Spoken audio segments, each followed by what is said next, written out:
They're going to take victory. They're going to claim the 30,000. It's only Orange Marmalade to fight to the end.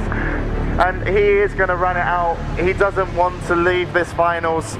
He can't believe that they've lost. They've come so far from the lower bracket. They almost claimed victory. They tied it up at 1 apiece.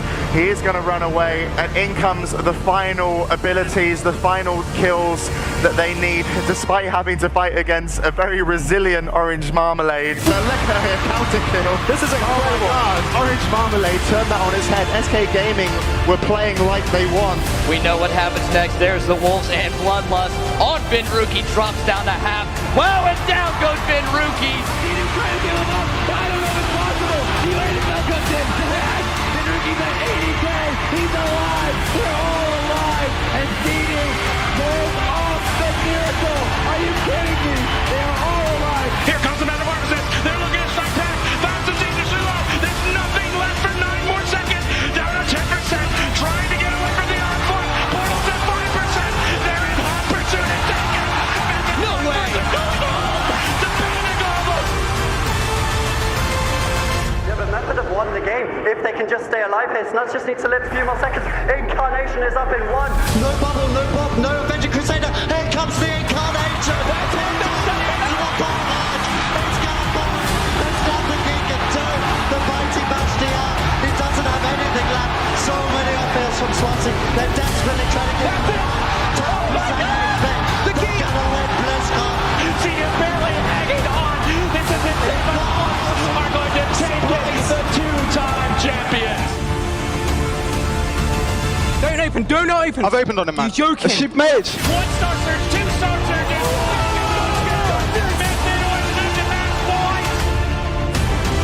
Big swap on Rooney though. Pistol stun into cheeks, round into gas, and they take him down. What was that damage? The game-winning gouge coming in from Wad, denying anything from Looney. That was absolutely insane.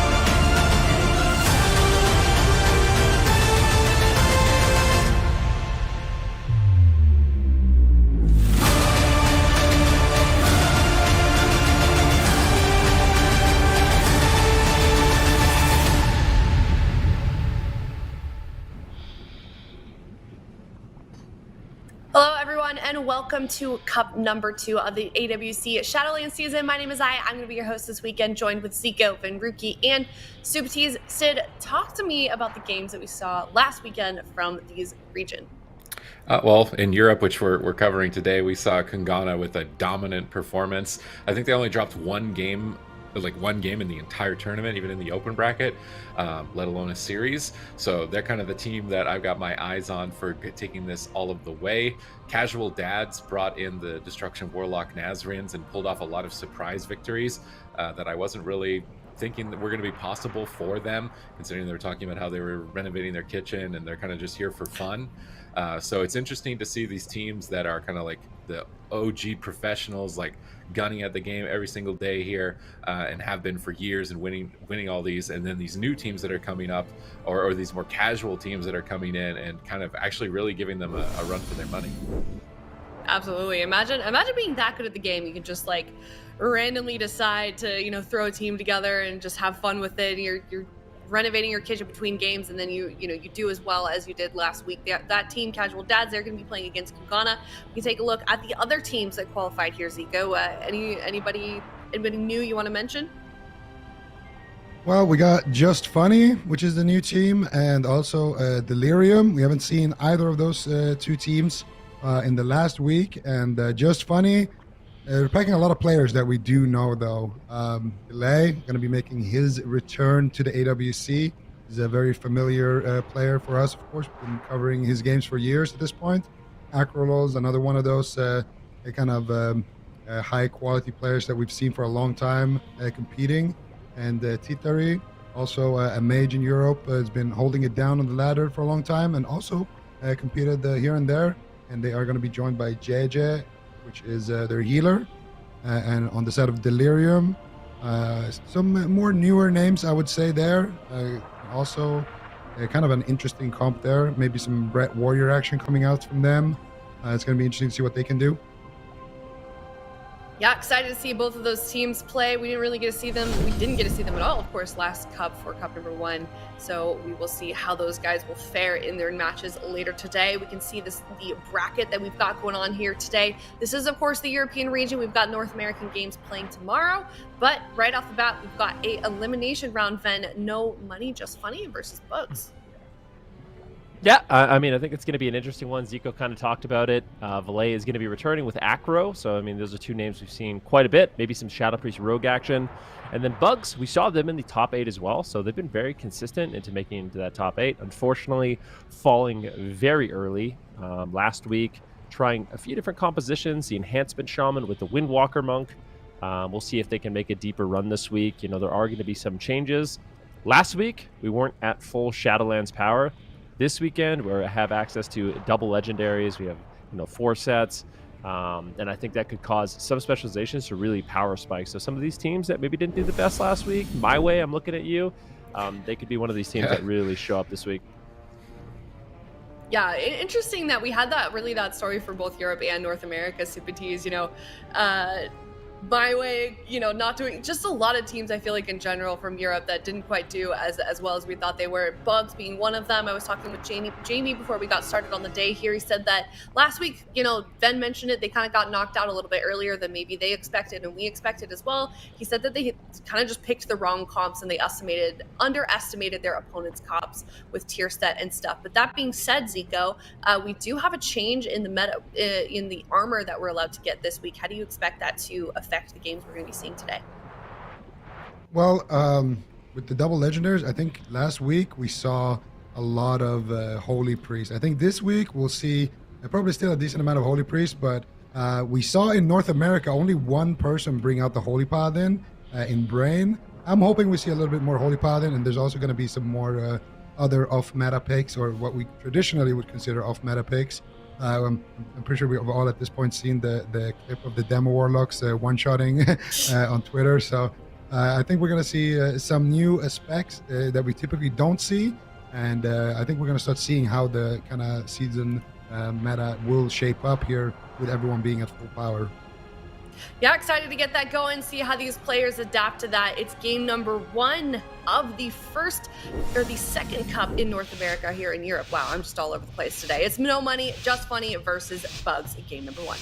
All right, we got Rogue Mage Priest on the side of No Money, Just Funny, and we got Windwalker Mage Priest on the side of Bugs. This is a matchup that I think we're going to see more and more of as a lot of teams have these compositions in the competition. And Acro is going to be flexing on that Night Fae Assassination Rogue. The Sepsis ability for that specialization is very powerful at the moment, especially with double legendary. So every time they're going for Vendetta and Sepsis, when those icons light up on the Rogue's frame, Acro is going to be popping off. Windwalkers on the opposite side with double legendary are going to be proccing their Bone Dust Brew outside of its normal activation. And if Brunhilde can get a lot of these extra procs lined up with a Chastise stun from the Holy Priest when Leg Sweep isn't available, the Windwalker is going to be a threat in situations that last week and previously it wasn't. Yeah, I mean, definitely. What's interesting about this week as well, we haven't really talked about it too much, but the double legendary for Night Fae Fire Mage is really not that special. So I don't know if some classes are going to be able to really catch up to Fire Mages this week, as most teams have been running with that specialization. I think in North America, it might be 7 out of 8 teams have a Fire Mage. Europe looking very similar. So I'm curious to see if some of these other comps like Jungle can really catch up. It looks like Brunhilde is going to be moving in, placing down an offensive portal there. So wants to get active and aggressive. Acro's going to be opening up, removing the Holy Ward with his cheap shot. Big double leg sweep, big Bone Dust Brew. This could be massive. Beautiful steer there. Great job by GG, keeping Acro alive and really shutting down that Windwalker Monk damage. Yeah, and we're going to see Acro going for the kidney shot onto Brunhilde, but he actually teleported there. He's still taking a lot of damage here. The Vendetta has been committed by Acro. Gets disarmed though. We do force out the Guardian Spirit right there. Acro using his Resolve as well. Now getting stunned up though. Taking a decent amount of damage. Nice incap here onto JJ. And they get the Ring of Frost. It looks like it was interrupted there. They're doing a great job here controlling Oscar. Nice double fear coming out from JJ, but Next was not in that fear, so he's going to just be able to spell that one. And now we're kind of back to just waiting for those cooldowns to come back up. Acro trying to push up here for his next kidney shot. They stun Acro behind the pillar. Mind Games connect, and that will be the Guardian Spirit coming out. T30 going for the Dragon's Breath Polymorph. Next, actually, Deft the Dragon's Breath right there. So really good job by him. And they do stop the Polymorph. So so far, no money. Just funny, not able to really find that pressure that they're looking for. However, that next Vendetta could be big. Bone Dust Brew gets committed here as well onto Acro. He's just going to pre-vanish here and just hang out a little bit. Doesn't want to get caught up in that leg sweep, but now looking to get his opener. Yeah, cheap shots off the Holy Ward. Cheap shot sets up for crowd control. Looks like a mind control is stopping it, though, at the moment by JJ. So all that crowd control looks like it's going to be shut down on the chain. Now we see Brunhilde swapping a little bit, but I think they want to stay on the rogue. Full leg sweep.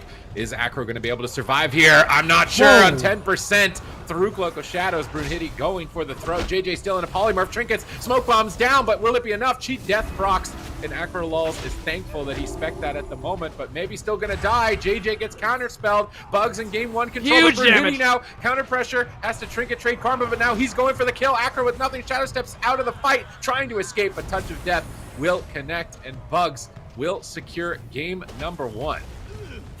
Yeah, I mean, it's a really interesting game between these two teams. Honestly, I feel like Brunhilde did a really good job. There's a few of those goes where Acro opened on the Priest with a cheap shot, and before he could actually land the kidney shot, he got grapple weapon, or as he landed the kidney shot, he got grapple weapon. So that basically completely frees you up as a Windwalker monk. You're no longer going to be afraid whatsoever. I think Bugs overall just had a much better game. And I think the one thing about the Windwalker Mage Priest is it actually does pretty well into the Assassination Rogue. So I feel like I would expect, Acro to maybe switch over to Subtlety for this next game. Yeah, it felt like he just couldn't get those setups going. There was one point even here, I think a little bit before this replay started, actually right here, where he goes for the cheap shot, and he cheap shots off the Holy Ward. He goes for another cheap shot and then goes for the kidney, but you're going to see it right here, cheap shot into another cheap shot into a kidney, but he gets grapple weapon just because it's so many globals that he has to use here to actually get a clean setup going. And then immediately here, he still has his trinket.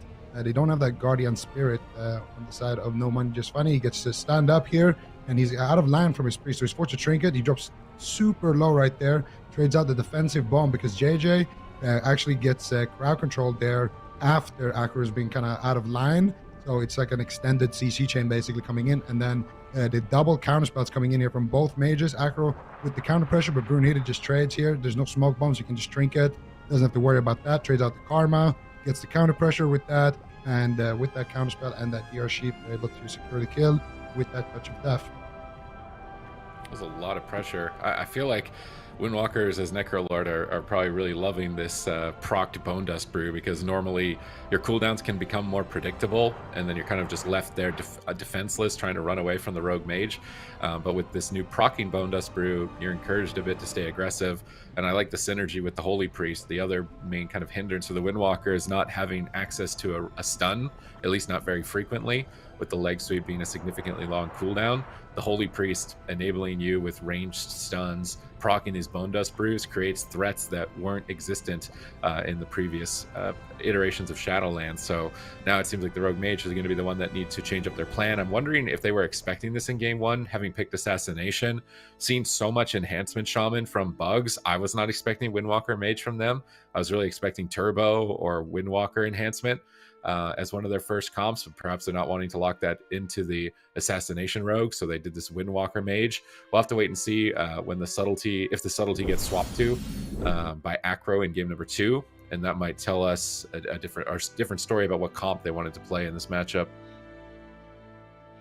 Yeah, it's interesting. Even just looking at the mages builds, so many mages are opting to play the Blazing Soul now, and it makes you really, I guess it makes you a really difficult target to take down, so you gain that extra defense. But the problem with it, especially like when I see someone like Tittery in this matchup, the only real stun he has to worry about is the leg sweep, and I feel like GG is going to be able to help him deal with that with like a life grip. Acro can peel with like a kidney shot, so I don't think he's actually that afraid of dying. And by not having Shimmer, it really limits his ability to help Acro actually get crowd control on his own. So he can no longer have access to like the blink polymorphs. And I just feel like No Money Just Funny, I don't know if they're setting themselves up in the best way to kind of win, like find their win condition. But yeah, I guess we'll see how that plays out. Acro is going to be switching over to sub, so a little bit more control through the spec. They could go after Brunhilde, but we just need to see much cleaner setups from them. Acro on the assassination rogue, it's a lot of responsibility to, consistently land double cheap shots on the priest to remove Holy Ward and stun him, and then also kidney the Windwalker. So way more difficult. With subtlety, should free him up to, get a lot more done for his team. But really kind of interesting to see how this matchup has evolved. I would still say the RMP is probably favored here. So I would not be surprised if No Money Just Funny could come back in this one. Basically, based on what we've seen, at least in last weekend, I feel like RMP is favored, but I feel like it's kind of even. It's not like a super one-sided matchup, because we saw Cloud9 as well win with the Windwalker Mage. So a lot of teams have been, it's been kind of back and forth with the games, but definitely feels like an advantage to RMP just because you have that extra setup potential. But if that Windwalker can get, if he doesn't have to worry about those setups and that stun lock, he can definitely take somebody down on his own, especially with the new legendary. So Windwalker damage just seems super scary to deal with. But we'll see now if they have those setups practiced. And also, kind of agree with you. We'll see what Titari ends up doing here. When Cloud9 played this matchup, we saw actually Cloud9 go after the mage a decent amount, try to lock him on Arcane and take him down with Combustion. We'll see if they end up doing that. If they do, then Titari's build is going to be great. But I have a feeling they're going to go after the Rogue. We also saw the Priest. I feel like if you're the Windwalker Mage, you kind of go after the Rogue and the Priest more often than not. So as the Mage, I kind of tend to agree with you. It's probably more value to have that Shimmer, but the Holy Priest stun can also be kind of annoying to deal with if they go for those on you. And that's how they landed their kills in game number 1 from the side of Bugs.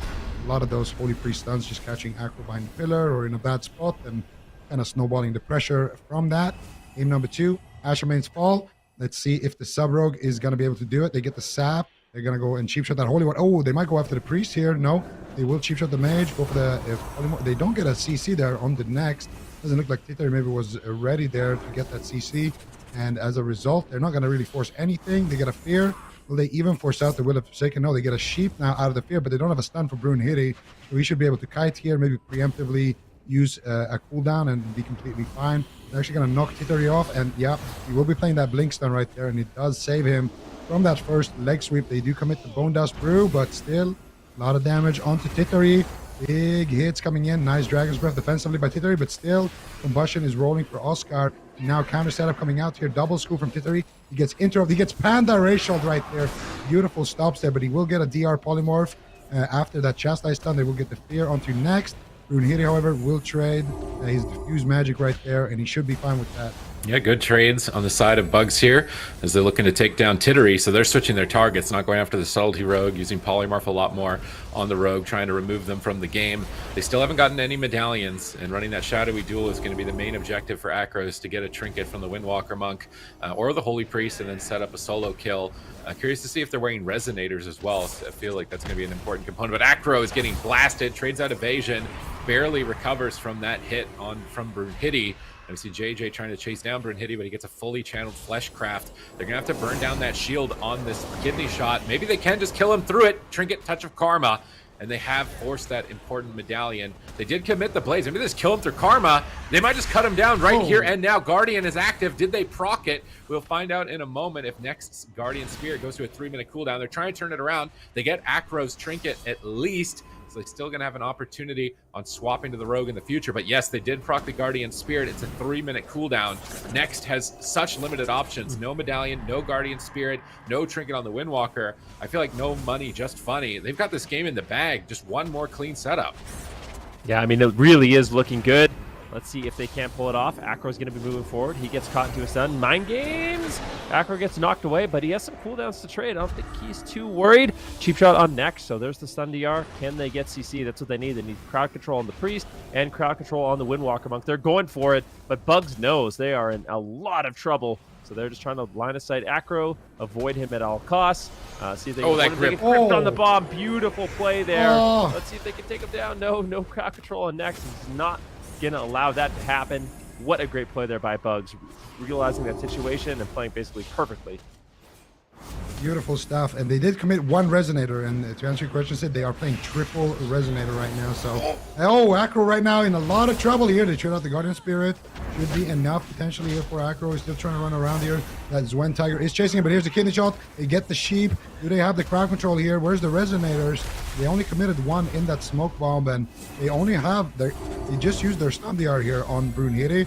Those trinkets are up in, you know, about 20 seconds, so there's going to be a very short window to actually get a resonator. Oh no! Shot, but I don't think they're going to find it. Acro in big trouble there, and he will get taken down in the stun. We get a nice counterspell there again, and Bugs just being in a basically a checkmate situation, but dealing with it beautifully, just preemptively moving and using their cooldowns, and then finding the kill there towards the end with some beautiful counter pressure as well. It just feels like the Rogue Mage Priest is just not on the same page. Like if we looked even if just at the beginning of the game, they got good setup. Like Acro had all the targets CC'd, which should have set his team up for chain crowd control, but then they just dropped the ball on it. And then here at this moment, I mean, you get gripped on the bomb. It's like really unfortunate. But they should have been playing for the next setup, right? Right here is the grip on the bomb. They used a resonator on it. It's really unfortunate. Like that would have been the kill if the bomb doesn't get gripped in that position. But now they've just got to focus on how do we keep Acro alive for the next couple of setups, because he's got no trinket. And Shadow Blades is coming up in 20 seconds at this point, and they can kill a monk with no trinket with blades. Like just the rogue by himself, I think, will be able to. So just trying to drag Acro across the field. JJ's kind of lucky here that he was positioned right next to Acro so he could break CC from all the AoE damage on the Windwalker monk. Acro almost goes down at this point. They go for a kidney here. It's like an offensive defensive stun though. It does at least get them karma. And like if I'm Acro right now, you literally win the game with blades and dance. You have blind here as well. And you win on the next setup. So maybe he got stunned right before he could do it, and JJ just got counterspelled. But maybe he's not expecting to die through cheat death either. I think they procced him there and killed him through it. Sometimes that's going to happen. But it just feels like their overall team synergy at the start of the match that we didn't catch on the replay is just kind of missing. Like if that opener was better, they probably would have won the game so much sooner. So I just want to see cleaner lines of strategy. Like who is your target? Who's your swap target? Follow the plan and stick to the plan so that the monk isn't given these opportunities to kind of port away from the fight. Yeah, I feel like you also need to show flexibility on like switching up your plan. Like if it's not working out, go after someone else. Like kind of throw the enemy team off guard. It was so incredibly obvious what they wanted to do, and that's why I feel like even just that grip on that bomb was just like I don't want to say it was an easy play. It was a beautiful play, but Next knew exactly how they were going to lose and was able to basically predict that next setup. So yeah, like you said. I feel like right now we need to see No Money Just Funny really kind of step up their game, get that crowd control out. But I have to say I've been impressed with Brunhilde. I think he's doing a really good job in this match, pre-kiting when he needs to, getting out the offensive pressure that he needs to. And I think Bugs has kind of stepped it up this week. And Windwalker monks seem really quite strong with their foresight. It might be different. I'm curious to see, if a really well-coordinated RMP will be able to take a monk down. But so far, Brunhilde is looking really solid here. Absolutely, and you got to give it up to Oscar as well. Actually, he's been doing a great job with the preemptive kind of stops. He's been doing a good job. We saw it in the start of the game. Titari really was struggling to find the crowd control onto Next, even when they had the cheap shots. And a lot of it is because, Oscar is the mage, so those two names are wrong there. But Oscar on the mage there, he's been doing a great job kind of stopping those setups, and he is playing that panda mage as well. So a lot of the time, like we saw him use his counterspell on the Ring of Frost, and he uses Dragon's Breath on Titari on his polymorph cast, and then Titari trinkets and thinks, okay, I'm gonna get a guaranteed cheap here. No, panda this, and he gets stopped, and that's the setup. So I think in general, Bugs been doing a great job kind of rotating their defense with the grips, with the trinkets, with the preemptive moves, and it really is up to No Money Just Funny to kind of switch it up. And I think I should just go after the Holy Priest maybe.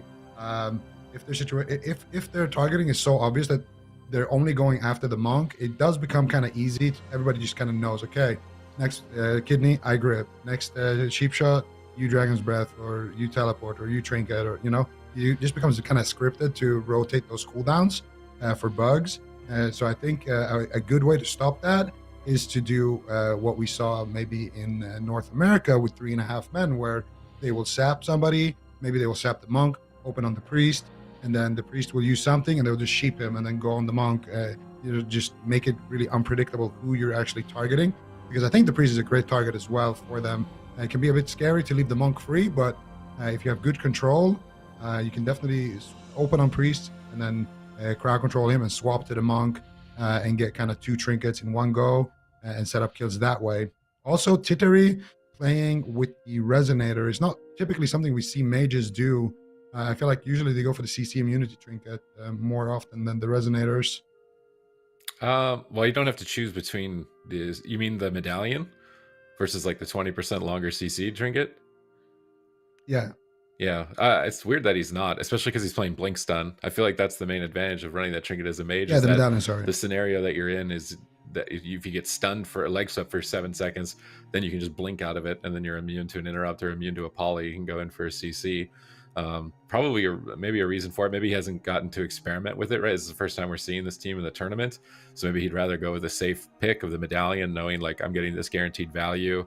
Isn't maybe experienced the interactions of the trinket enough against a comp like this, because bugs are setting up a lot of stuns. It's not just one leg sweep that you're gonna have to blink out of. Like you might just get chastised stunned immediately off DR as well by the Holy Priest. But I agree with Zico's point that I think No Money Just Funny need more swaps. They need to be more unpredictable, and I think exploiting the Holy Priest, like we've seen so many Holy Priests struggle to survive through Rogue Mage, and Next is really not even being challenged yet in this series.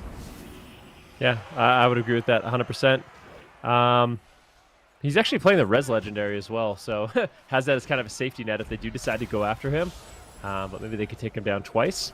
Sap on Brunhilde, cheap shot on the Next. Now going after Brunhilde, so decent setup, but can they get the polymorph? Need CC on Next. They need to get something on the Priest. I mean, it's just like, it just feels like bad setup after bad setup coming in from No Money Just Funny, never crowd controlling the Priest. Now Acro's in a little bit of trouble. Brunhilde's going to be swapping over. Let's see what they can do.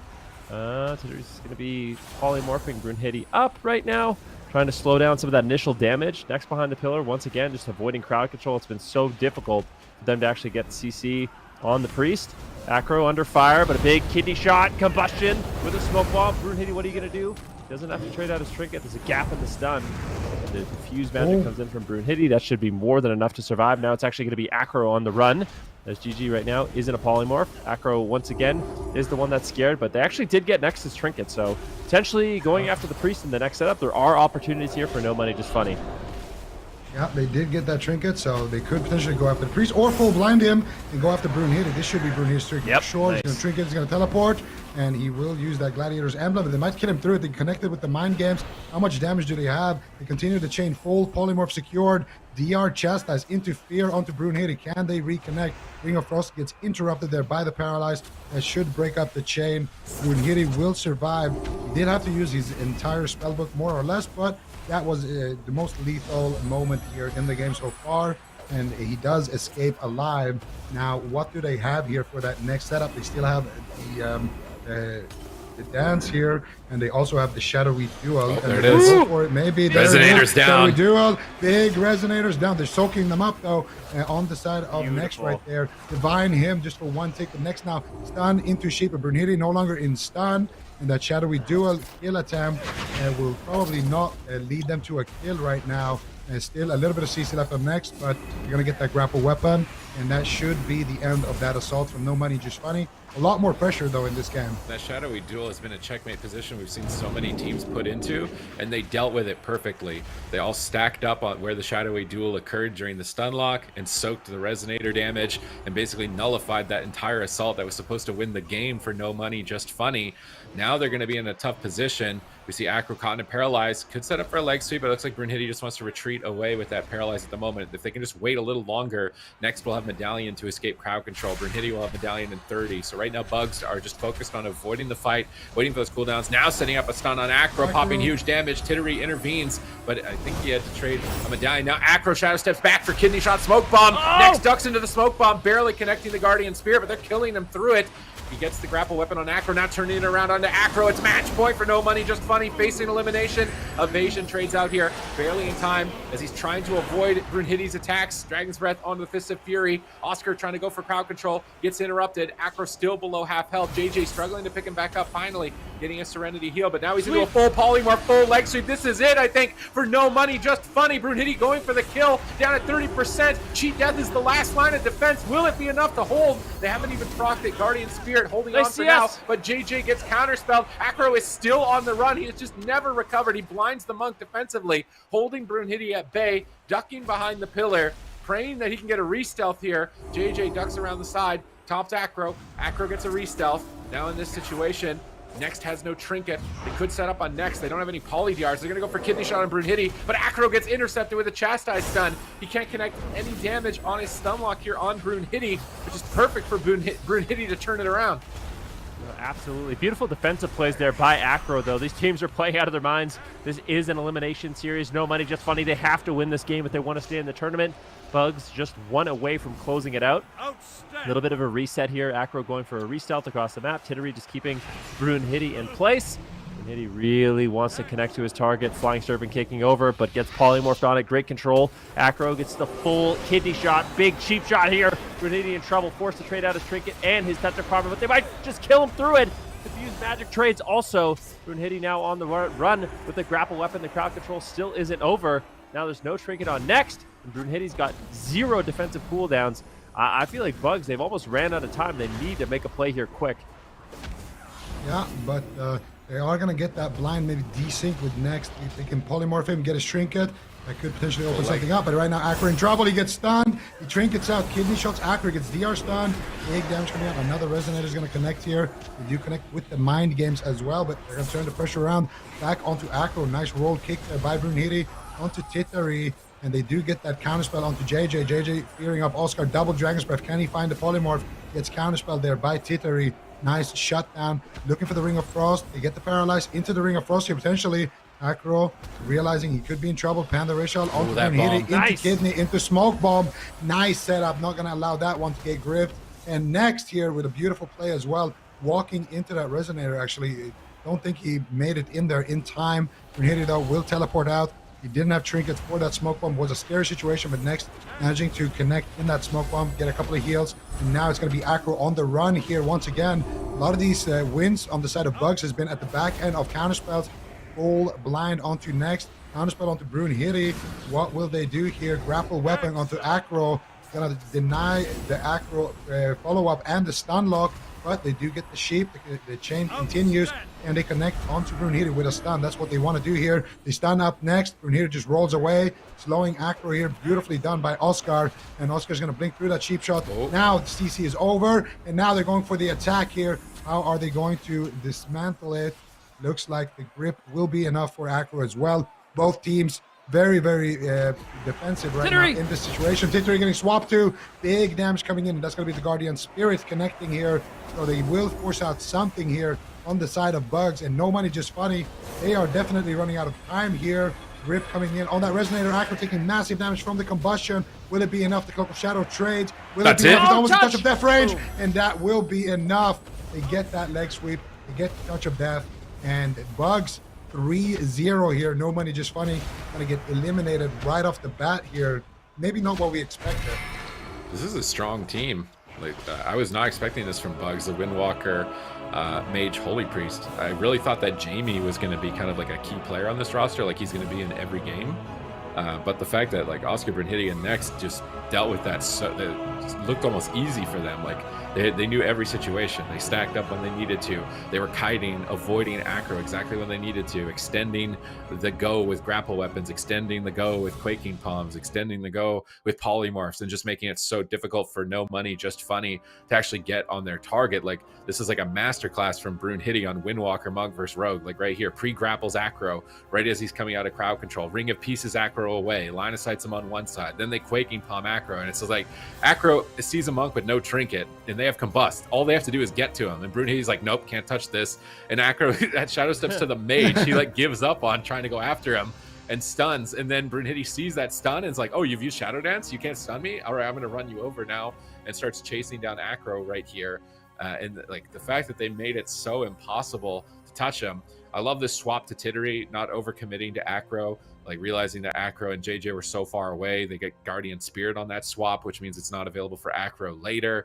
Brunhilde gets stunned up here, gets gripped out of the Resonator. Acro gets blasted down by Oscar's Combustion. Like Oscar almost solos Acro. Like the pressure from all three players in this game, the fact that they can all threaten lethal, they're all kiting so masterfully. Like this team is a serious team in the lower bracket.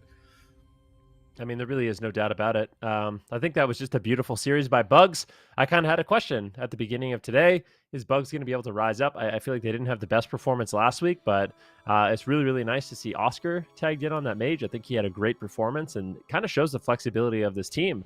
Now we kind of know, I mean, Jamie on the Elemental Shaman with Oscar on the Fire Mage, that's a composition they can run. They can run the Enhancement Shaman with the Windwalker. They can play the Windwalker Fire Mage. I feel like Bugs have a lot of meta compositions, and they could potentially make a deep run in this lower bracket.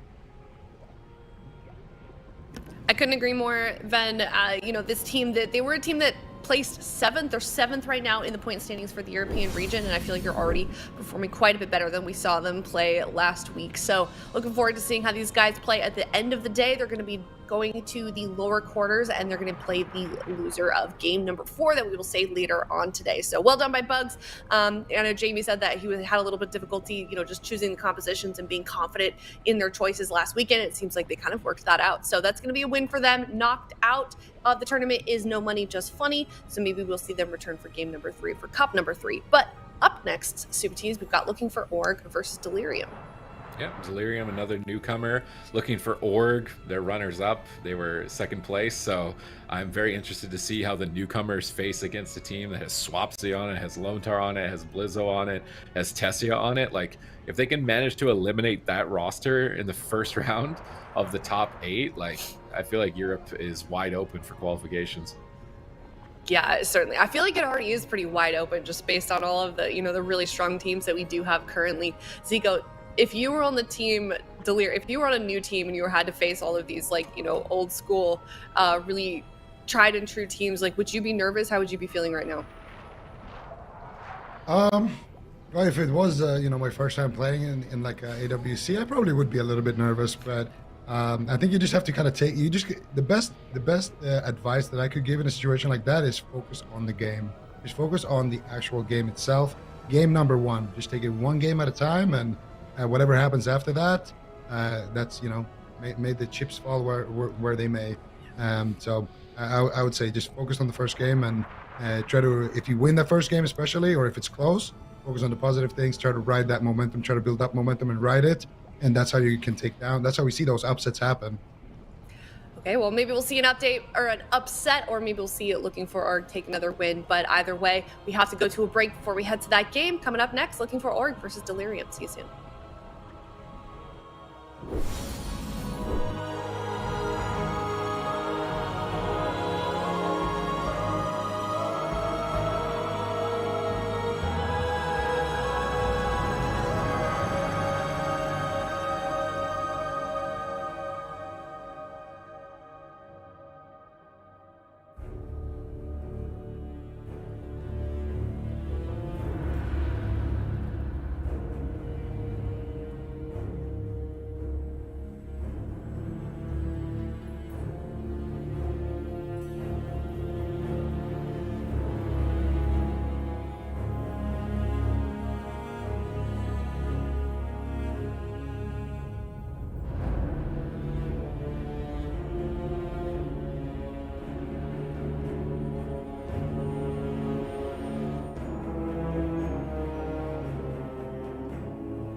Hey everybody, welcome back. We are now on to the second match of the day. We just eliminated No Money, Just Funny, and now we're on to another elimination round. It's lower round number 1, looking for Orc versus Delirium.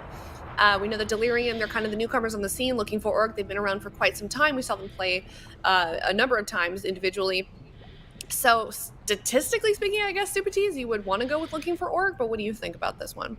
Yeah, I don't know if you bet against a 3-time champ, right? Especially someone that is as thorough as Swapsy is, like, especially when it comes to builds.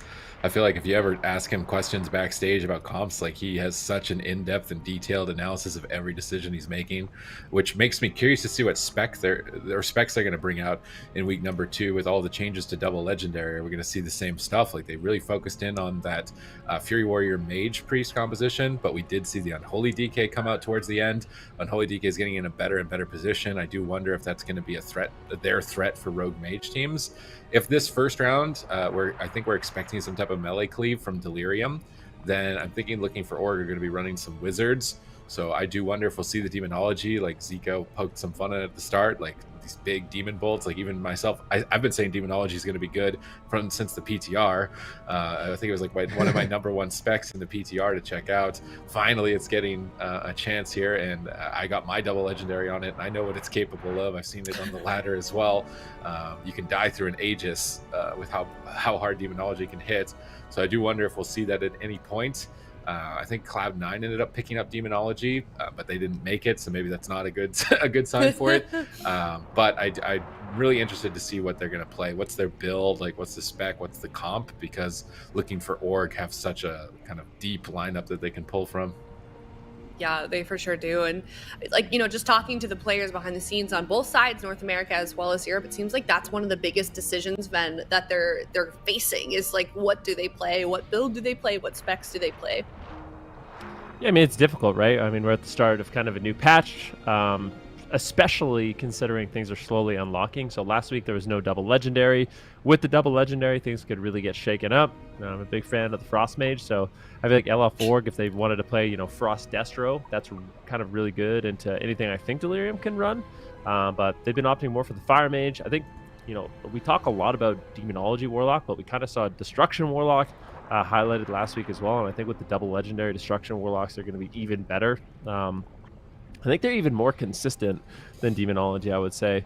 I feel like Demonology has a few weaknesses. Although you can one-shot, you do need to get that kind of ramp up, and it can be more difficult in a tournament setting where people are really, playing to live, playing to win, line of sighting, just attacking your pet if it runs behind the pillar.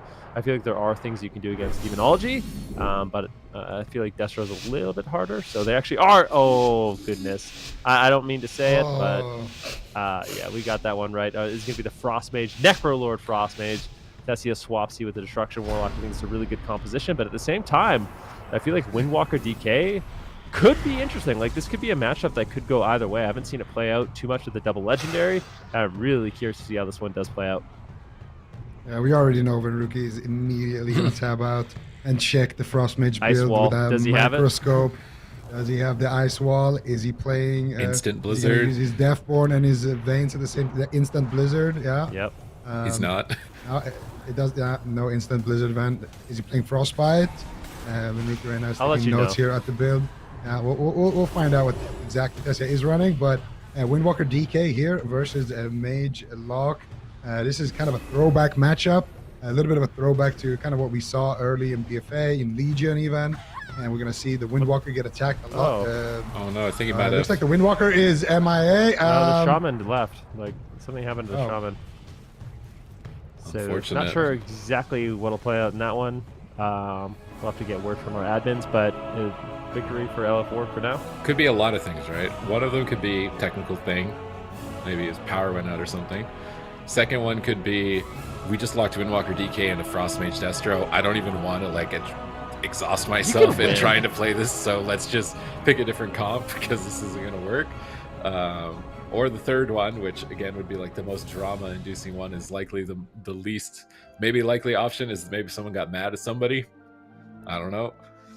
Those are like my three. Those are like my three predictions. Like those are my three predictions for the situation. Technical difficulty. Don't want to play the matchup, or someone made somebody mad and now they left. But I don't know which one is going to be it. we'll have to wait and see, I guess. Yeah, I mean, I guess They're we'll in the get word pot from there a little admins. bit. Ooh, yeah, big shout out as well. I mean, we talked a lot about gearing, we talked a lot about setups. If you guys are interested in what the competitors are going to be using, I know I look at this constantly throughout the match to tell you guys about the builds. And if you want to see for yourself, you can go to awc.gcd.tv and you can go through all the competitors' builds during the match, see what conduits they're running, what legendaries they're running, if they're using their 2-set, if they're using their 4-set, what are some of the new trinkets that they're playing. It's just a really great way to get a lot of insight and information about what the best players in the game are utilizing in the new patch.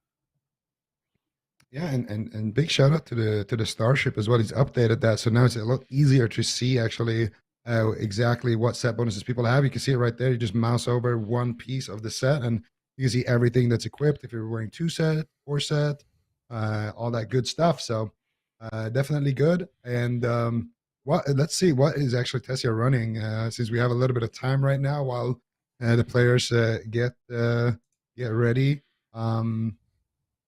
See Tessia here. Is he running the Frostbite? He is running the Frostbite at least. No instant blizzard though. He's running with the Comets. It's like, well, tell us about this build, man.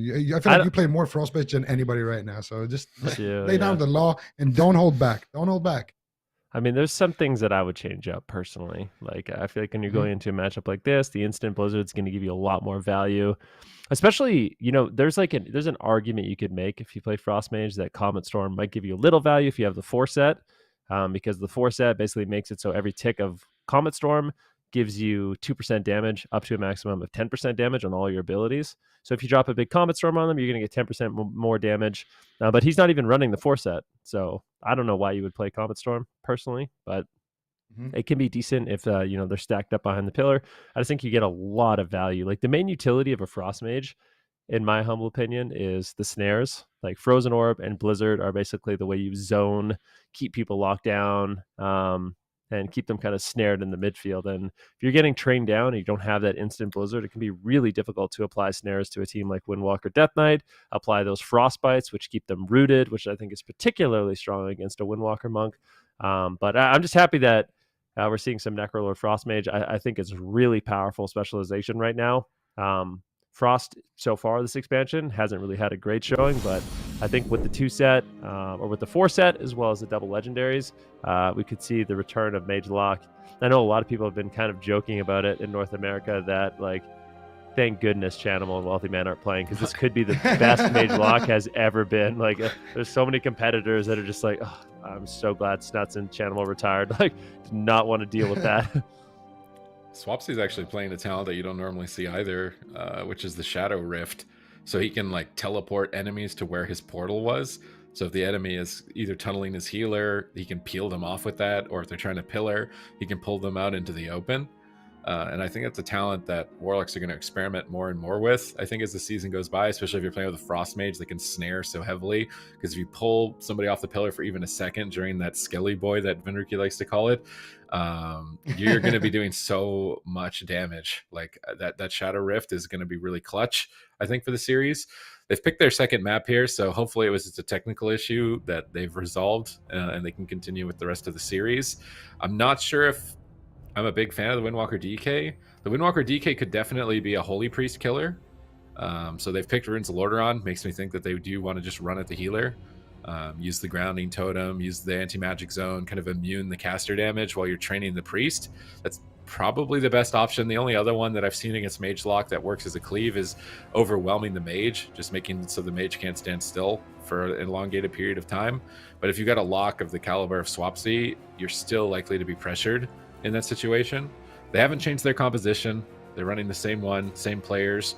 So hopefully it's just a technical issue that was now resolved, and it's kind of up to let's see what the strat's going to be. Are they going to just run down the Holy Priest, just zug it out? I feel like that's probably their best chance. If they want to play a long game here on Runes of Lordaeron, I think it's going to be pretty tough. And I'm pretty sure from the rule set, if the gates are open, it's not going to be a remake. So I'm pretty sure it is going to be 1-0 for LF Org, and the fact that we're on Ruins of Lordaeron also tell us that this is a game number 2. So unfortunately for Delirium, not exactly sure what happened to them there, but maybe the Shaman disconnected or something. but it will be a loss for them. So LF Org are going to be up 1-0 in the series. And for LF Org, Tessie actually wasn't running the ice wall as well.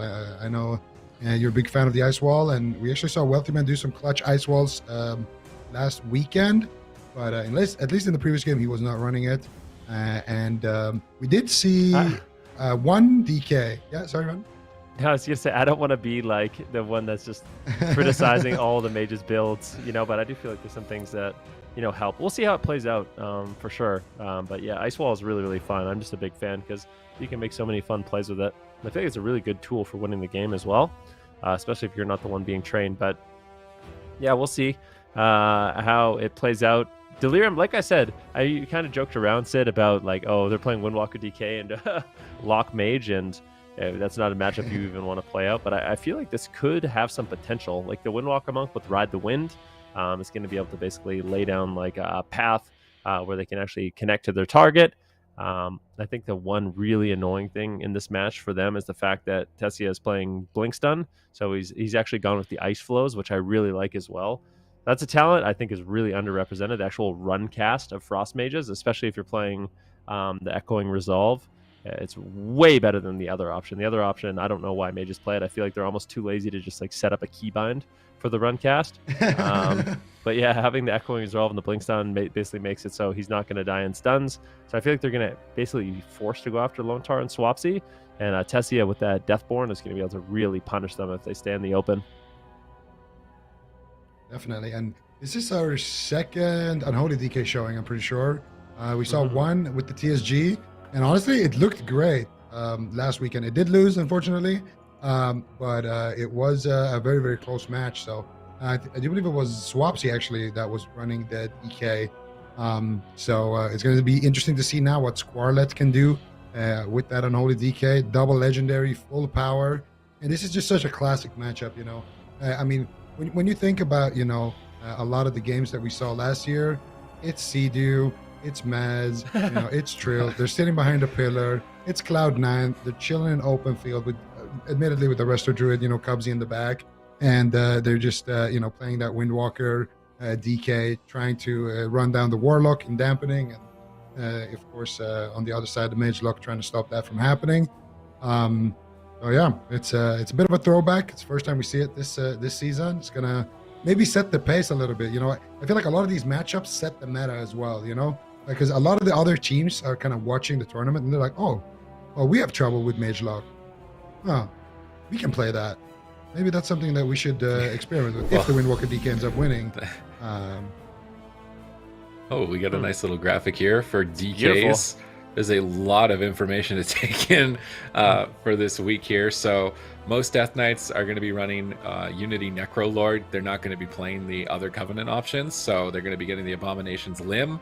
And this time around, their Abomination Limb is going to be lasting longer by 4 seconds and doing 20% increased damage as well. So it's a big damage spike here for the Unholy DKs. That first game, again, because of the disconnect for the Shaman, we're assuming here, we didn't really get to see it play out just yet.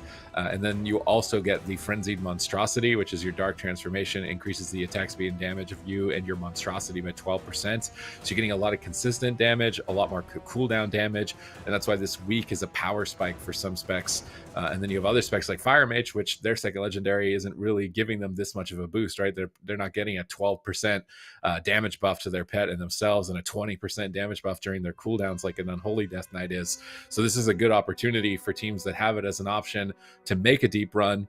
If this Windwalker DK doesn't do it, I'm really imagining that Swapsy will switch to it against these rogue mage teams. Yeah, I think it's going to be really interesting to see how things shift up. There's another team that I've been very interested in. It's the returning champs, MYWAY. They got eliminated last week, but I feel like seeing a Hunter now with the Feign Death legendary as well as their damage legendary, so now they have that great balance of a high offense with the really strong defense, could be some of the tools that we see teams implement in order to get victory. So lots to think about. And remember to go to the AWC companion, awc.gcd.tv, if you want to see what exactly all these players are running. That's where we get our information from. And we'll see. Here's another graphic that we have here. You can see just how many choices, depending on what covenant you play, depending if you want to have more offense, more defense. Holy Priests are really interesting because you can go for that res legendary. We saw it last week actually a few times where like an RMP thought like, oh man, we have a guaranteed win condition here. You know, if I just get mind games on the Guardian, he's got no trinket, we can take him down. And then lo and behold, he's going to come back to life, and it can really kind of throw a wrench in your plans. Yeah, absolutely. And it's just a lot of information as well that the players have to be, ready to take in. Like they need to learn every single one of these covenants, how every single one of them has its own legendary, how that interacts with every single spec.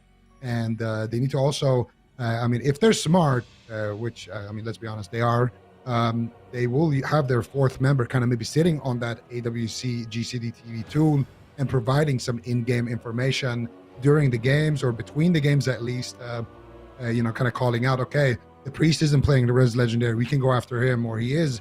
So make sure that, we stop doing damage when he dies, because when you are in that spirit of redemption, your heals bring you back to life. And you can see right there on the bottom, when it expires, you get it's based on your on the effectiveness of your spirit of redemption. So the more you heal, the more HP you have when you come back to life. And just small little things like that, having that extra information will give you that extra edge.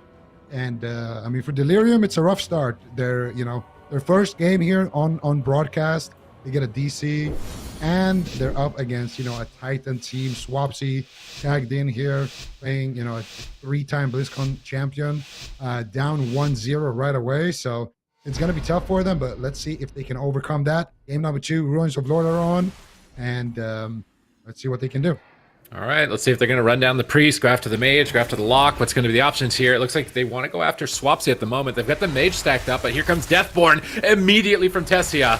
He is going to do a huge amount of damage with all of that haste during the Deathborn, and they're still just running out in the open. They might regret this in just a few moments. As soon as Tessia gets a couple more frostbolts, huge hits! This DK could just die through everything. Aegis is getting cracked. He is taking immense damage. They're trying to assist him out in midfield, barely dropping the anti-magic zone. Spirit Link in a panic moment for Punter. I don't think he was expecting that. Now they're swapping to the monk. This is just looking so one-sided. They can go after whoever they want with these cooldowns. The world is an oyster right now for LF Oregon. It looks like they're going to drop this DK so easily. And this is what I thought Delirium may have wanted to just leave the first game in this matchup. These Wizards are such a big threat during their cooldowns. That opener was not dealt with correctly whatsoever. No. They needed to either evacuate and use cooldowns behind the pillar, or trade a little bit sooner, not overlap. Like, they were not expecting that. You could tell they were not expecting that, and LF Org are going to walk away with game 2. Yeah, that was... LF Org, very explosive start, but if you see Deathborn, you see Icy Veins, you see Power Infusion, your only move is to run. You either have to go after the mage or run. You will die through every cooldown. It doesn't matter. So your best defense is line of sight. It can be very frustrating to play against, but that's exactly what you have to do. And if you sit in the open, any team sits in the open against that, you basically automatically lose. So yeah, hopefully evacuate lesson learned. or evaporate. Yeah, exactly. Options. That's literally it. Look at Tessia. He's playing a legendary where every frostbolt, while Icy Veins is active, every frostbolt that he casts buffers his frostbolt damage. You're seeing, you're literally getting 25k frostbolt crits. So we see Zone, we see the Panic, Spirit Link. That honestly, I feel like Delirium did not have a great showing in this one. Like quite frankly, didn't do a great job with their defensive cooldowns. Even if they decided to stay in, if they had the Zone just on the Windwalker and the Death Knight on top of the Warlock, it might have been a little bit better. But hopefully they don't make that mistake again, because that was quite brutal. Oh my god, look at Tessia's damage. 54 seconds, 500,000. Should get him into the jailer for the race of world first. Yeah, he needs to join Team Liquid or something. That was incredible. But yeah, it's definitely, the thing is, where's the offense though? It's nice that they're staying in and that they're trading cooldowns and they're trying to stay on target, but Swapsy didn't even use on anything. Resolve. Yeah, it's nice if they do it and they have pressure, but they don't even have any pressure, so I definitely agree. Evacuate or evaporate right there, and they did pick the second option right there. Tessia just having a lot of fun there on the Necromage, splitting his Frost Bolts with Power Infusion, with Icy Veins, and yeah, that looked like a lot of fun. So this is what you've been doing in your spare time, Ben. This is all I do. Yeah. I have 2 mages now. Just play, in the evening, play in the morning. This is my favorite. Just how many times do you think you're pressing Frostbolt between? A lot. Mage has just been spamming Frostbolt since Classic. You just love. It's normally like Frostbolt is on Frostmage right now. Frostbolt is normally like 70% of my damage, 80% of my damage in some game. It's pretty good, yeah. Oh, there you go. There you go. 69.7. I can't believe top this Frostbolt damage. 27,000. 27,000. The thing is, like, so the thing about this build, like I said, with the Slick Ice Legendary and the double Legendary, so Frost Mages have access to double Legendary. The way these two interact with each other is basically the more Frostbolts you can cast, the more damage it does, and it ramps up very quickly. That's why Power Infusion is so strong, because those initial Frostbolts, they hit hard, but they're not as absolutely insane as what we're seeing with the 28,000. So the longer you're casting and able to free cast, the more damage you're able to put out. That's why most teams. Does it show overall DPS? It's probably like 15k, probably. You think at 15k? Yeah, I've maxed it at like 20k. What? Yeah. Look at his biggest Frostbolt though, 28,000 crit. Yeah, it's really good. But you got to just run. That's it, basically. Like, Frostmage puts the game on pause if you don't run. You can trade cooldowns, but I don't like the way they did it, right? Like, they overlapped in a huge way. I didn't respect the mage whatsoever. Like, they could have done better, in my opinion. Especially the one thing that's nice about the Shaman, it is difficult because, he's using the Echoing Resolve, but if you can land a Hex, you can basically force him to Ice Block. So if you ever just go for like an Aura Mastery Hex on a Frost Mage running that, you can shut his damage down in a big way. He's stuck in that Hex for like 10 seconds, and then either he Ice Blocks and you get a free cooldown, or you completely shut down his damage. So I think there are things that you can do, but if you're not experienced against this build, you can get ran at and run over. Like we just saw. I like Tessia's mage's name, Tessia Burr, for like shivering on his Frost Mage. I feel like that's this series at least is likely to be a good showing. Feels kind of maybe like Delirium, like it's their first tournament broadcast, and they're fighting like multi-BlizzCon competitors, multi-BlizzCon champions. So it's like, and they're fighting, I think, a difficult matchup. So maybe they're going in with some high nerves here, and they're not performing maybe to what they could. Or what they may be able to do on the ladder, which is maybe unfortunate for them. So hopefully they can kind of just focus up on a strategy, pick one or the other, because you've got to make a hard committed choice. It's either you're running on target and chaining your cooldowns together, or you are just getting out of dodge. Like you're getting as far away as possible, or you're just not playing that comp anymore. And I'm wondering why you didn't just play this in the first place if this was a good option for you.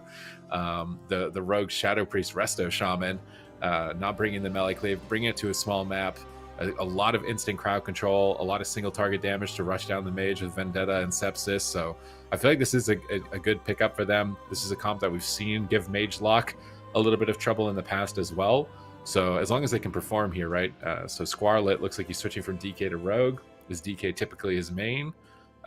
We don't know. So are they going to be experienced on this? We'll have to wait and see. Rogue? Yeah, he's switching to Rogue. So they're playing Rogue Shadow Priest Shaman now, instead of the Windwalker Death Knight. Oh, okay. I thought we were seeing some Windwalker Rogue. I was like, I don't know about that one. So that's interesting. Rogue Shadow Priest Shaman. I think he can actually be pretty good. Got to be very precise with your all-ins. Going after the mage is going to be difficult. It's hard because I feel like right now with the way Frost Mage Destro is, you have two basically insane goes. The Deathborn go forces you to run away, and then you have the Dark Soul Infernal go from Swapsy. So Mage Lock at an all-time high. I think at the past, the Rogue Shadow Priest Shaman was really good into this matchup, and it still could be, but they're going to have to play it really well if they want to win. Yeah, we're going to see first Kidney Shot committed onto Swapsy.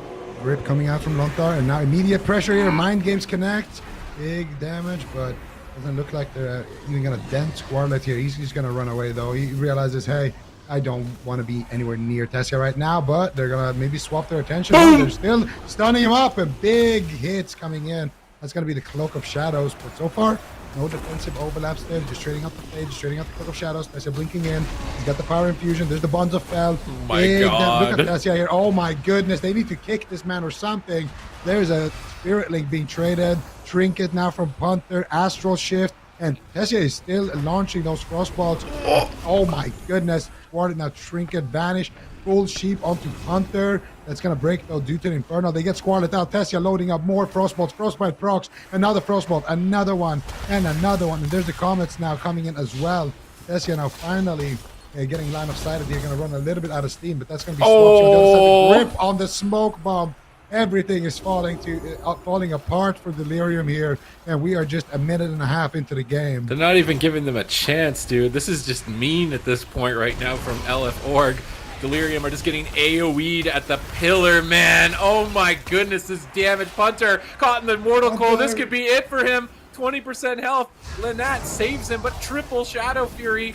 Hunter line of sight, but now they're swapping to Lynette with the Infernal proc. Is he going to go down? Trades out Greater Fade. Somehow Punter didn't die. That's actually impressive. I'm very surprised he didn't die amidst all of that pressure onto him, facing such a formidable opponent. And they've actually managed to pull some cooldowns. They got an ending resolve from Swapsy. They got the Guardian Spirit, but no, Squarlet's out in midfield. That's not where you want to be. He is going to be potted, and he is going to be sent out of the tournament, I think, here, as they take the pod. Lynette and Hunter unable to help him. LF Org looking like a very scary mage lock in the lower bracket. Looks fun, right? Yeah, it's quite strong. But we need to see like some purges on these power infusions a little bit earlier. But yeah, LF Org very dominant performance here with the mage lock priest. And Delirium unfortunately will be eliminated.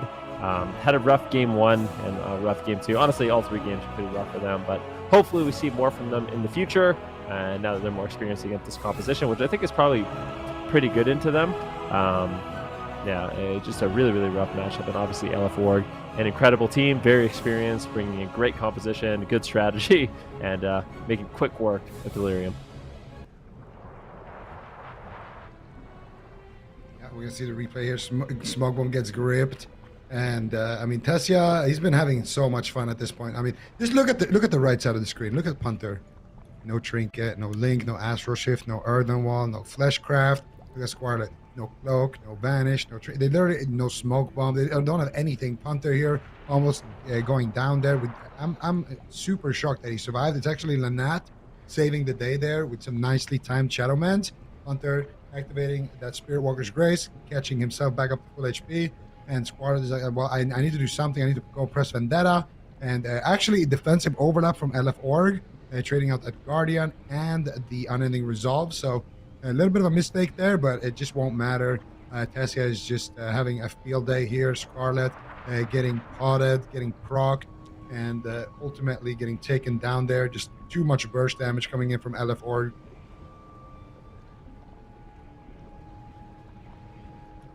Yeah, I mean, beautiful games coming in from LF Org. They do find themselves in the lower bracket, so it's going to be, a difficult road. We have a lot of good teams in that upper bracket. That's eventually where we're going to go. Actually, we're going there right now, so going to see those upper bracket games. We have huge teams up there like KUNGARNA, the team that won last week, with Waz, Raikou, Meh, Chaz. We have SK Pieces, Maro, Mercy, Zeepai, Asgrath. They're going to be back with a vengeance as well. Last week, not even making the top 6 in the first time in, I think, literally ever. So I guarantee they weren't happy with that performance. So we'll see how they decide to do. Casual Dads returning, and then, of course, the champs MYWAY. So you have 4 Titan powerhouse teams. Absolutely incredible. And then, of course, you have a team like LF Org in the lower bracket, kind of now having to wait in anticipation to see who they're going to play against.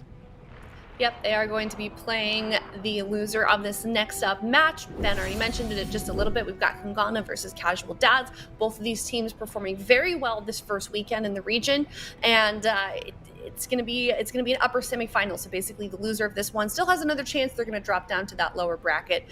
Both of these teams very, very strong contenders, and I could see either of them, Zico, making it to the grand finals. What about you? Absolutely. I mean, Casual Dads, they looked like they were on fire last week, and guess what? They did also have a Frost Mage. We did see, I think, Alec a little bit there on the Frost Mage, and we saw Nazarins on that Destruction Warlock do some incredible things. And now, with double Legendary, with full power unlocked for him, I mean, maybe we see some more Mage Luck. I wouldn't mind it. But also, their Destruction Warlock Outlaw looked fantastic as well. Their Rogue Mage, maybe they've been, sharpening their Rogue Mage as well. We know Alec and Nixie, when they get together and they get that synergy going on the Rogue Mage, they can be super deadly. So just a lot of options there on Casual Dads. But, I mean, you can't count out KUNGARNA at this point. They went 19-1 in the entire, with the open bracket, with everything last week, and that's in maps. So they just lost a single map in the entirety of the first cup, and of course they won it. So they are going to be the team to beat here. But Casual Dads, at least they have, some things going in their favor. Should be a really good one. Yep, should be as well. We're going to head to a break before we get to that match. But up next, it's KUNGARNA versus Casual Dads. We'll be right back.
Everybody, welcome back. We are now in the upper semifinals. Winner of this one is going to be moving on to tomorrow, and loser is going to be playing Looking for Ore against KUNGARNA versus Casual Dads. Both of these teams succeeding very well last weekend. However, Alec from Casual Dads Super Tees is missing, and do you think that's going to affect them quite a bit? Well, I feel like they didn't, they played Mage Lock, but it wasn't nearly as powerful, and I think Alec was playing Night Fae Mage, which I feel like Necro trading out that skeleton, you're basically trading out the ability to solo somebody in 2 Frostbolts if you catch them in a bad spot. So I feel like you've got to be playing Necro at the moment for Mage Lock. as Frost, and it was actually Roguelock that looked more impressive for them. For me, like that's what they beat MYWAY with, was the Roguelock. They started with Outlaw, then switched over to Assassination. And I think that Assassination and double legendary Destro Roguelock could actually be very scary in this specific matchup. So I'm excited to see it. I really enjoyed Nazaryn's play last week, so excited to see what he brings here. It's also crazy to think that if this is true, that KUNGARNA, the loser of this next series potentially, could go down to the lower bracket to face LF Org. And like, these are two teams that were in the finals last week. One of them could be out of it. Out of the three of these already so early on in these rounds is quite insane. Yeah, it's weird that we're seeing the second week in a row teams that you would expect to, win the tournament, at least make it to the grand finals, are being knocked out so early. So that's a very good point. But yeah, the loser of this one's going to be dropping down to the lower quarters. That is going to be played at the end of the day. So it's going to be either KUNGARNA or Casual Dads. But Ven, what about you? Are you sad that the mage isn't in this round? I know you've been a fan of this composition today. No, I mean, it's okay. I like the variety. I don't need to see Frost Mage every game, At least it got a little bit of a showing. And I mean, it's not like we're not going to see a fire. We're using Raikou in this game. So, yeah, I feel like for sure there will be a mage in this game. KUNGARNA are likely going to be playing that RMP, and then Casual Dads. Obviously, it seems like they're only going to have one composition that they can run, which is the Destro Rogue.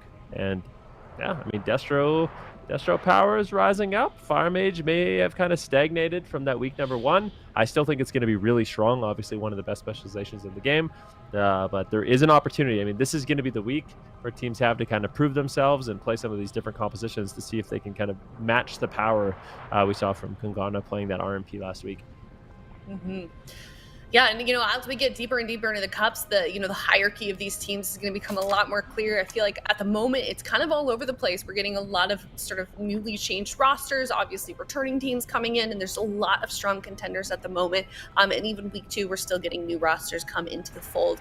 So it's game number 1 kicking off here on the Grand Arena. It's KUNGARNA versus Casual Dads in this upper bracket series. Loser of this knocking down a play, looking for Org. All right, we're going to see the Assassination, Rogue, Warlock, and the Holy Priest coming out here from Casual Dads. And of course, RMP from KUNGARNA. No real surprise there. It's been working for them very well so far, so why change it? And we're going to see the sub-Rogue coming out from Waz. And let's see what they can do here. Game number 1 is started on the Grand Arena. And both Rogues... we saw actually the Holy Priest being a big target for KUNGARNA last time, so they could potentially go after Clyde there on that Holy Priest. Raikou is invisible right now. He will get Nixie there. Nice Nova Sap. They're going to go cheap shot Clyde, and they will polymorph Clyde and go after Nixie here. Immediate Trinket getting forced out. Shadowy Duel coming out immediately here.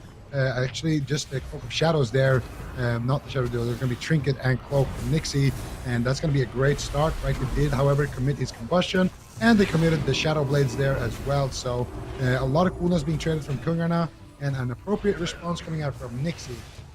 Swap over to the Holy Priest from Roguelock.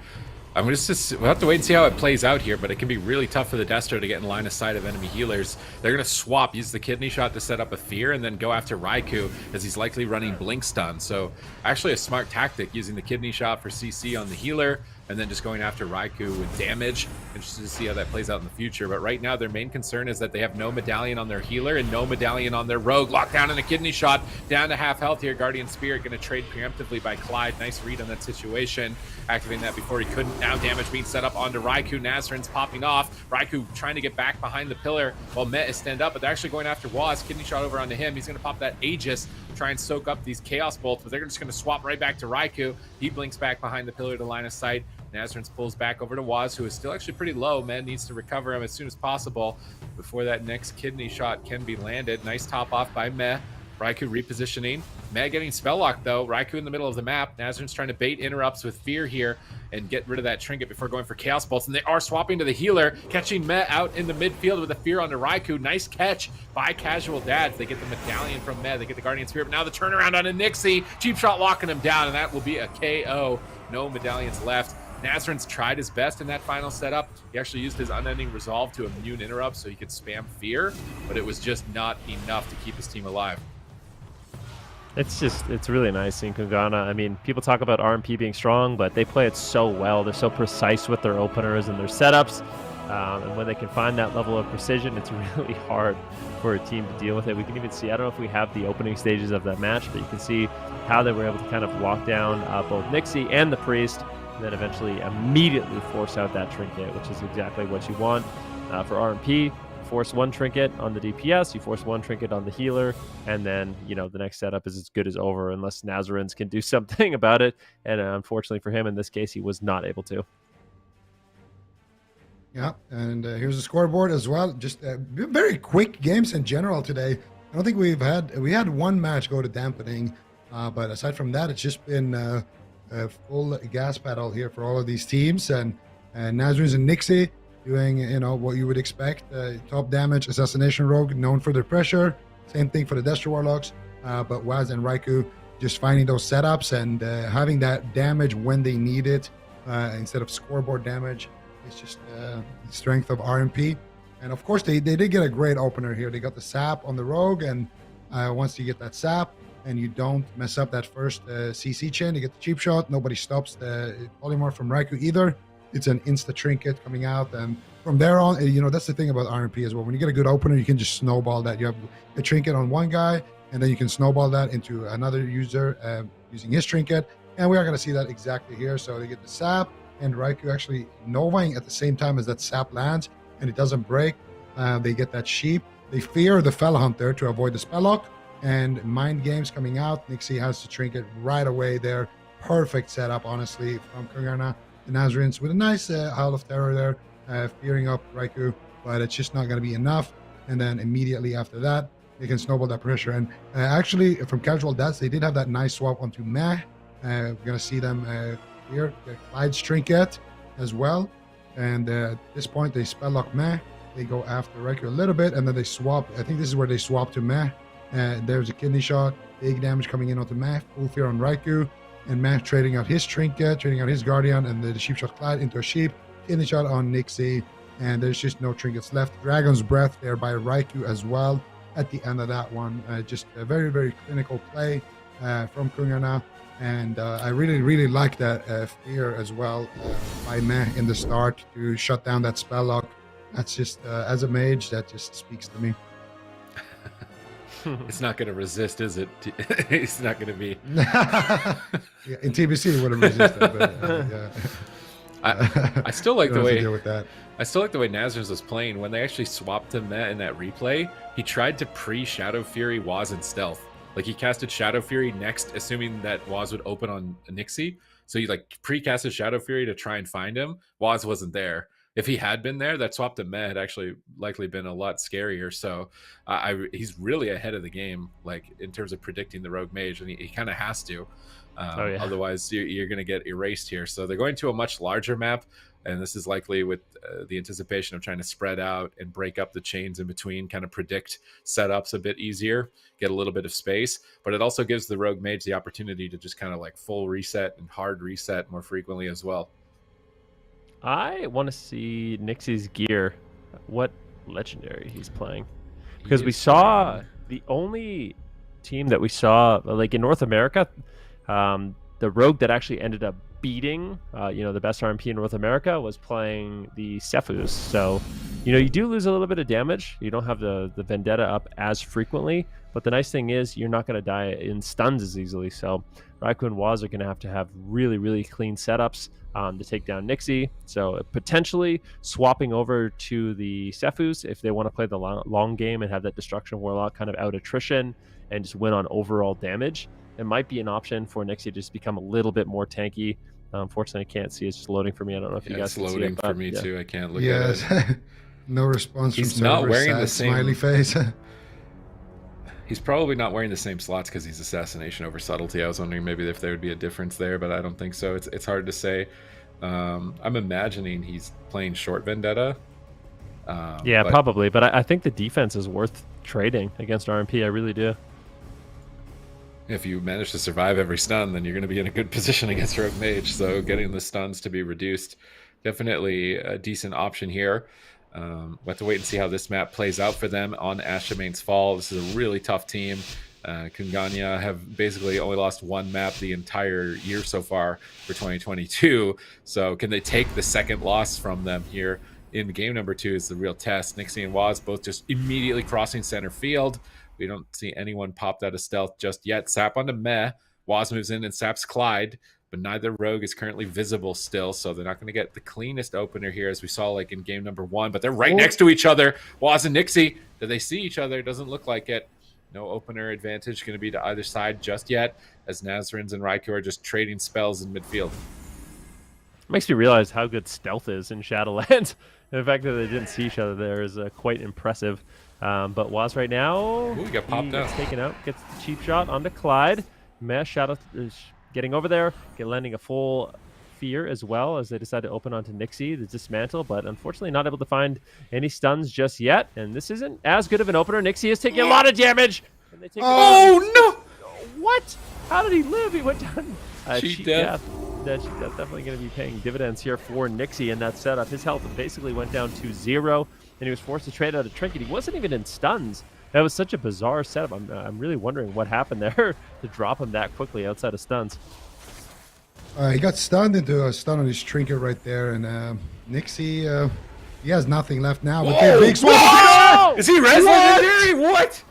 I don't think so. I don't think so. He left. They just left. He just got blasted. What was that? That's Nazarins. Nazarins. That's Nazarins, baby. Nazarins is really coming in. I want a replay. Sure, looking good right now, boys. Get the replay. Was that an instant Chaos Bolt? Like after you spend 10 soul shards, you get an instant Chaos Bolt. So I'm wondering if maybe he got like a double Chaos proc Bolt, there. Maybe instant Chaos Bolt with the stun. I think so. I think the Vendetta came in as well, like as it connected, just for like a split second. Yeah, but we're talking about Nazarins. It's probably the Vendetta. It was both. It was definitely Nazarins, but the Vendetta, gave a little bit of extra. Dude, I'm thinking it's over. We'll see. Nixie used everything. I'm thinking like, oh no, Rogue Mage is gonna run away with this. Like, don't ever count the dads out. Just like, let's go Meh. All right. Oh, it worked. Sick. Like, what? They were so far behind. If that didn't work, there's no way. Like, there was no way they're going to be able to pull back from that. They got every single button from Nixie in a setup that kind of looked bad at the start. Like, it wasn't chained together perfectly, and they still managed to pull so many cooldowns. Moving forward, I actually kind of wonder if Meh will change his legendary or not, because he's getting targeted. Actually, yeah, he's getting targeted like multiple games now. So just having that as an option, I think, could be important for him. But that was such a crazy amount of damage. I would assume we're trying to gather the replay, because that's like, I'm literally just sitting here in anticipation. I want it like on a mega slow mode. I want to like look at every GCD, like what exactly were the GCDs to just drop kick KO. Trying to steal the strats, huh? Meh from the game there. I a told Demo you guys, for life. You guys I'm are not all talking about Demo, but I'm Demo I for swear, life. Destro. No. I mean, actually, it's like I like the proc infernals from. That's the only thing that's making me somewhat tilting towards Destro, is like procking an infernal stun and then ramping up massive damage. Actually, does look fun. It's really fun. A I little want bit. to make a Destro. I guess I play with Destro, so you can't be the Destro. You got to let me be the Destro. I'm trying to make as many Warlock friends as possible. You know, Warlocks so far in Shadowlands Season 1, Season 2 having a rough go of it, but in Season 3, I mean, you better be friendly, because yeah, you better have a friendly reputation with all your Warlock friends, because you've been ignoring them. It's not a good move. They seem really strong right now. When I get my set bonuses, Ven, you'll want me again. When I get my set bonuses, you'll want me again. You'll see. What do you mean? We play all the time. I'll go Destro. You won't have to complain about me being a Boomkin and not being a Destro. I'll be able to fill those shoes. It'll all work out. So like, this is the opener setup where like Nixie pre-evasioned. He's stunning Waz, and we're thinking he's fine, but he got cheap shot for 1 millisecond and almost died in it. He hellstoned with his cheat death. I think if he didn't hellstone there, he's actually dead right now. But he still has Vendetta, they still have Dark Soul, and they still have Infernal. So what they do is they swap to Meh with all of those cooldowns. And what happens? Does he like will out of this fear and not have a trinket or something? No, he sits the fear. They stun Waz, and then they step Kidney, Infernal proc. Oh, no, that was called in Infernal. He just gets a Chaos Bolt. Dark Soul. Procs an Infernal, pops Vendetta. Oh, dude, he did the thing where you snapshot the Dark Soul. So he cast a Chaos Bolt and then Dark Soul for the While it's instant in the Chaos air? Bolt. Damn, he did the in the air move. In the air. Oh, I mean, it's harder to. It's a lot harder to react to that, right? Like, it's way harder to react to. You know what I mean? Like, you're in a kidney shot. You think you're okay. Oh, it's not Dark Soul, and then boom, in the air, and you're one shot. So, I like the moves. I like it. That's the second loss for them. Some swift moves. That's the second loss. It's not a clean record, you know. The casual dads are making them work for it at least. Well, they only had one loss last week, so let's see if they can continue that trend. Was that also to the casual dads? I think it was. I think. Because they I wanna say that it 4-0'd, was. right, in the grand finals. So I'd have to go back and look, but I actually feel like it was. I swear it was the casual It was in dads. the upper bracket game before. Casual dads, the only team to make Kungana bleed here in the EU AWC. I have to wait and see if they can do it again. This is a small map, so they are not hesitating as the Rogue Mage Priest. They're going for the throat, still bringing the aggression. Nazarin's dropping a gateway, getting his portal in position as the Rogues are going to be hunting for each other. Sap going to be secured onto Meh. Clyde repositions to the pillar. Nazarin slowly pushing up to the pillar now as well. Waz is holding his Sap DR this time around rather than sapping at the same time, so his opener could be even scarier than game one if he can find it, but it looks like Nazarin's grabbed combat, so no sap. Waz is moving in. He's getting ready. He might be right on top of Nixie. Cheap shots the Holy Ward, saps him. They could open on Clyde as well in this position. Who are they going to go after? It looks like they're setting up a cheap shot swap to Nixie. Big damage. They cut that Fleshcraft so fast. He's going to vanish from the fight immediately. Howl of Terror on the team by Nazarin's trying to slow down, dismantle into a full kidney on Waz, trying to turn it around onto him. They haven't committed any cooldowns, though. This is kind of a bait by the side of casual dads. They get the Gladiator's Aegis from Waz, but no Cloak of Shadows. That's what they were really hoping they could bait out there, or an evasion. They still have the Vendetta. They still have that Dark Soul. Are they going to make another swap to Met in the future? They need to survive this setup, though. Polymorph on the Clyde. Nixie is stunned. Trinket Cloak of Shadows at 30%. Moving towards Raikou. Attacking the Mage. Shadow step back to Waz. Waz gets pulled out, but he trinketed as well. Trinket for Vendetta going to be, I think, a fair trade. Actually, Nixie trinketed in that Waz, but here come the Infernals. They proc Cauterize from around the corner. Rain of Fire is tearing them apart right now. Nazarin's is going for the kill. Nazarin's moves in right on top of him. Fakes out the Shadow Word Death on his Fear. Gets a Fear onto Meh. Goes for another Fear. Trying to set up a Chaos Bolt. Where are they going to go with this damage, though? They need to connect it soon. Looks like they can't find Waz and find him in the stun lock. Nazarin's now polymorphed. His cooldowns have faded.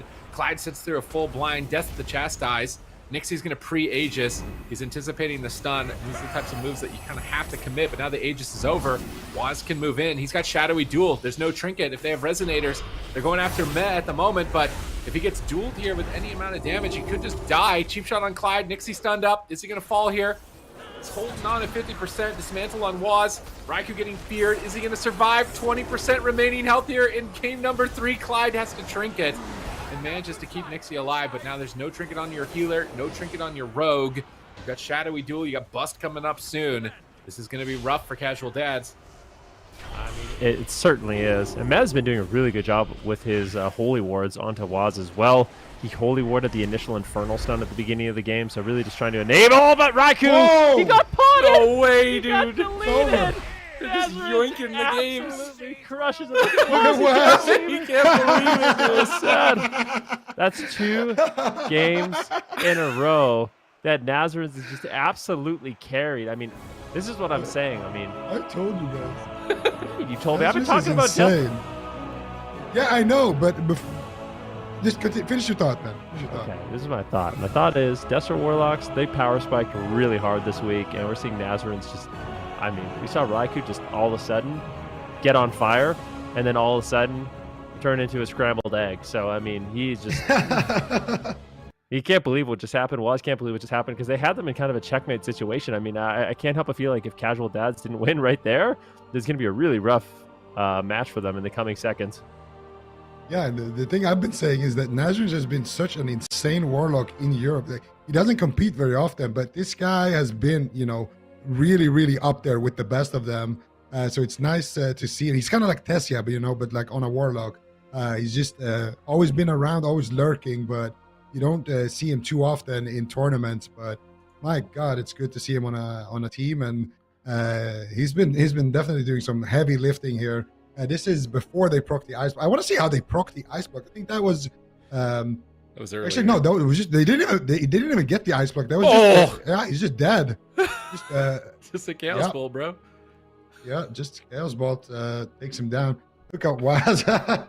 Raikou just proccing his cauterize early on in the match, maybe forgetting that he doesn't have that one there, or some miscommunication between him and Meh. Meh was pushing in to get the game-winning CC there, and Raikou kind of just got caught out in the open there by himself. And Nazarian's, I want to say he kind of just carried that one. Like, let's be honest. Like, it looked like his team was getting a bit dominated in the opener. He shut it down with the Infernals and everything, and then he also got that offensive pressure. And I think that's the role of the Warlock. When you're free in a matchup, you have to be the playmaker. You have to be the one who kind of gets your team back in the game. And we are surrounded by a lot of text right now, guys. It's a lot of legendaries around us.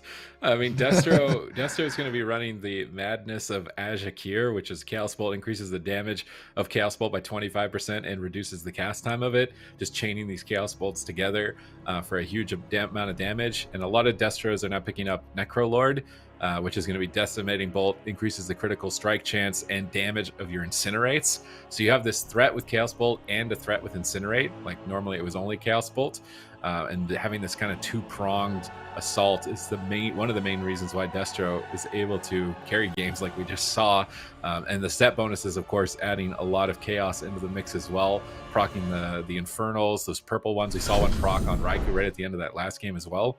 And that kind of secured a little bit of extra damage, a little bit of extra lockdown that you might not be expecting in these moments. And it's making the players have to think of, like, when am I going to have to trade cooldowns? It's not as clear as it was in the previous patch, because there's just more windows that can happen from opportunists like we see Nazarian's really taking advantage of. Yeah, I mean, it really is great to see. I wonder if Kungana is going to be able to strike back. I mean, if we go back to that match we were talking about, they were kind of in their final moments, right? Like, Nixie had no trinket, as well as Clyde had no trinket also. So one more clean setup from Kungana is basically the end of the game. Unfortunately, Raikou isn't able to find his ice block.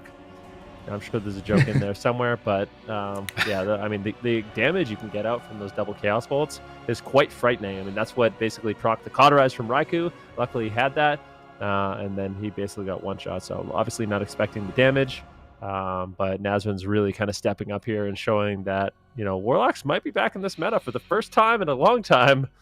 You know, basically throughout Shadowlands. BFA, all of BFA. Is it that long? I feel like there's some specs. They haven't been able to. I mean, what about Arcane? What about Arcane, man? What about Arcane? Don't get me started on Arcane, okay? Like, Yeah, Arcane. I don't want to talk about it. It's under the belt. Yeah, don't bring that up, okay? It's a sensitive subject on the desk. I saw something really interesting. Speaking of arcane mages, and speaking, like, you want to bring up a spec that's near and dear to my heart that we haven't seen in a while. I saw something crazy that we might see yesterday or tomorrow with Thugonomics. Oh, he yeah. tweeted out a picture of a bear. So yeah, the Thug Bear. Oh no, not the Thug Bear. I actually would have tried it yesterday, but I don't have my 4-piece. You have to have the 4-piece. Good. Yeah. Do we keep that as a surprise? Because I actually know exactly what it is, but maybe we keep it as a surprise. But I'm just saying, like, see it. we might see Guardian Druids back in the AWC before we see an Arcane Mage, so... And a Boomkin. And a Boomkin. I'm not even going to see a Boomkin before I see a bear. All right, well, game number 4, we're going to Tiger's Peak. Kungana is going to be picking Tiger's Peak. It's their map pick, their comp pick, Casual Dads. I don't think they have Alec available, so I think for both these teams, it's just going to be play one composition, may the better team win. Kungana just one away from actually going down to the lower bracket. They're the team that won last week, so we'll see if they can stay alive in it, or if Casual Dads are going to be able to send them down to that lower bracket. Yeah, they already lost twice as many games as in their last cup combined. So we're gonna definitely need to try to bring this one back together here. Honestly, it's been a Nazarian show so far.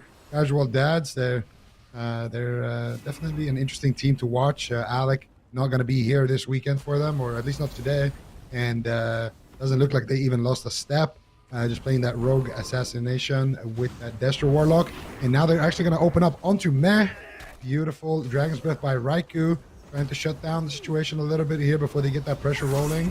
They don't get any major defensives here just yet. Disarm's coming out onto Waz, disarm onto Nixie.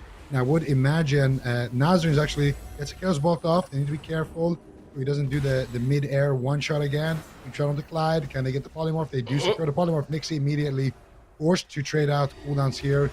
Guardian Spirit got traded out there as well from Clyde. So they got Trinket, Cloak of Shadows, and nice Guardian duel. Spirit. They get a nice fear, nice duel by Waz. He does not want to see Nazarins just pop off and one-shot somebody at this point with that Dark Soul running. Yeah, let's see if they can keep him at bay here long enough to survive. Those Conflagrates cutting down the Blazing Barrier of Raikou, but a defensive Dragon's Breath peels them away once again. Nazarins with Tricks of the Trade here, trying to get some extra damage as well. Not going to find a target, unfortunately, for those Chaos Bolts. Still fishing for fears. Now setting up another Chaos Bolt. Looks like Raikou going to be the blasted one of that, but counterspelled on the follow-up Chaos Bolt. And that damage is going to be shut down entirely. Vendetta was used here by Casual Dads. Their cooldown pressure is gone. Kungana also using a lot of their cooldown pressure, so both teams' damage potential going to be a bit lowered here, maybe in favor of the Rogue Mage still, with a fear onto Clyde, stun onto Nixie here in game number 4. They go into game 5. Chaos Bolts are flying in on Watts on match point. Is he going to go down? He trades out every single cooldown. He does not want to be sent down to that lower bracket. He's going to have to fight LF Org. That was the grand finals last week. For cup number 1 in the lower bracket already. If Kungana lose this game, which it could possibly be a loss for them, Waz is holding on by a thread at the pillar at the moment. Nixie is going for the throat. If Nazarins can proc some Infernals here, next kidney shot could be game over. 3 Chaos Bolts, that was crazy. The Chaos Bolt and an instant Chaos Bolt into another Chaos Bolt. I mean, you leave a Destruction Warlock out for a second. Look at this, 4 Chaos Bolts shooting out, splitting targets. Oh my! He's on fire! He's on fire again. They can't believe what's happening. Nixie with no trinket, though. Clyde with no trinket. This could be the setup to close the game. There is a combustion. He intercepted it. He's on the run. Beautiful interception. Nixie's still just running. He's hiding. Clyde almost out of CC. I think Nixie's going to be able to survive. Beautiful heads-up play by Casual Dads. Really, really scary moment. And now it's going to be up to Nazarins once again. Big Chaos Bolt! What on earth is happening? Nazarins being left alone. I feel like Waz should be assassination to just train down this Warlock because he's getting way too much done in this game. Nazarins is literally on fire. Oh, he goes to Dark Soul. Raikou! He blocked just it. blocks on full HP. He's like, nope, nope. I'm not messing around with that. We're not seeing me die without blocking again. And honestly, that was a great ice block. We've seen what those Chaos Bolts can do. Definitely respecting the power of Nazarins right now.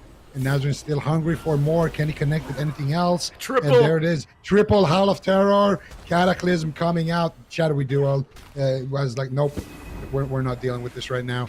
And the good news is for Casual Dads, Nixie has his trinket, his Cloak of Shadows back. They've survived. Raikou has nothing. So actually, Casual Dads in the driver's seat right now. Kidney shot onto Waz will be the Guardian Spirit, and he gets mind control. They only trade out the Guardian Spirit, and now it's going to be Nixie. Trinket coming out. He gets stunned on his trinket. Big damage. That's going to be the Cloak of Shadows and the Crimson Vial for Nixie. And he will continue to run here. Aegis now getting traded out as well for Nixie. Doesn't want to take any chances.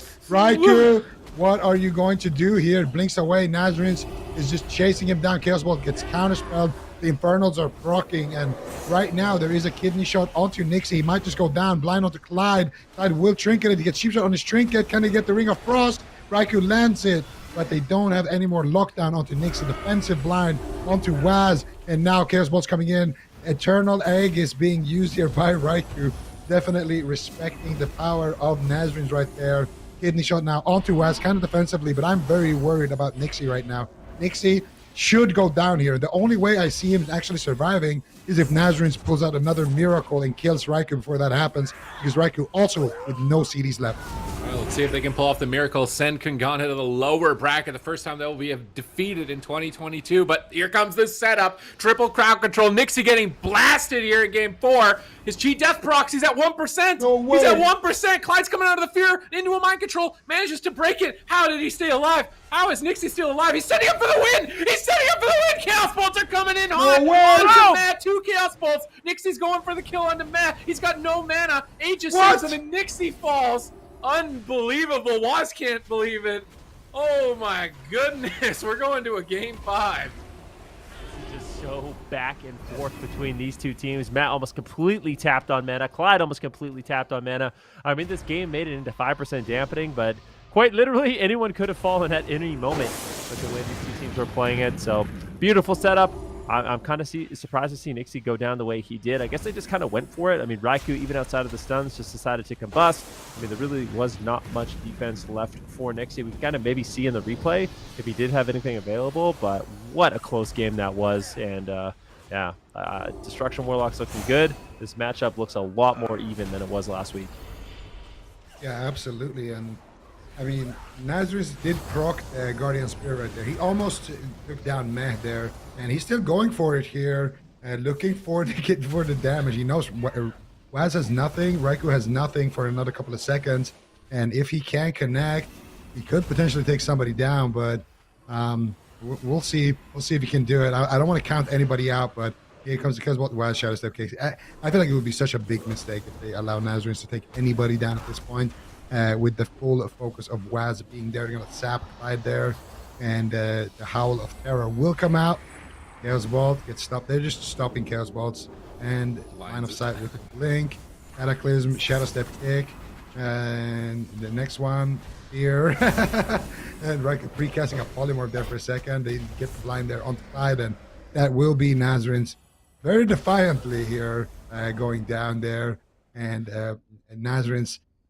Wow, we need to see the replay. Even Waz, he can't believe how close these games are, and Casual Dads came to play this week, that's for sure. Destruction is looking absolutely incredible. The damage is just off the charts, and you gotta admit as well, Raikou finding that opportunity there to take Nixie down. I thought Nixie was fine. I thought there's no way he's gonna go down anymore. They've survived they kind of weathered the storm with the Clyde, getting a couple of heals out for that, but Raikou just showing the power of Fire Mage as well.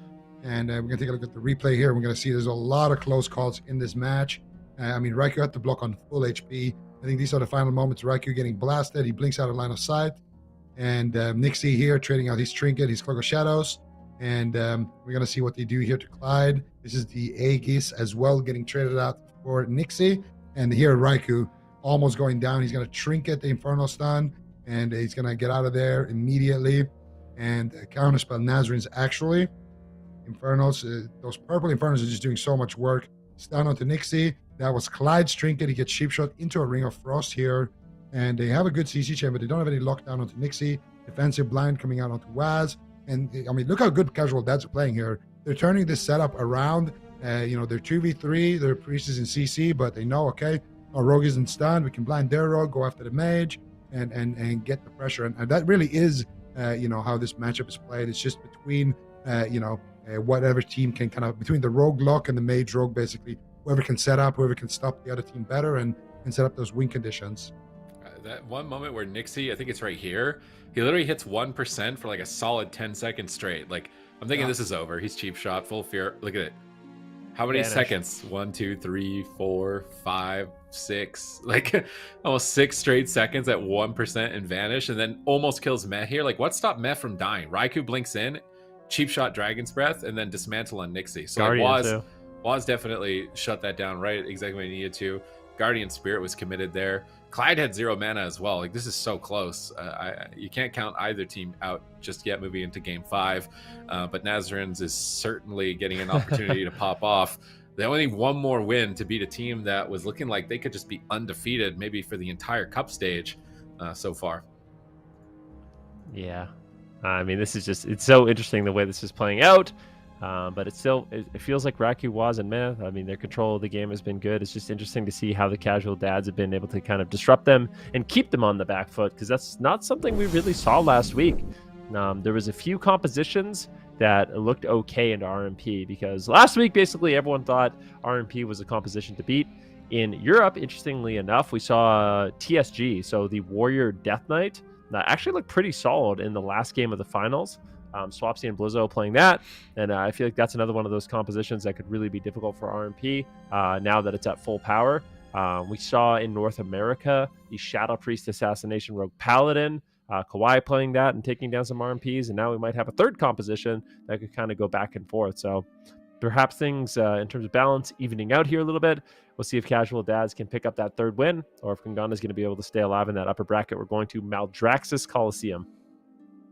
All right, small Right, pillars. and this is Casual Dad's map pick because they have the advantage here in game number 5. So honestly, Casual Dads, they finished top 3 last week. So, they're definitely up there. But I would say it's a bit of an upset because Kungana, they just looked so dominant last week. So if they can pull this off, I mean, imagine that lower bracket. You're gonna have Blizzo, Waz, all these guys, down there. And it's just not a great spot to be in. I mean, even with Casual Dads being down there, honestly, I'm terrified for the lower bracket and the teams down there.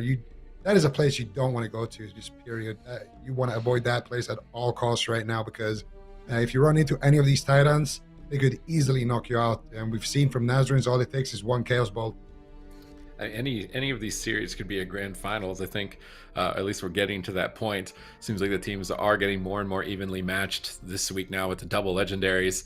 A lot of other specs are leveling up, and Kungana are getting challenged on it. They played a good defensive game. They shut down Nazarens very well in that last round. But if they even slip up for a moment, if Nazarens can just get in there, he will KO somebody. So it's not going to be easy. It's going to be very sweaty, I think, for the side of Kungana here in game number 5 as the Casual Dads look to make the gods bleed. Can they take down a team that is undefeated? Was looking like they could go undefeated for maybe even the entire year based on their performance in that first cup. They're coming back strong and fighting it out to the bitter end here on Maldraxxus Coliseum. Big map with lots of open field, which means that Nazarens can find those Chaos Bolt opportunities a lot more frequently. Playing a bit of a passive game here at the start. Neither side running in to get combat. It looks like the Fell Hunter has actually grabbed combat here for Nazarens, so no sap from either side likely here. Unless Waz can find Nixie or Nixie finds Waz. Nazarens moves into midfield. Has his portal he can escape with behind the pillar. Waz has Holy Ward on him, so they're going to need to make sure to get the ward off before they start. I imagine ward on Nixie as well. Looks like it at least right now with those shields pulsing on both of the rogues. So you're going to have to waste a cheap shot during their subterfuge to remove that and then set up crowd control. But they're both playing it pretty slow here. Nazarens just poking forward, trying to find whatever little advantages and immolate here and immolate there. Neither team wanting to open just yet. It seems like the rogues want to be the targets. They're dancing right on top of each other at the moment. How do they not see each other? What is going on? Are they going to open and break the wards? Looks like Waz starts it. Nixie sees him now too. Ward is off of Nixie, but not off of Waz. How did Waz not get seen there? But Nixie gets seen. Meg gets stunned up, but Waz intercepts. Chaos Bolts are flying in on game number 5. Is Nazarens going to close the game out? Nazarens blinks in. Howl of Terror on the whole team. Nixie gets a dismantle onto Waz during the Psychic Scream and Polymorph, trying to slow down the pressure. This is Dark Soul Combustions. Both teams go out guns blazing in game 5. Yeah, but Meta didn't really trade too much. Just the Guardian was going to get gripped now. Big Chaos Bolts once again incoming. Aegis going to get activated by Waz. That will likely keep him alive. But Nixie trades out his Trinket and Nazarene trades out his Trinket. So in terms of Trinkets and Medallions, Kungana a little bit ahead. Let's see what they can get done. Big cheap shot here on Nixie. Trying to get some more follow-up damage. They actually get the Cloak and the Evasion and the Fleshcraft. So Nixie trades out in a big way. He's got no defensive cooldowns. Literally 0. But kidney shot now on Waz as Nixie trying to turn around the pressure. I am afraid for Casual Dads. If they can get Clyde's Trinket out of the way, then I feel like Kungana is just a couple setups away from closing this out. Combustion's rotating back up. Things are looking good. Yeah, they definitely have Nixie exactly where they need to. They sheep him up, and this is potentially the launch of the setup. Nazarene gets kicked. Waz needs to make his way over there. Dragon's Breath onto Nixie. They need to stun him now. He gets disarmed.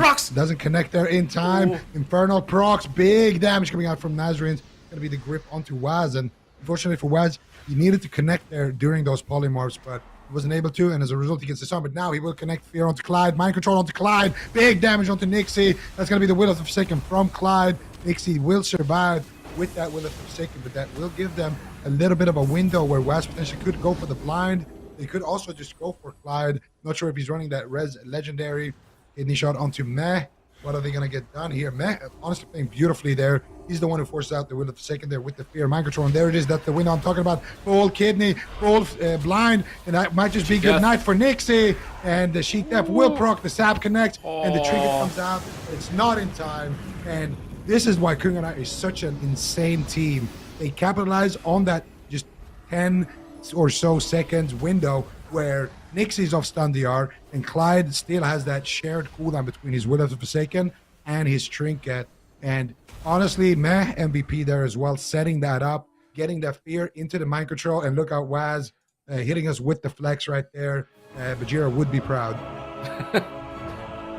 All right, Kungana going to Championship Sunday. Casual Dads going down to the lower bracket, and they have to fight LF Org. It's going to be a sad day, man, sending one of these teams home today. Like, that's insane to me. I think we had to send Morrow home last week on this day, which is still maybe possible as well if their series doesn't go too well for them either. Like, the competition is at an all-time high. Yep, no doubt about it. Some insane teams. You can see here, I think this is a little bit later on in the game, about 2.5 minutes in. That's the fear, mind control. All right, there's the fear and the mind control. So they get that Will of Forsaken. Cheap shot onto Clyde. Nixie's still low. He actually preemptively uses the Aegis, but I think as soon as Nixie's off stun DR, this is where they kind of just go for it. What is the crowd control they actually get on Clyde? So Blind. Okay, so it's a full blind on Clyde. Super unfortunate for them. Just so precise in their crowd control, He's in their 1 setup. second There's the away. blind. Look at Nasser it. does everything he can. Look at him, blinks in, gets the Howl of Terror, but it's just not enough. And Nixie, for the record, 1 actually second. is using Sephuz. Right He's there. playing Sephuz. Yeah. It's a very close call with that Guardian Spirit. But Nixie, like I said, he is playing Sephuz. He's playing Orc, so those stuns are as short as they could possibly be. And he's still getting dropped in them. Really nice setup there by Kungana. They stay alive in the upper bracket. They make it into the top 6, or to the top 4, pardon me. And unfortunately for Casual Dads, they had a really, really good showing here, but they're going down to the lower bracket. And I have a funny feeling that whatever team's playing against them might have a rough go of it because, yeah, really, really solid performance from them. Against Casual Dads? Yeah, I mean, Casual Dads are looking good. They don't have all 4 members, but, I mean, the Rogue Lock Priest looks really, really solid overall. I'm curious to see how it does in other stuff. Yeah, I'm curious as well, and they're dropping down to looking for Org. How do you think they're going to do against that team then, Ben? Against looking for Org? Well, yeah. I think looking for Org has a couple different compositions they could run. I would be curious to see them run the Warrior Death Knight. Like, I think that composition, the TSG as it's called, the Warrior Death Knight, could really, I think it's really good, particularly into one caster. So, if, you know, you're a Destruction Warlock and you have a Warrior and a Holy Death Knight training you down with the Spear of Bastion, eventually you're going to get caught. That A-Bomb's limb is absolutely horrifying. So, that's something they could run. They could try the Mage Lock as well. Lots of different options for them. Kind of curious to see what they're going to mix it up with, because they know exactly what they're playing into, and they have a lot of compositions at their disposal, which should theoretically give them a big advantage. Man, I mean, just like last week for the European region, the lower bracket is just already shaping up to be really scary. A lot of really solid teams down there. So I definitely agree with you, Ben. I can't wait for that series. I can't wait for our as well to see who's going to be playing up against Bugs in the last match of the day. That's also going to be in the lower bracket, and it's going to be the loser of this match that we've got coming up here. It's MYWAY versus SK Pieces. And tell me what you think about this, Zico. I feel like both of these teams also didn't quite perform maybe where we expected them to. Yeah, absolutely. MYWAY, you know, the reigning champions from last year, playing that jungle, they kind of just fell flat last week, to be honest. But they did fall to the, to the Casual Dads. That Outlaw Rogue actually being very, very potent in that matchup. So for them, they're looking to kind of bring it back now with double legendaries. Hopefully, we'll see maybe Jungle step up a little bit here. And they were the only team that actually ran a Discipline Priest. And then, of course, SK Pieces, another really, really stacked roster. Askarath, world champion. Maro, also, I think, in second at BlizzCon. Mercy, always been holding it down. And, of course, Zepai as well. So just a lot of insane players on that roster. And honestly, shocking that they weren't, at least in the top 3. Because that's typically where we see these guys, but with just so many Titan teams right now in Europe, it's fierce competition, and once again, going to find themselves in that lower bracket. Honestly, it's going to be a great game. It's going to be a great game for sure. Both teams are stacked. Yeah, For sure, super stacked. I was talking with Maro a little bit behind the scenes there to see kind of what happened last weekend. I know he was disappointed in his performance as well. He said that last week they had so many comps to choose from. There was like 10 and they weren't quite sure how to narrow it down. But this week, heading into this match, they're a lot more prepared. They're a lot more, solidified in the comps that they want to play and the way that they want to play them. So we'll see if they make those correct choices this time. But before we do get to find out, we are going to head to a break. It's MYWAY versus SK Pieces coming up next. We'll see you soon.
Welcome back, everyone. Super high stake match coming up here. It's MYWAY versus SK Pieces.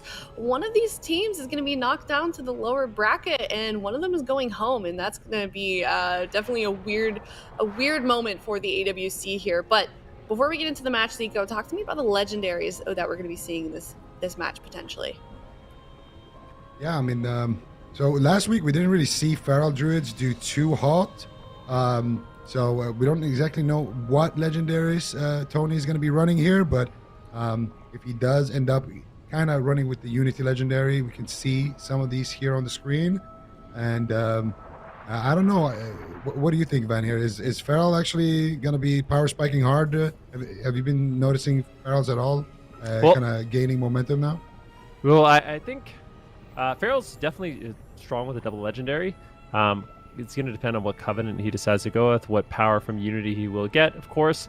I think the one thing for sure that's going to go in favor of MYWAY, even if we don't see Farrell's power spike really hard, luckily for them, their partner, the Survival Hunter, is going to do extremely well. Seeing Beast Mastery Hunter as well. I think overall, Jungle's looking like a really solid composition, and they're the best at it. They're the champs from last year. You can see exactly what they're going to be able to get done, but they're going up against a really solid team. The SK Pieces, these guys are so consistent, kind of a new roster coming together. Asgrath, Morrow played together last year with Zeepai, now coming back, returning with Mercy, playing both Warrior as well as Warlock. So I think in the open stages they actually did play Mage Lock, and if I was to anticipate a blind pick from them, I could easily see Morrow playing the Frost Mage and Mercy on the Destruction Warlock. I think it's a pretty good answer in the jungle. Basically, just got to keep them pinned to the pillar, stop their offense, and kind of out-attrition them. And it's something we've seen Mage Lock have success with in the past. Yeah, we'll have to see if that's something that we can check out as we head into this next game here. Zico? Yeah, no, I was just going to build on that with Survival Hunters now. Or Hunters in general. Now we're gonna probably see them just go with Pain Death Legendary and with the Kill Shot Legendary as well. So just gonna be doing a lot of damage while having that sustained kind of defense. Because last week we kind of saw them having to pick between them. So that's gonna be really, really big for the jungle, and we'll see if that's gonna be enough. For SKP says, it's the same thing. They kind of know. Okay, we're against MYWAY. They're running jungle. That's the only thing that they're running. That's the only thing we need to really prepare for. And for MYWAY, they have jungle, which is traditionally a comp that does really well into everything. But you really need to spam out games and learn. Okay, against this comp, we're running with these legendaries. We're running with these covenants, and this is our game plan. We're gonna win by running them or by swapping to the healer, or by CCing the healer, or whatever the strat might be. So a lot of they definitely have to grind a lot of games, and like Ben said, they're definitely the best at it, and they've proven that. And the stakes here, these are two Titans teams. These are two teams that we always see in the finals. Like for the longest time that I can remember, it's always Zeepai versus Waz in the grand finals. That's just how it goes. That's the script. And right now, the script is being shaken up in a big way, because both of these teams are kind of starving on points. They need to have a deep run, at least one of them. Whoever gets knocked out, unfortunately for them, they won't get that many points. But the other team really needs to go for a deep run, because if they want to be able to qualify for the circuit, they can't afford to kind of mess up two cup performances by their standards, of course. Yeah, it's very true. It may only be cup number 2, but we've seen in the past how these early cups can really make a big difference in their placement later on in the season. So they've really got to be focusing on getting those points, getting those high placements, and one of these teams is not going to be happy at the end of this series. But it's game number 1 to Grand Arena, MYWAY versus SK Pieces here in the upper semifinals. Reigning champions, MYWAY, looking for a better performance in Cup number 2. SK Pieces as well, looking for a better performance in Cup number 2, but only one of them is making it to Championship Sunday. What is SK Pieces going to put together here in game number 1 to solve the puzzle is what I'm interested to see. What classes are we going to? Mage Lock? Are we going to a Warrior Mage? Are we going to an Ellie Mage? Like, they have so many different options. And as I pointed out, Morrow said they didn't know what to lock in, so this is what I want to see now. Have they formulated what they need? Starting off with, completely out of left field for me at least, was Turbo, and this composition is nasty with double legendary. Enhancement Shaman got opened up a lot in terms of potential builds, damage, pressure, support for the team. Fury Warriors in a lot better of a position as well, so let's see what happens. Kasu with a bit of a surprise as well. He's marksmanship, so a very interesting blind pick from both sides. Yeah, I didn't really anticipate this, but that's one of the problems. If you play a jungle only, we've seen Zeepai do this in the past with Blizzo, bring in the turbo cleave and kind of just run the jungle down. Unfortunately, you don't have the most flexibility with MYWAY, and if they can't figure it out in this matchup, they're going to have to run into a lot of rough compositions. Kasu getting low, down to 10% health. He gets gripped away, but Mercy is there to say hello, and if Zeepai can reconnect, Kasu could be in a lot of trouble. Looks like they're going to continue with the Paladin rush down strategy, but Asgrath has not been dented even a little bit He's completely fine without his Avenging Wrath. It might be able to get something done, but I fear Casu on the Marks Hunter. I don't know if he's going to be able to connect in any kind of meaningful way here onto Asgrath. I feel like in terms of blind pick, SK Pieces has come out way ahead. Yeah, definitely a well-prepared composition here. And this is the first time we see a Holy Paladin right now with the double legendary. So we're going to really see Asgrath potentially shine here. He's going to have to use that Divine Protection right there. He gets a nice wings right there. And he should be fine. But Casu, though, he gets caught up in that static field. And now caught up in the Stormbolt. Mercy digging in here with the Recklessness, doing a lot of damage, hitting out that cooldown with that. Casu trying to make some distance here. Tony just trying to tunnel down Asgrath on the Paladin. Excess coming out from Zipa has been doing a great job with that. Tony not going to be able to curse it, but it will break through that damage. And now once again, Zipa caught in Chastise stun, stunning up Asgrath. Can Casu make his way over there? Nice defensive here coming out here from Mercy.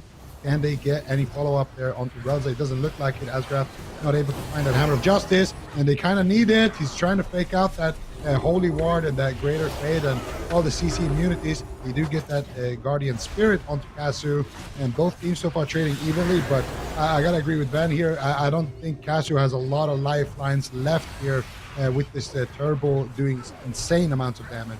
Yeah, next Stormbolt could be a trinket. They're at least rotating their cooldowns effectively. It's pressure right now just seems like non-existent on Asgrath. Finally a stun here in line of sight, but Casu gets Stormbolted. Mercy intervenes over. Asgrath's going to easily survive the stun lock, and it's those stuns that Casu can only connect in. The MM Hunter so stationary. Ray of Hope has to trade here. Perhaps they can pressure through it and make it negative as well. Doesn't look like it. Big heal comes through. Casu back to full health. Both teams at least surprisingly tied on mana at this point, but this variant of Turbo Cleave has so much healing between the Fury Warrior, the Enhancement, and the Holy Paladin that I'm not sure if they can pull it off. Casu trading Aspect of the Turtle, another full Hex onto Relza. Tony needs to dispel this as soon as possible. Aspect of the Turtle is now over. Recklessness is still rolling as Mercy procs that from his 4-piece bonus on the Fury Warrior, proccing it again during the Stormbolt. This is deadly situation. Mercy gets stunned. Tony peels him off, and I think they've realized going up Asgrath is not going to work. They're going to try and attack the melee DPS, but they are all so durable. Do they have enough damage to cut through the tankiness of SK Pieces Turbo in game 1? We'll have to wait and see. Static Field Totem gets killed off by Casu. Asgrath, mana not looking too bad. Honestly, it's about even on mana right now, but Asgrath just has so many cooldowns, and unfortunately for Casu, he's used his Aspect of the Turtle. It's not going to be available for a while. Tony throwing a nice little Cyclone out onto Mercy, try to slow things down here for SK Pieces, but they do reconnect. Asgrath tops himself off. Massive damage on Casu. He's forced to get gripped away. That Chain Harvest coming in from Zipa, going to do devastating amounts of damage. Now Tony in some trouble as well. Casu forced to run away. This is the Ascendance by Zipa, putting out tons of pressure onto MYWAY. Relza kind of struggling at this point to keep his team alive. Going to be running out of healing relatively soon, but Asgrath gets caught into the open. A big attempt here, and they get the Divine Shield. That's a big win for the side of MYWAY. The best cooldown Asgrath has available trades out, but there's still so much more. The Blessing of Protection, the Fleshcraft, still has a Saved by the Light. For MYWAY, they get a little win, but they still have a long journey, I think, to take down this Paladin. Yeah, and they don't have too many cooldowns still to work with. Relza, though, he has that Guardian Spirit coming up in 10 seconds, but I don't know if they can buy 10 seconds. Defensive Cyclone coming out. Deepai gets trapped. He gets dispelled out of that one. Interrupt Tony there on the Cyclone. Casu kills off the static field, and he does a good job here just playing defensively at the pillar. Now it's their turn to strike onto Asgrath. There's the Rake Stun. Do they have anything more? Divine Protection onto Asgrath. Is it going to be enough to keep him alive? Once again, they don't get the Trinket here. They don't get the Blessing of Protection either. Those are the big cooldowns that they're trying to push for. Roar of Sacrifice is going to run out here onto Casu. Big damage onto Mercy. Looks like they want to swap to him, but Zipa is going to connect. That's going to be the Guardian Spirit. And Relza's mana actually recovering very nicely. I think he snuck away there for a drink. And Relza actually out-manning Asgrath. This could be a game that just goes down to the mana. Asgrath now with a preemptive Fleshcraft here, trying to avoid that CC chain. They interrupt Tony's Fleshcraft, and big pressure onto Casu. That's going to be the Ray of Hope, and that's a positive ray there for Casu. Now he's going to look for the trap here, looking to maybe take down Mercy, as it looks like they are going to be swapping to that Fury Warrior instead on the side of MYWAY, realizing, hey, we got the Trinket just from Asgrath now, and they got the Divine Shield, so maybe they can take down somebody with a big CC chain with that trap. Looks like they're targeting Relza, though. Caught in the hammer of justice into a cap totem, down to below half. No Guardian Spirit available, trying to escape, popping the Apotheosis. Asgarath gets swapped to by Kasu. Can they pull off a miracle? Another Chain Harvest. Look at Zipai's Chain Harvest cooldown. 30 seconds. His double legendary is reducing the cooldown of that every time his Flame Shock critically strikes. He's getting Chain Harvest after Chain Harvest after Chain Harvest, killing the entire team and healing his entire team. Tremendous support. Even despite that, Relza is holding strong. He's slightly ahead on mana at this point, which is very surprising. They're going after Asgarath once again in dampening, but a huge heal comes out, restabilizing him. Ray of Hope trade, so Kasu can try and get aggressive here. Is he going to be able to get the kill? No trinket, no bubble. Double fear onto the DPS. Decent setup by MYWAY, cutting through Asgarath's healing and dampening. They're right on top of him. They get it! They did it! I cannot believe it. They cut through the defensive SK pieces. I was looking like this. It was looking like this comp was going to be impenetrable, but they managed to pull it off with a strategy that I feel like we were all criticizing. Like, why are they on the Paladin? This doesn't make any sense. Are they actually able to kill the Paladin? But this is why these guys are reigning champs, man. MYWAY take game 1. Oh, MYWAY. I thought they got outpicked here quite hard. I wonder if Azurath had like a few more cooldowns he could have rotated through, but that was crazy amounts of burst coming in, and they still make it work. I mean, for a lot of that game, it felt like they were on the back foot, but they played it calm, cool, collected, played to their win condition when they were in trouble. We had Tony Farrell come back, actually land Cyclones, really slow down the damage, and eventually, a little bit later on in dampening, when Asgarath didn't have the healing, they were able to actually take him down. Relza, this is a really scary moment for him. I thought Zipa and Mercy might actually just fully commit to Relza at this point, like just kind of abandon Asgarath, just allow him to survive with his Blessing of Protection, just get on that Holy Priest. Maybe something they go for in a next game, like a little bit more of an aggressive strategy, instead of this kind of defensive strategy of going after the Hunter and preventing him from getting out damage. But it was at this moment, or very shortly, where Asgarath kind of gets dropped. I mean, it was an insane amount of damage we see here from Tony. Yeah, and he does have a Blessing of Protection to work with to see exactly what happened. I mean, he was like 30-40%, and he just got insta one shot. So they scatter Mercy, and they get the Maim stun right there. Wings, big heal coming out there, and then here he just gets absolutely crushed. What? That's just Tony? Yeah. What? Tony just bit him. But that was the first showing, actually, of Asgarath on the Holy Pilot. Well, the first showing we see of Holy Pilot in general with a double legendary. This is a healer that we've kind of been anticipating a little bit in the meta to power spike. But also, and I think almost more importantly, Relza, he was our only Discipline Priest last week, and now he shows up on the Holy Priest, 2.7 million healing done, finds that drink, and all of a sudden, MYWAY, they look rejuvenated. I mean, still, it was kind of, it was shaky. Like, a little. It was like a few times where like, oh, Cassie's going to die now. But the fact that they could win was very impressive. Makes me wonder if SK pieces are going to change anything at all in this matchup. Are they going to change comps? Like, I mean, MYWAY, are they going to change specs either for blind pick? Like, why was it that they went with Marksman instead of BM? Like, they've been playing BM pretty much every game. Maybe they tried Survival, I think, one game last week.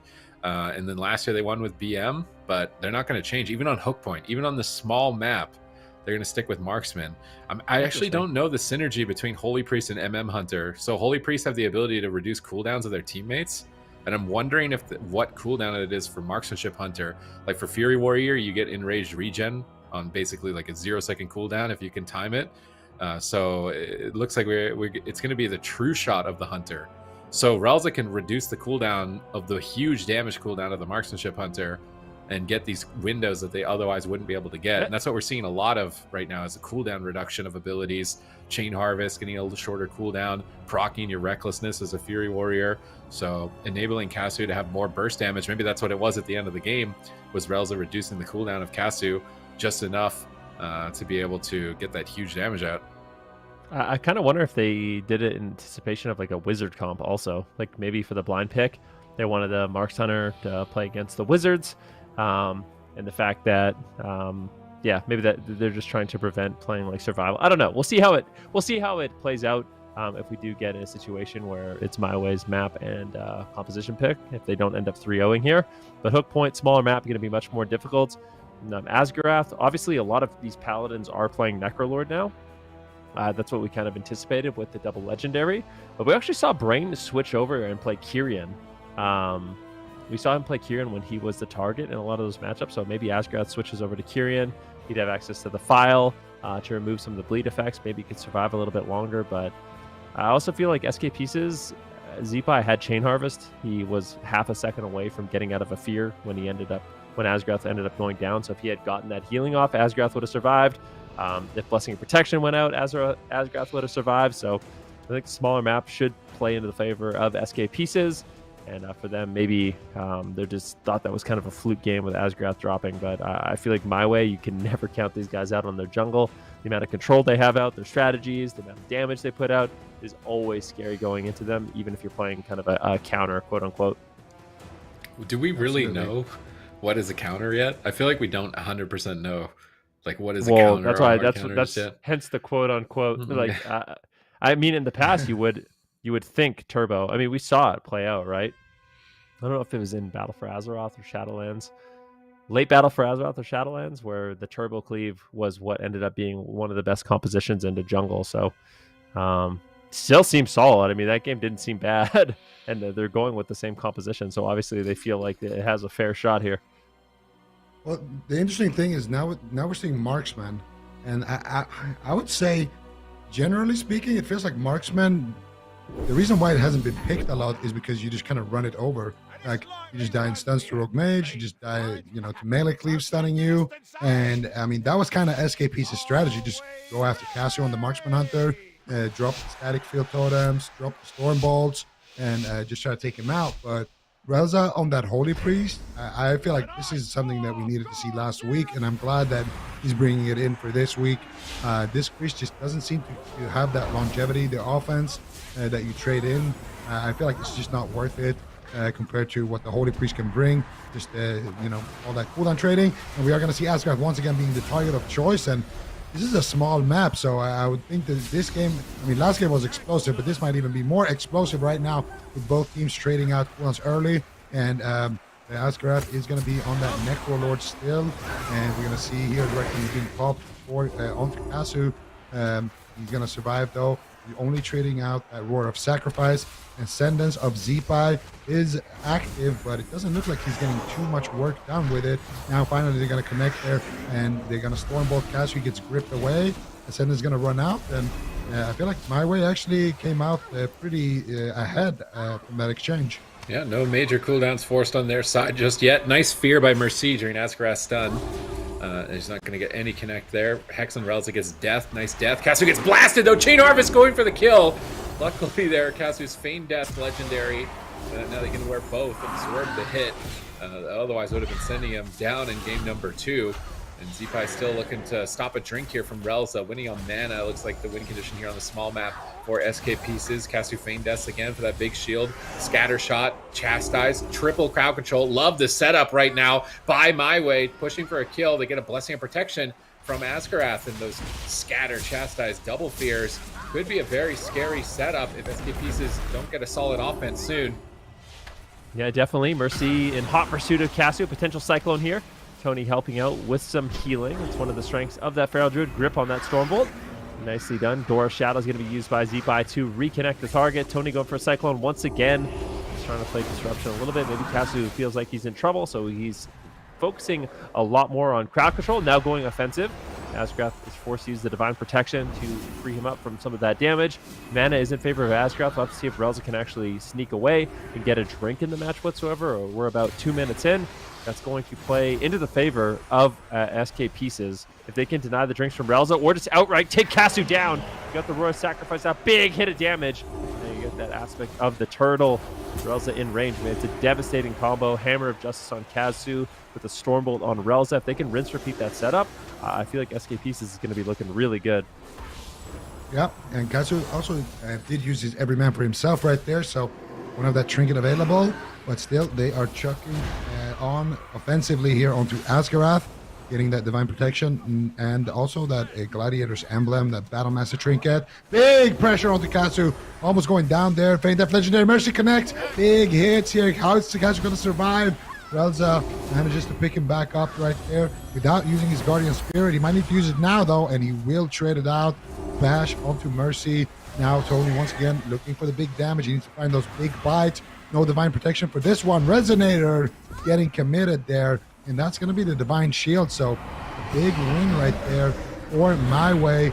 Now what can they do here? This is a checkmate situation. Stun onto Relza. He will trinket out of that one and save Kasu. If they can get another one of those double stun combos, that could potentially be what seals the deal in favor of SKPs. But Z5 taking massive damage as well. Going to use his Gladiator's emblem, Battlemaster healing effect, and now Kasu dropping almost solo to Mercy there. Recklessness, it's scatter shot there onto that Recklessness. Z5 still not out of the woods just yet, taking big damage. Z5, what are you gonna do? That Ascendance and that Blessing of Sacrifice and the Rallying Cry as well committed. There's the stun. Kasu just needs a couple of more seconds. Ray of Hope. Is it going to be enough offensive Blessing of Protection? That Ray might be negative. The sheer Relza, it's actually a positive Ray of Hope. Relza manages to sneak in a couple of heals, but Kasu still not out of the woods yet. Yeah, pinned down, Feign Death's away, stun onto Z-Pi, massive damage, incoming onto Z-Pi, Astral Shift at 10%, he's out of mana, he's not going to be able to Healing Surge for a few moments here, he's trying to support, but Asgrath doesn't have a lot of cooldowns either. Is Z-Pi just going to go down? He gets Cyclone at low HP, Mind Control on Asgrath behind the pillar, big damage incoming, Chain Harvest does nothing for Z-Pi, he's still at 10% here in game number 2, massive heal comes in from Asgrath, stabilizing Z-Pi for a moment, but he's still crowd controlled, Asgrath locked down for another second, Kasu doors up for the kill, and takes Z-Pi out. And I looked at the build for Z-Pi. He is running the biggest Live Lord build I have ever seen for Enhancement Shaman. He's got a healing enchant on his offhand weapon. He's got Ascended Vigor. He's running Draven Soulbind, so he's taking 10% less damage when he's low HP. He's running a bunch of these healing things to try and make himself tanky, and they still took him down. He's running the Swirling Currents Resto Shaman Conduit, so when he puts a totem down, his next 3 healing surges heal more. Like, he built himself to be a tank, and they still took out the tank. I mean, not only that, but I mean, we're going to see multiple moments in that replay.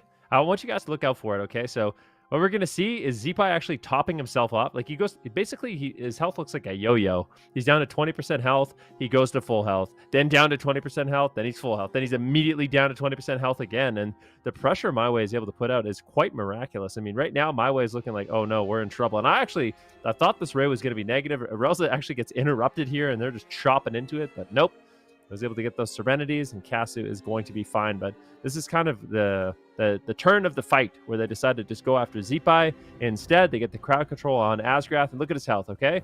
He's down. He heals himself up a little bit. He gets caught into a stun after this. He chain harvests himself to full HP. This is a beautiful Cyclone. So out of the Cyclone, this is where Z-Pi actually gets the chain harvest. Is there any crowd control on Asgrath? I think it's a mind control. Beautiful. Look at Z-Pi's health. Goes to full. Immediately down to 30% health. Asgrath gets in line of sight. Oh, Z-Pi's full health once again. Now into a scatter. Look at Z-Pi's health. Oh, dead again. So just constant threats. And I wonder if MYWAY is figuring out, oh, we could just go after the Shaman. Like, it's a lot better and more consistent than going after the Paladin. And with how much damage Z-Pi was taking, I wouldn't be surprised if we see Kasu, Tony, and Relza just continue the strategy of going after the Shaman. Or if we see Z-Pi, Mercy, Asgrath, bring in Morrow and play a different composition, because I don't know if this is working out as well as they had hoped. Yeah, I definitely agree with you. I think it's time for a comp swap. 2 games of Turbo, and if you're SKP says, this would be your second week in a row where you don't necessarily get the most amount of points. So I think it's time to bring in Morrow maybe and see what else they have. They said they had a lot of comps last week and they couldn't pick which one, so definitely be the time for that. And during that Ray, I thought it was negative as well, but it's actually Tony coming in there with some clutch heals during that. Yeah, I saw a little regrowth, a fresh little regrowth hot there onto Kasu. So Tony, you got to give him you got to give him some big props for that game as well. The low Cyclone, absolutely fantastic. The off healing as well when his teammate. Honestly, it was negative. If it was just Relza's healing, I'm pretty sure it was just a negative Ray. But Tony there coming in with some clutch heals as well, and also Relza doing some excellent work towards the end of it, landing the mind control, and also getting that mind games there towards the end to close out the match. This is the MYWAY that we know and love. Everybody on the same page, everybody doing clutch plays, and I mean, SK Pieces. This is the matchup they knew coming into today that this is what they're going to be playing against. This is their matchup. So this is really their best composition in their mind into the jungle. And MYWAY just makes it look easy. First game, a little sketchy, but second game, definitely a lot cleaner. I feel like it's always nice. Like, it kind of sucks, and it's also really nice at the same time. MYWAY, they basically have one composition, right? So every single week they go in, they just play this one composition. Maybe they play different specs. You know, they have Mark, Survival, Beast Mastery, but it's always up to the other team to like try to prepare something, and they're always second guessing themselves. Meanwhile, you're the team that just gets to play your main composition strong. Like, we see some RMP teams doing this. We see jungle. Those are normally the two comps that are very, very flexible. But yeah, at this point, I mean, SK Pieces, they have like 80 different compositions they could consider. Do we play Fire Mage Ellie? Do we play Mage Lock? Do we play Lock Ellie? Lock Ellie is actually another one of those comps I think could be pretty good, but maybe not into jungle. But yeah, I don't only think it's Destruction that's good. I feel like Mercy, we talked about Demo. Affliction is also good. I feel like Affliction, Elemental, that I really believe is going to be a good composition. So the Elemental Shaman with the Affliction with the Resto Druid, just more and more compositions that they have at their disposal that they could potentially try.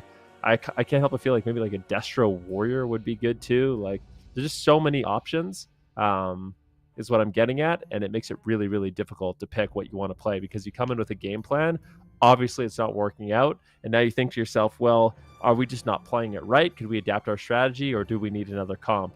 And that's what they're thinking about. That's why it's taking them a little while to come up with these compositions. Meanwhile, MYWAY, no matter what, they just are, it's adapt or lose, and they have to play that one comp. And I feel like it's almost freeing in a way, even though technically it is a disadvantage. Yeah, it can be really nice when people haven't figured you out just yet. Especially early on when everything is so kind of like Wild West, like even builds on a spec. Like you're listing specs, and then there's builds within that spec. Like Enhancement Shaman right now, I think has like 4 different builds, and I'm actually surprised that Zeepai is running the build that he's running. I was thinking that Doomwinds was going to go into retirement for a little bit when I'm looking at it, but he's still playing Doomwinds. I thought a lot of Ellies were switching over to Frostwitch, I believe it is, and playing like Ellie Blast builds and getting these big nuke hits on their Maelstrom. I'm imagining his reasoning is that he wants to be able to use his Maelstrom to heal more frequently, rather than going for these damage hits and then lining up the Doomwinds with a Stormbolt. But with the Doomwinds, your damage is also predictable. So Roar of Sacrifice is just going to always be used every time, or Barkskin's going to be used every time. So I do wonder if we even see a change in build, let alone even just spec or comp. Yeah, they're definitely taking their time to show us what they have. And next map will be Ruins of Lordaeron, and they will tag in Maru, Askerath on the Resto Druid, and Mercy is going to be staying in on that Fury Warrior. I mean, this is a comp, Maru specifically plays this comp so well. So for SK Pieces, I feel like traditionally, this is the comps that they're always, dominating with. It's Warrior Mage. Like when you think back on you think back on Maru and Blizzo and Looney. Like it was always Warrior Mage. It was always a little bit of Zeepai there with the Ellie Mage healer as well. And I feel like no matter what happens, those are kind of their main compositions. Those are the comps that maybe are closest to their hearts. So it's good to see them back on the Warrior Mage. The Resto Druid, though, I don't know how good it's going to be now with double legendary. Our resident Resto Druid of last weekend, Spawn of Damage with Luxia, didn't make it to the top 8 this week. So I'm not sure what happened there, but victory for my... And I'm just kidding. All right, Resto Druid is not the play. And we're going to see Askerath, of course, a Resto Druid main originally. Of course, he's much like all healers nowadays, kind of just flexing on whatever his team needs. We've seen him on Palap, Priest, whatever his team needs. But it's going to be good to see him back on that Resto Druid. And it's going to be good to see Maru back here on the Warrior Mage as well. But can they make it work here? And it's some clean setups. They're going to need to take somebody down, potentially Sheep, Relza, maybe go after the Hunter with clean CC chains. Let's see if they can get it done. Here we go. Ruins of Lordaeron match point. It would be a final fitting resting place as it is a cemetery. Who is going to take it here? MYWAY clean sweep potentially against SK Pieces. SK Pieces having a rough start to the 2022 AWC season here, if that ends up being the case. They switch Mercy onto Warrior Morrow on Fire Mage Asgrath on Resto Druid to try and pull off a win here. But this Marksmanship Hunter is still going to be a significant threat, dealing massive damage. I've seen so many clips of Marksmanship Hunters just blasting players out of the arena, and Kasu is looking to try and exploit that here in this series. Morrow is the primary target, is constantly going down on health. Kasu gets destroyed there for a moment. Dragon's Breath, Quaking Palm, set up on Kasu, trades out Exhilaration. Asgrath trying to clutch out this cheeky Hibernate onto the Resto Druid, but not finding it. Now a Bash, Freezing Trap, is he going to land it? Not going for it at the moment, trying to Door Shadows over to Morrow, gets pummeled on it, and they don't chain the CC on Asgrath just yet. Is Kasu going to move in maybe for a Scatter Shot here on Asgrath, maybe just throw a trap with a Concussive Shot? He's line of sighting Mercy, trying to avoid the reconnect, so Mercy intervenes to Asgrath and then gets stunned, and then Kasu gets gripped on the Bash. Really good positioning from Kasu there, but Mercy nonetheless, heroic leaps. Kasu then uses Disengage, roots them up with a Binding Shot. Looks like it gets removed. Now a Scatter Shot onto Mercy. Freezing Trap on the Warrior. Psychic Scream on the Resto Druid. Trying to get their cross crowd control so there's no intervene, no rallying cry, and isolate the Mage, but they haven't really been getting too significant of amount of pressure on Morrow just yet. Yeah, Morrow playing a very tanky build here with the Echoing Resolve, with the Blazing Barrier, just a maximum versatility. So really trying to stay alive as long as possible and basically being like the tank slash CC bot for his team. Meanwhile, Mercy can maybe stay on target. So they are going after Morrow right now, but there is a world where they switch at maybe go after the Pharaoh or go after the Restoration Druid and take down Asgrath potentially, maybe even go after the Warrior. We'll have to wait and see. I think with the way these strategies are playing out right now, we're probably in for a game with Dampening. Kasu right now getting combusted, big damage by Morrow.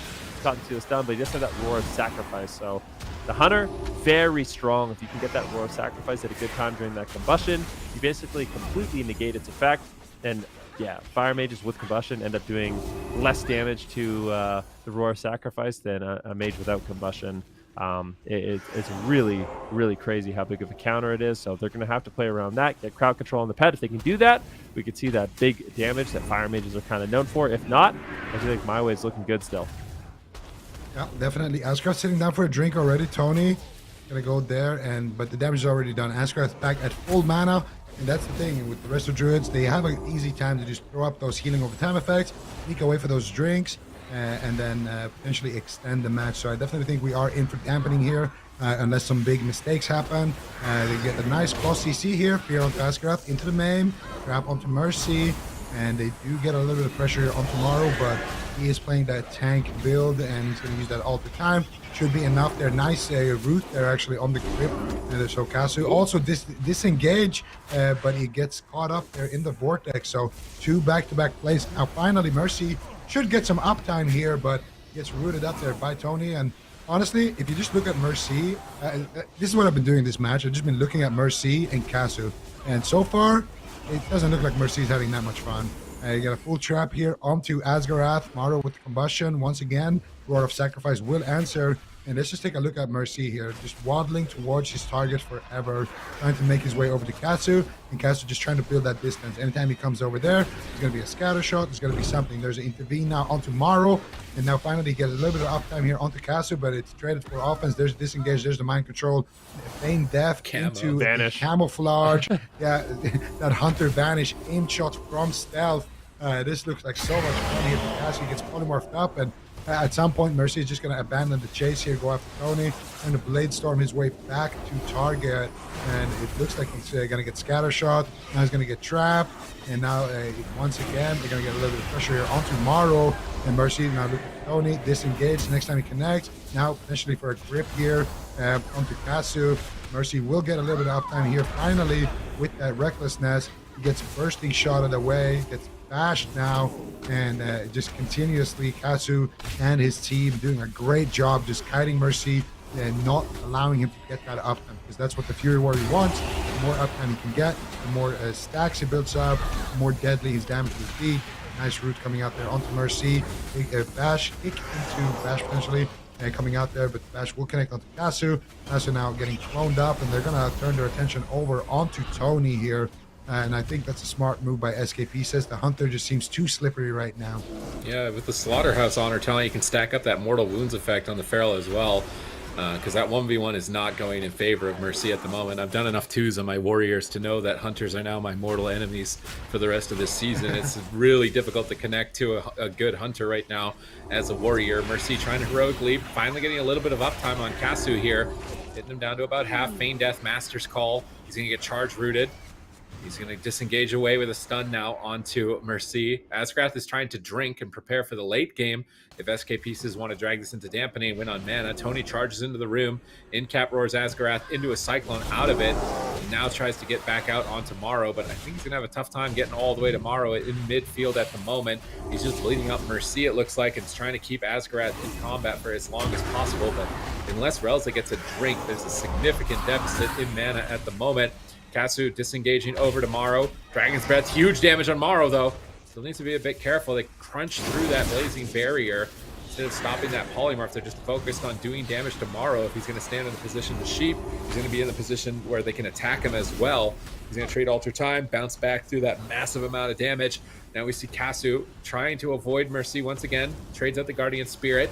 Mana evening out despite the drink from Asgarath as he repositions the center map. Gets caught in a polymorph there. Stolen by Relza, I believe. So a little thought steal there going from Relza. He's sheep chaining Asgarath at the moment. Who's the mage now? Kasu caught up in a fear. Quaking Palm on Tony. As SK Pieces stall, they're just waiting for that thought steal to fade. Finally, Morrow has his polymorph back and says, thank you very much. Ring of Frost onto Relza. Damage onto Kasu, but Morrow gets blasted, almost proccing his cauterized here. It's match point. SK Pieces can't afford to lose. The pressure is on. Asgarath getting crowd controlled over and over, but here comes Combustion. Is Kasu going to be able to hold steady? Aspect of the Turtle and Aegis have to trade at the same moment. Now they swap to Tony. Tony on the back foot, I should say the back paw, as he's trying to escape. Interrupting the polymorph, managing to recover. Mana evening out at this point, deep into dampening, but cooldowns in favor of SK Pieces. Yeah, this is looking really, really back and forth right now. SK Pieces looking good. Can they force the ice block from Morrow? Mana even for both these healers, even though Asgarath is able to sit down and get a little bit of a drink. 16% dampening. This game is going to start unraveling, and unfortunately for Kasu, he doesn't have any defense. There's no turtle for quite some time. Morrow still has his ice block, so if we go for like a big all-in from both teams, SK Pieces in terms of defense is going to come out way ahead. Nice Ring of Frost there by Morrow. He's on the run, letting Mercy get a lot done on that Fear Warrior, causing a lot of pressure here on the Kasu. I kind of wonder if MYWAY should be switching it up, go after the Warrior instead of the Mage, but they want to continue this pressure. They forced out the Iron Bark, 7 defensive cooldowns at the very least, 20% dampening, Ruins of Lordaeron, not much line of sight, big combustion. Morrow just trying to get out maximum DPS, shuts down Relza's drink with a nice flame strike. Good presence of mind and awareness there as both these teams exchange blows. Asgarath sitting down for a drink here, potentially on the other side. He gets flared.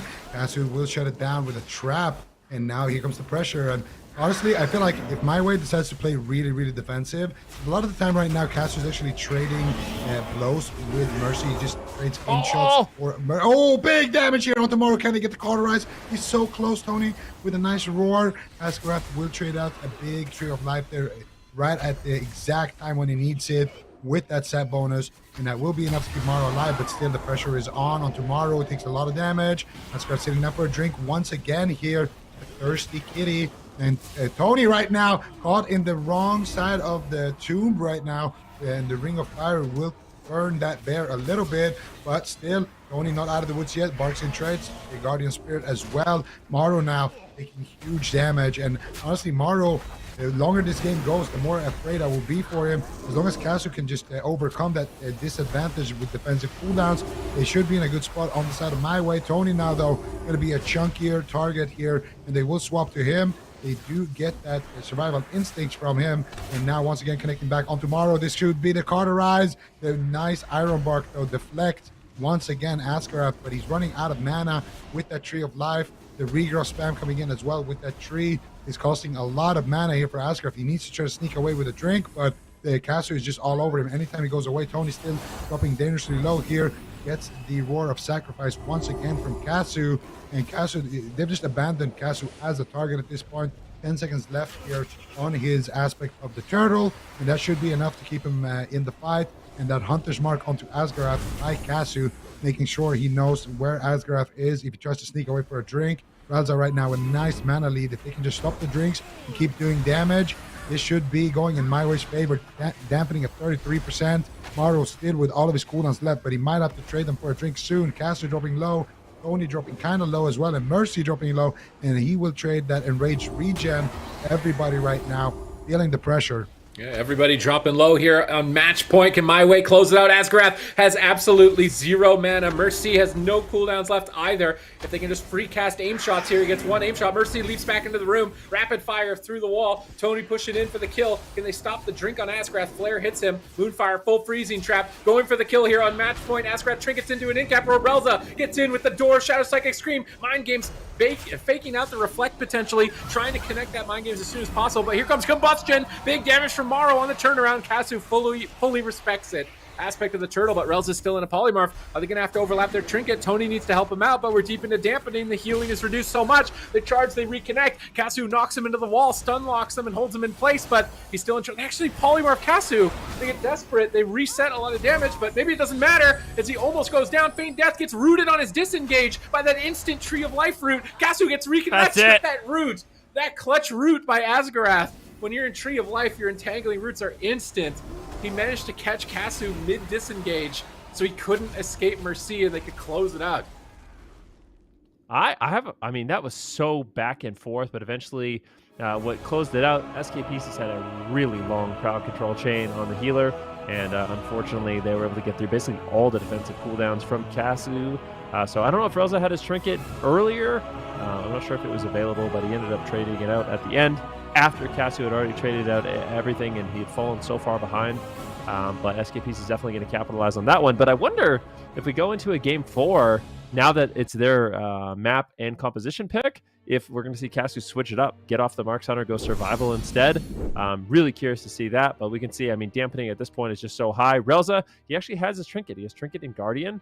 You know, this is where I think things spiral out of control. So Asgarath goes for a drink, and then Kasu, Tony, and Relza all push in to try to shut it down.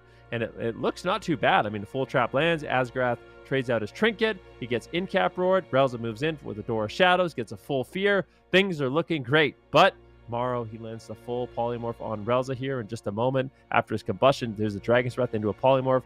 Relza, I can't help but feel like if he had just traded out his trinket here, maybe they could have stayed ahead of the damage and in the game, but look, he just sits the polymorph, sits another polymorph, sits another polymorph into a potential cyclone, and he gets bashed, and he has to trade out his trinket on that. But at that point, Kasu's already used Exhilaration, Sacrifice, he's used his turtle, he's too low. Yeah, he's too low to actually survive. It's a nice route, but ultimately, SK Pieces, they just pulled ahead with that 20-second CC chain at 40% dampening, and it's way too much to overcome at that point.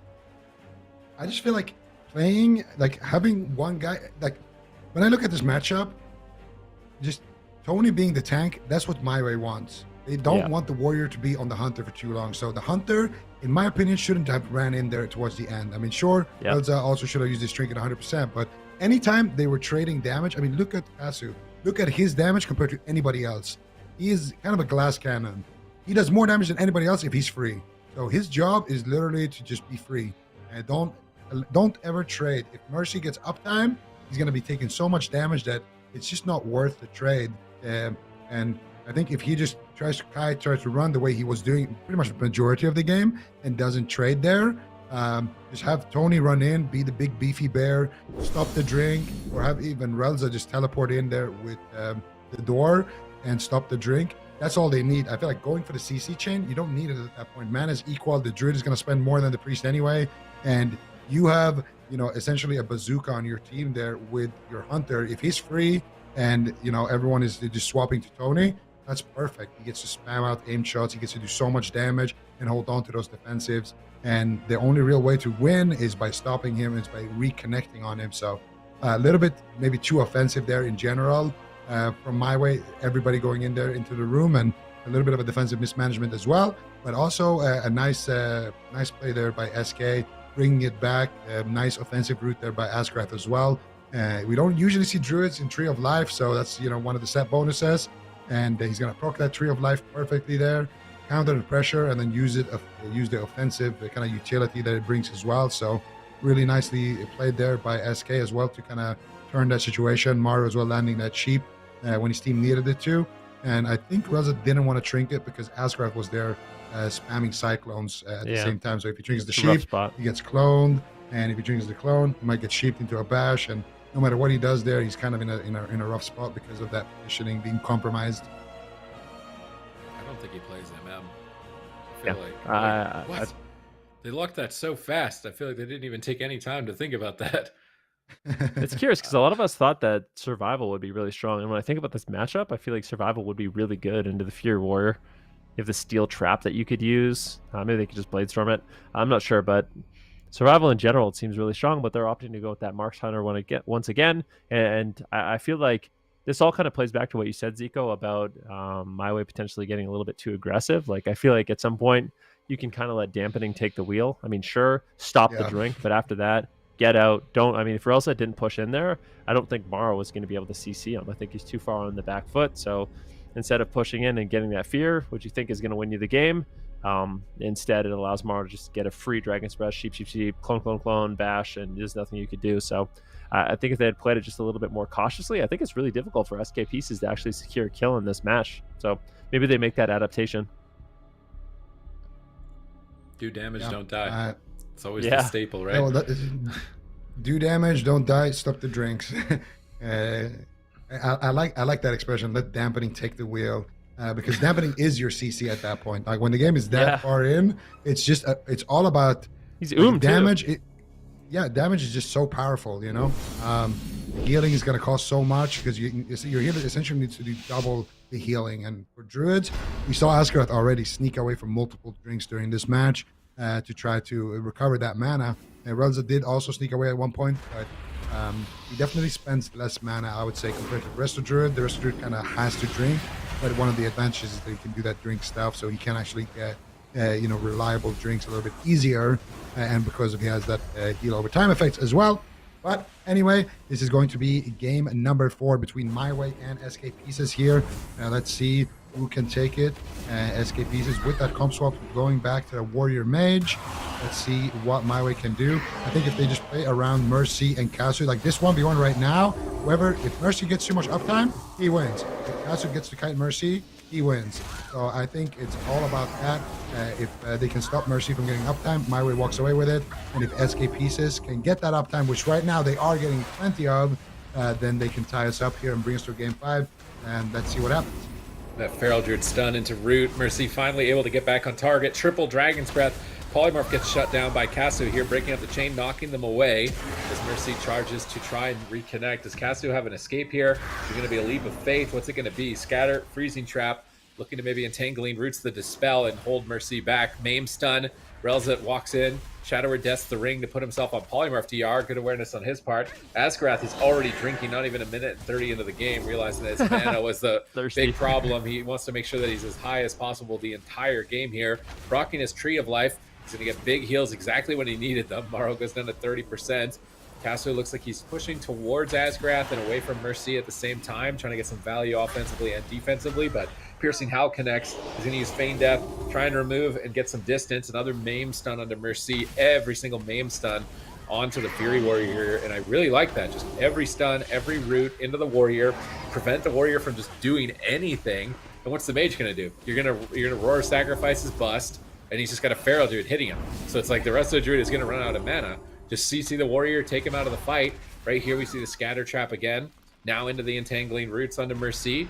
Kasu's getting a little bit of distance towards Morrow, trying to keep some dots up while Mercy is crowd controlled. But Asgarath charges in for a bash. Relza in position though and not CC'd. Getting some nice heals on Kasu, stabilizing him. Bash now onto Asgarath. Tony setting up a Cyclone, gets counterspelled by Morrow. Morrow takes the high ground here from Tony, trying to get a little bit of distance. Now blinking on top of Kasu, gets a double Dragon's Breath. Not gonna be able to set up any crowd control, but Mercy got mind controlled like 80 yards in the corner. Now he's scattered. He's in a vortex, I think, or that's Asgarath's vortex, I believe. And now Mercy has to go after Tony. He's gonna go into bear farm and tank Tony or Mercy for now. Kasu just chilling in the backline, avoiding the Warrior as much as possible. Just keep your distance. It's almost like the Kilthos encounter in TBC, that that Warrior mob that just walks at a target and you're just kiting him slowly. Like that's what they have to do to Mercy. Just don't let Mercy touch anybody the whole game, and I think they're just going to win on damage. Yeah, I would agree with that. I think it looked really good for them in the last game, and if they can kind of continue that strategy without kind of tripping at the finish line, I think it's going to look good. Asgrath kind of realizing maybe that's exactly what they want to do, so he's been going for a lot of preemptive drinks, and mana is a win condition here for SK Pieces, especially if Asgrath on that Druid can end up getting those drinks, and Relza isn't able to. Nice fear coming in, but Morrow looks to be okay. Beautiful altar time, able to blink out of the stun as well. So Morrow should be completely fine, just kind of dragging Tony into the open. So on the one hand, Morrow is trying to kite Tony, bring him to the Druid for crowd control and just keep him locked down. And then on the other hand, you have Kasu just trying to survive and avoid damage from Mercy. So both teams kind of doing something similar here. Both teams trying to shut down drinks. Very similar strategies we're seeing from these players, as I think both of them have realized that just avoiding damage and doing damage is going to be a huge key to winning this one. Yep, and right now Kasu has a nice route there onto Mercy by Tony, so he has a little bit of time to get those aim shots out. And now once again, Mercy going to reconnect. What are they going to do? They root Kasu. Kasu's going to trade out the Feign Death with the Legendary, scatter into Trap, stun onto Asgrath, full Cyclone secured, 3 versus 1 onto Morrow, alter time trades. And now finally they get some more CC here onto Mercy with that root. Stop the drink of Relza. And nicely done there by Morrow in that situation. Pre-alter time, snipes the drink, make sure that he's not letting them get ahead on mana. Ring of Frost onto Tony, gets by Relza, and now they get a little bit of uptime. And I really like what Asgrath is doing here to adapt in the matchup. Typically, you might see a Druid go in, you know, for those. Oh, a nice Hibernate there on the Tony as well, just trying to burn mana with those Dispels, as they are a little bit expensive for the healers. But I really like what Asgrath is doing here. Typically, you would see him kind of run in, maybe bash the healer, go for a Cyclone, go for big CC chains with Polymorph, and not Asgrath. He's just bashing up Kasu, because essentially the entirety of MYWAY are playing against Mercy. They're just trying to make sure that Mercy isn't getting uptime. They're using Maim and Root and Scatter Traps on him, while Asgrath uses his bash onto Kasu, allows Mercy to at least get a little bit of uptime. But now once again, Mercy, oh, nice reflect there on the trap. That's going to actually allow him to reconnect with Mario, not breaking that trap as well. Frost Nova there, trying to help Mercy reconnect there. Potentially could sheep Kasu there as well. We saw it in the last game, just trying to sheep the Hunter to allow the Warrior just to get some uptime. Mercy Blade storming there to get Kasu, and Kasu just running laps. We need a lap counter here. Definitely a lot of calories being burnt here. Good cardio here for both Mercy and Kasu, just running around on this map, trying to get uptime and trying to deny it. That's the name of the game. 6% now into dampening. Relza's mana not topped off, but so is Asgrath. Has a slight lead. Asgrath constantly look for those drinks. Relza actually getting shut down on the drink. Gets a thought steal. Nice polymorph there onto Morrow, but he will get dispelled by Asgrath. Now Relza pushing in potentially towards Asgrath to stop his drink. Gets ward into a Cyclone there, but I don't think they will get too much with this one, as Kasu is just kiting with that Master's Call. Now finally connecting onto Kasu. Ring of Frost gets dropped. Morrow taking massive damage. That's going to almost be the cauterize, but they will trade out the Ice Block before it procs. We will still have that defense trap now onto Asgrath. So MYWAY showing that they can still bite, even though they are just playing too tight. Yeah, let's see if they can pull it off here. Still match point. SK Pieces will be sent to the lower bracket to face Bugs. And Bugs was looking like a very scary team in their first series. So I would like to just, if I was them, I would like to avoid that. Just go into the upper round and be in Championship Sunday after this series. But it is looking very rough for them. Mercy is making me feel like I did as a kid trying to reach for the cookie jar. And it's just a little bit too far away. And you need a little bit of help, but nobody's there to help you. And you're just not going to get any cookies. Kasu is just untouchable in this matchup, and unless he gets some help here, like I have no idea if he's able to pull this off. Another stun onto Mercy. He leaps over, he gets rooted. Kasu disengages away. He avatars out of the root, it looks like, or at least was managing to break out of it. Rooted again. Vortex pins Kasu. He's getting a little help with the cookie jar. Mercy's getting a couple of cookies here on Kasu, managing to connect. No, scatter shot. All the cookies have been eaten. He's going to be able to avoid him in a second here. Maybe not. Bursting shot on Mercy. Decent pressure. Intervenes to Morrow, giving him defense and allowing him to reconnect. Now caught into another Maim stun. Chasing Morrow down. Stun onto Asgrath by Tony. Trying to reconnect. Morrow line of sight to the pillar. Nightblade blinks back towards Asgrath. Trying to avoid Tony as long as possible.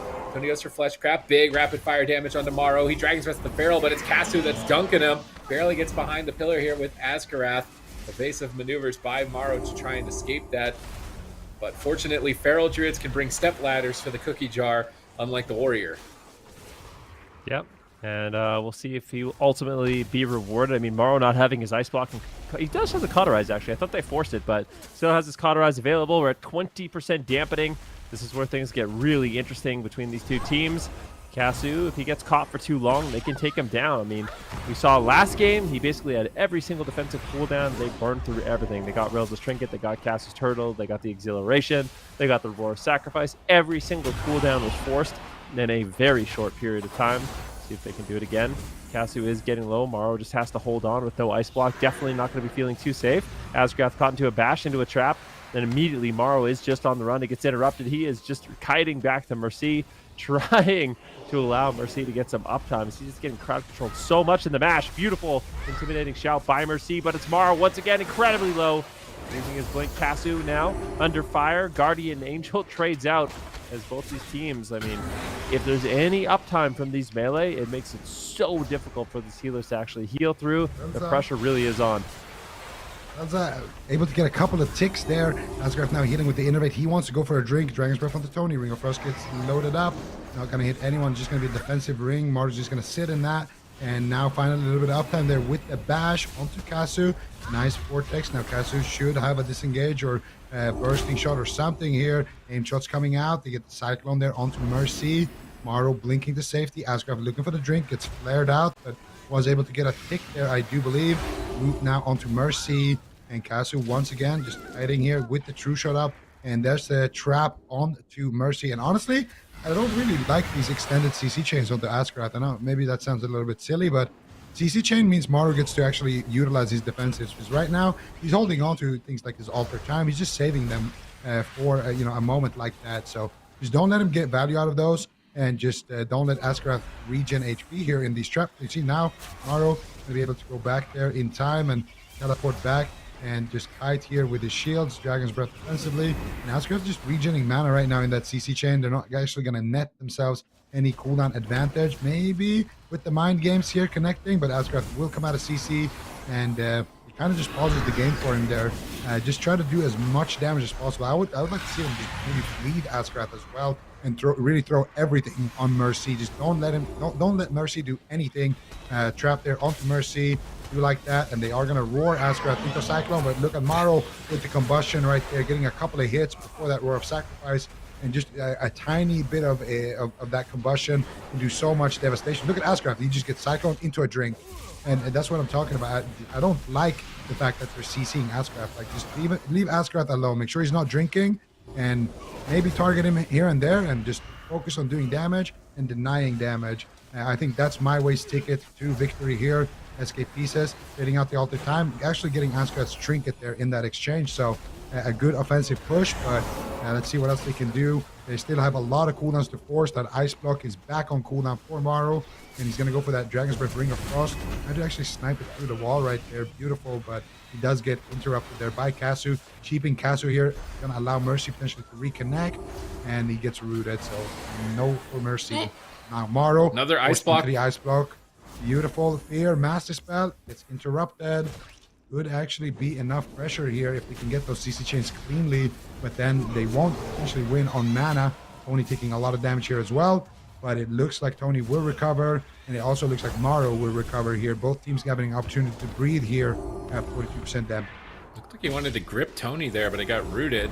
Tony's just kiting Mercy. Kasu's getting polymorphed there, swapping to the Feral and Dampening. This is around the same time as the previous game ended, so Dampening is hitting critical mass here. Mercy gets stunned up. Relza could likely mind control him, goes for a Holy Fire, gets counterspelled on it. Combustion gets ripped out by Morrow, going after Kasu. Relza's getting chunked down by Mercy. Mercy swaps back to Tony. Kasu disengages in aggressively, lands a freezing trap. Is it going to win the game or cost the game, though, playing offensive in this position? They're chasing down Morrow on match point, knocking him out of line of sight. He blinks back to Asgrath. Iron Bar connects, but we're deep in Dampening. Relza gets Dragon's Breath at the same time into a full polymer. Tony on the run, trying to recover and avoid Mercy at all costs. It's Flesh Crap behind the pillar, gets Blink CS. He runs back to Kasu, gets Vortex into a bash by Asgrath. Mercy marching his way over to Tony, trying to reconnect to the bear. Tony leading the charge onto Morrow, playing to win here at what I think is almost 50% dampening, one of the longest games we've seen. I think SK Pieces still holds the record right now for 2022. Full Fear onto Askarath, damage on tomorrow. He's evasive maneuvers, just kiting around the pillar with that soul shape. Dragon's Breath onto Relza, into a full polymorph. Fear double onto Kasu and Tony. Can they connect the Stormbolt here? Can they go for the kill? Mercy chasing down Kasu at the moment, connecting to him, getting decent uptime. Huge damage coming in game number 4. He gets gripped away from Mercy just in the nick of time, but Mercy leaps back in. Quaking Palm, Ring of Frost onto Tony behind the pillar. No Dispel. Kasu gets chunked. He feigned death. He has the aspect of the turtle. They're just getting kited out by SK Pieces right now. SK Pieces still have opportunities to win. Morrow is playing this game absolutely beautifully on that Fire Mage. He's using all of his utility, his shifting powers, the Quaking Palm. He is just an absolute nuisance to take down, and he is playing to live in excellent manner. But at 53% dampening, anything can happen. A trap onto Asgrath. He's forced to trade out his trinket. Can he keep Morrow alive? Keep in mind, there's no ice block. I don't think there's going to be another one returning. At the same time, Kasu's in trouble. He has nothing as well. Morrow trades out his combustion, trying to just get some surprise damage out on Kasu. Morrow line of sighting. If Mind Games lands, it's going to completely negate that cauterize effect. Morrow under fire, still running, but Tony and Kasu are in hot pursuit. They could take him down. SK Pieces could be facing the lower bracket. MYWAY just one away from sending them there. They need to hold on just a little bit longer, but no! Morrow gets potted. I do believe that was a Mind Game from Relza. A beautiful play. 57% dampening. Morrow did a great job surviving for as long as he did, but ultimately it is going to be MYWAY that pulls ahead, and Jungle's looking good. They're the champs from last year, and they're really making a statement here, staying in that upper bracket. Absolutely fantastic plays here from MYWAY, and because we're going to see it on the replay, but Askrath had a mana lead. He had a mana lead, and when they forced out the aspect of the turtle, maybe like 15 or 20% mana or so, Relza basically almost but they're not getting ahead of themselves. They're not pushing in for the traps there at the end. Instead, we're going to just see Kasu kiting, doing damage, allowing Tony to do a lot of work as well. Whoever isn't the target, whoever Mercy isn't running at, that's the person that just has to be offensive and do most of the legwork in the offense. And this time around, MYWAY, they definitely make it count. And Morrow almost getting that ice block back. Morrow just played so excellently. Here you can see Relza basically tapped, and we're going to see when Asgrath shifts out here. Yeah, his mana pool, it's decent. You know, he's about 20% to work with to Relza's like what, 2-3% right there. So definitely a significant mana lead. But when you're this deep into dampening, a Restorer just burns through his mana so fast. He has to heal so much, whereas Relza, he's going for very efficient heals, still doing a lot of work. Kasu here, actually going for a scatter shot there onto Askarath, and then here he almost gets taken down there by the combustion, and Tony just gets to dig in here. He just gets to have so much fun.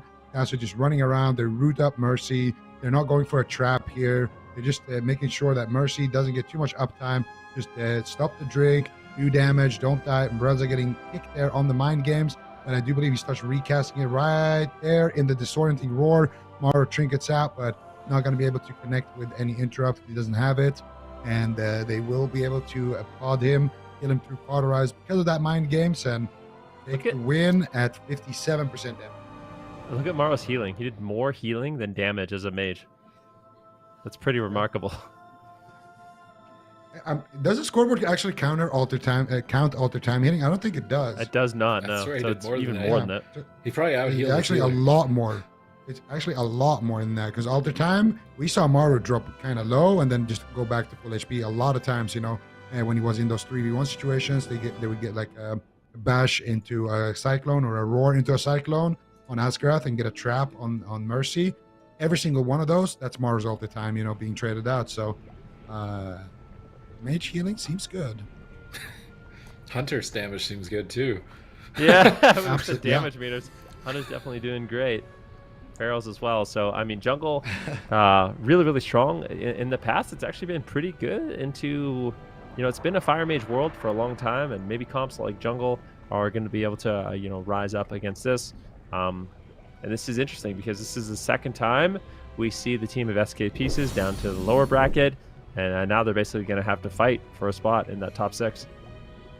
Yeah, you're absolutely right, Ben. They're going to have to drop down and face off against Bugs. That's going to be the very last match of the day, and it's an elimination, like you said. So that's a big one. And I mean, we've got two we've got 2 elimination rounds coming up next. It's Casual Dads versus Looking for Org, and then the one I just mentioned, SK Pieces versus Bug. So once again, we're in a position, Zico, where we have these really strong teams facing elimination this early on in the tournament. Yeah, I mean, it's just, I think EU and US is just super stacked right now. And I really think like it's I don't know how you say it, but it's like the members of the two, like EU has always been ruled by 2 teams. It's always been, you know, Zeepai's team and Waz's team. Those have been the 2 teams with all the players on them, like all the top talent. And those have always been the teams that are kind of battling it out. It's been a 2-horse race for a long time. But now you see all these members kind of scattered across Europe on different rosters. And we can see it right here. You know, you got Tessia, Blizzo, Swapsy, Lontar. That's going to be an all-star lineup. You're going to see Maru, Zeepai, kind of the other half being on another team. You're going to see Waz keeping Chaz, keeping Raikou there on another team. And it's just so many of these members just scattered all over the place. And then you have, of course, you know, people that we've always seen do really well. People like Lei, Jamie, Alec, of course, always been holding it down as well, building these new rosters. And also MYWAY, I would say MYWAY is also kind of a new roster. The only person that we've seen kind of, you know, do really well with jungle only has been Relza, and that was when he was on the team with Flappers way back in Legion. So he's been, you know, swapping a couple of teams out, but now he's found himself another solid jungle. They're able to win the entire last season, and now once again they're looking in tip-top shape, picking up the Marksmanship Hunter, picking up the Holy Priest. So EU is just stacked. I feel like no matter what happens, you're always going to see these insane teams. And I mean, to think about it, KUNGARNA was literally like 1 Chaos Bolt away from being in that lower bracket right there as well, fighting for their lives. Like it is fierce in Europe this year. It's incredible to see. It is incredible to see Zico, and it's only Cup number 2 as well. We've only seen the EU region as also for Cup number 2, so I'm excited to see what we have in store for the rest of the games here today on Friday in the European region. Elimination round, Casual Dads or Looking for Org, they're going to be going home next. We're going to head to a break before we do see that one, but do we want to? I mean, I don't know. It could really be anyone. I couldn't even make a prediction on this one. So we're going to go to a break. We're going to come back. We're going to see who goes home and who will be moving on to Sunday, to Championship Sunday for the European region. It's Casual Dads versus Looking for Org coming up next.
Hey everybody, and welcome back. If you're just now tuning in, we just finished up a couple of upper bracket games. It was MYWAY versus SK Pieces. Now SK Pieces is in the lower bracket. They're going to face off against Bugs in the last game of the day. But the one that we've got coming up here is Casual Dads versus Looking for Org. So weird to see both of these teams here in the lower bracket. One of them will be going home. Who do you think is more likely, Ven, to do that?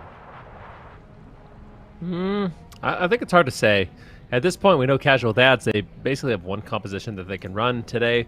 It's going to be the Destruction Warlock with likely the Assassination Rogue, maybe Outlaw with the Holy Priest. So for LF Org, they have a lot of different options. I think one of the things that they could run, that they probably will run, is the Fury Warrior Fire Mage. So Fury Warrior Fire Mage, you just put the Fury Warrior on the Destruction Warlock.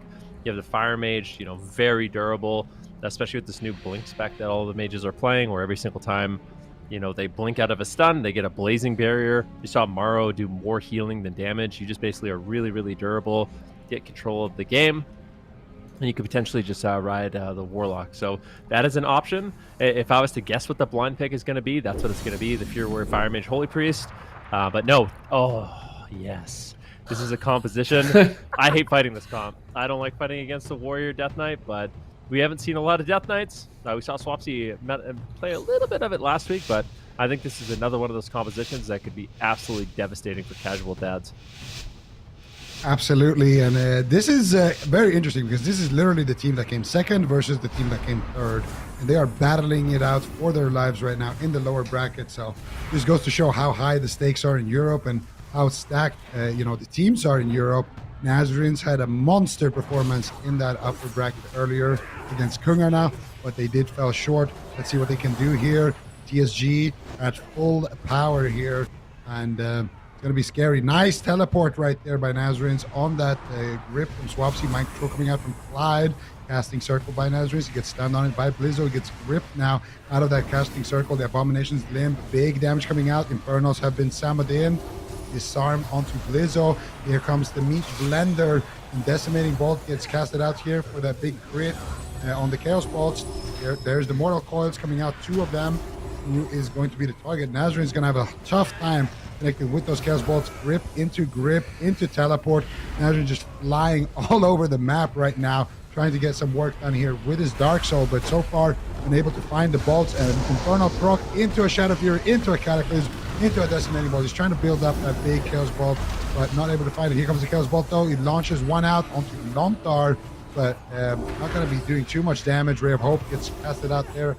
Nazarene's going for the fear, gets gripped back in again, and it looks like a nightmare playing Warlock here, but finally he's going to get a Chaos Bolt off, doing a little bit of damage. Lizzo gets disarmed on his recklessness once again, and honestly, this looks like a great pickup in terms of composition by LF Org. I would not want to be the Duster Warlock right now, but he does have that RBG talent. Going for the triple coil there, but unable to find it, unfortunately. And once again, it's going to be Nazarenes here taking the pressure. Oh, huge damage on the Blizzo. Lontar stunned up. They have to trade all of their defensive cooldowns. Nixie's Vendetta got huge value, while Nazarenes is kind of pinned down and not really able to support too much. Nixie hard carries there, sets his team up for potential victory. They grip Nazarenes out of his casting circle. He's going to have a rough ride here, trying to use that trinket where he's still immune to interrupts here to get a fear. Lontar fades the fear. Decimating Bolt, next crowd control, next kidney, and fear could be the end of the game for Blizzo if they can slip it through. Holy Ward activates. Nazarenes dropping that Bane of Havoc, AoEing down Blizzo and Swapsy, setting up for that Mortal Coil. Is he going to be able to get a triple? They have to get rid of that Holy Ward before he goes for it. Clyde looks like he's pushing forward across the map as if he wants to get crowd control on the enemy healer, but he's Chains of Ice. He's going to get gripped in. Nazarene ports as soon as the grip gets used in line of sight here. Kidney shot on Blizzo. They're stalling. They need to wait for a cooldown. They need a Dark Soul. They need a Vendetta. Those are the power points of the game. They do have a blind, so they could use a blind Dark Soul and maybe go for the win with an Unending Resolve aggressively to free cast. That's what I'd like to see here in the next couple seconds. But here comes big cooldowns from LF4, chopping up Nazarenes. Clyde ducks in with big heals on that Apotheosis, managing to recover, and here's the Dark Soul from Nazarenes. He's ramping up for those instant Chaos Bolts. Spear spam on Swapsy, trying to go after Blizzo. They have to kill him through a pre-Aegis, though. He managed to pre-activate that trinket, absorbing a lot of magic damage from Nazarenes, but now he's out of the kidney shot, reconnecting. Pack has to trade for Nazarenes. He's dropping that casting circle, double Mortal Coil, trying to get some guaranteed Chaos Bolts, get gripped out of the casting circle, and Death Knights and Demon Hunters are some of the specializations that are most difficult to deal with as a Warlock, and Swapsy is playing the matchup very well so far. Another kidney shot, Chastise Cross CC. Vendetta's not up just yet, though, unfortunately. 14 seconds still left on that.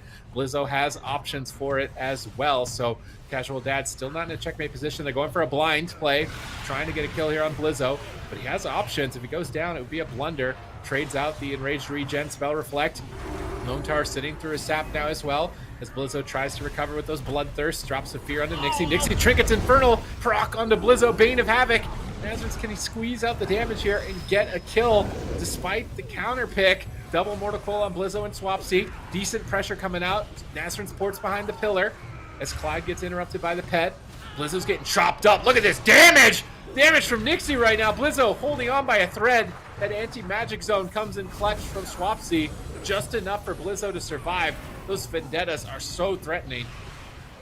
Oh, I mean, they definitely are. Anti-magic zone going to be desynced now with the next Dark Soul from Nazareth. So if Nazareth can hold on a little bit longer, there is a clear win condition, but I'm not sure he's going to be able to do it. A-Bomb's Limb coming up here for Swapsy, the most devastating Unholy Death Knight cooldown.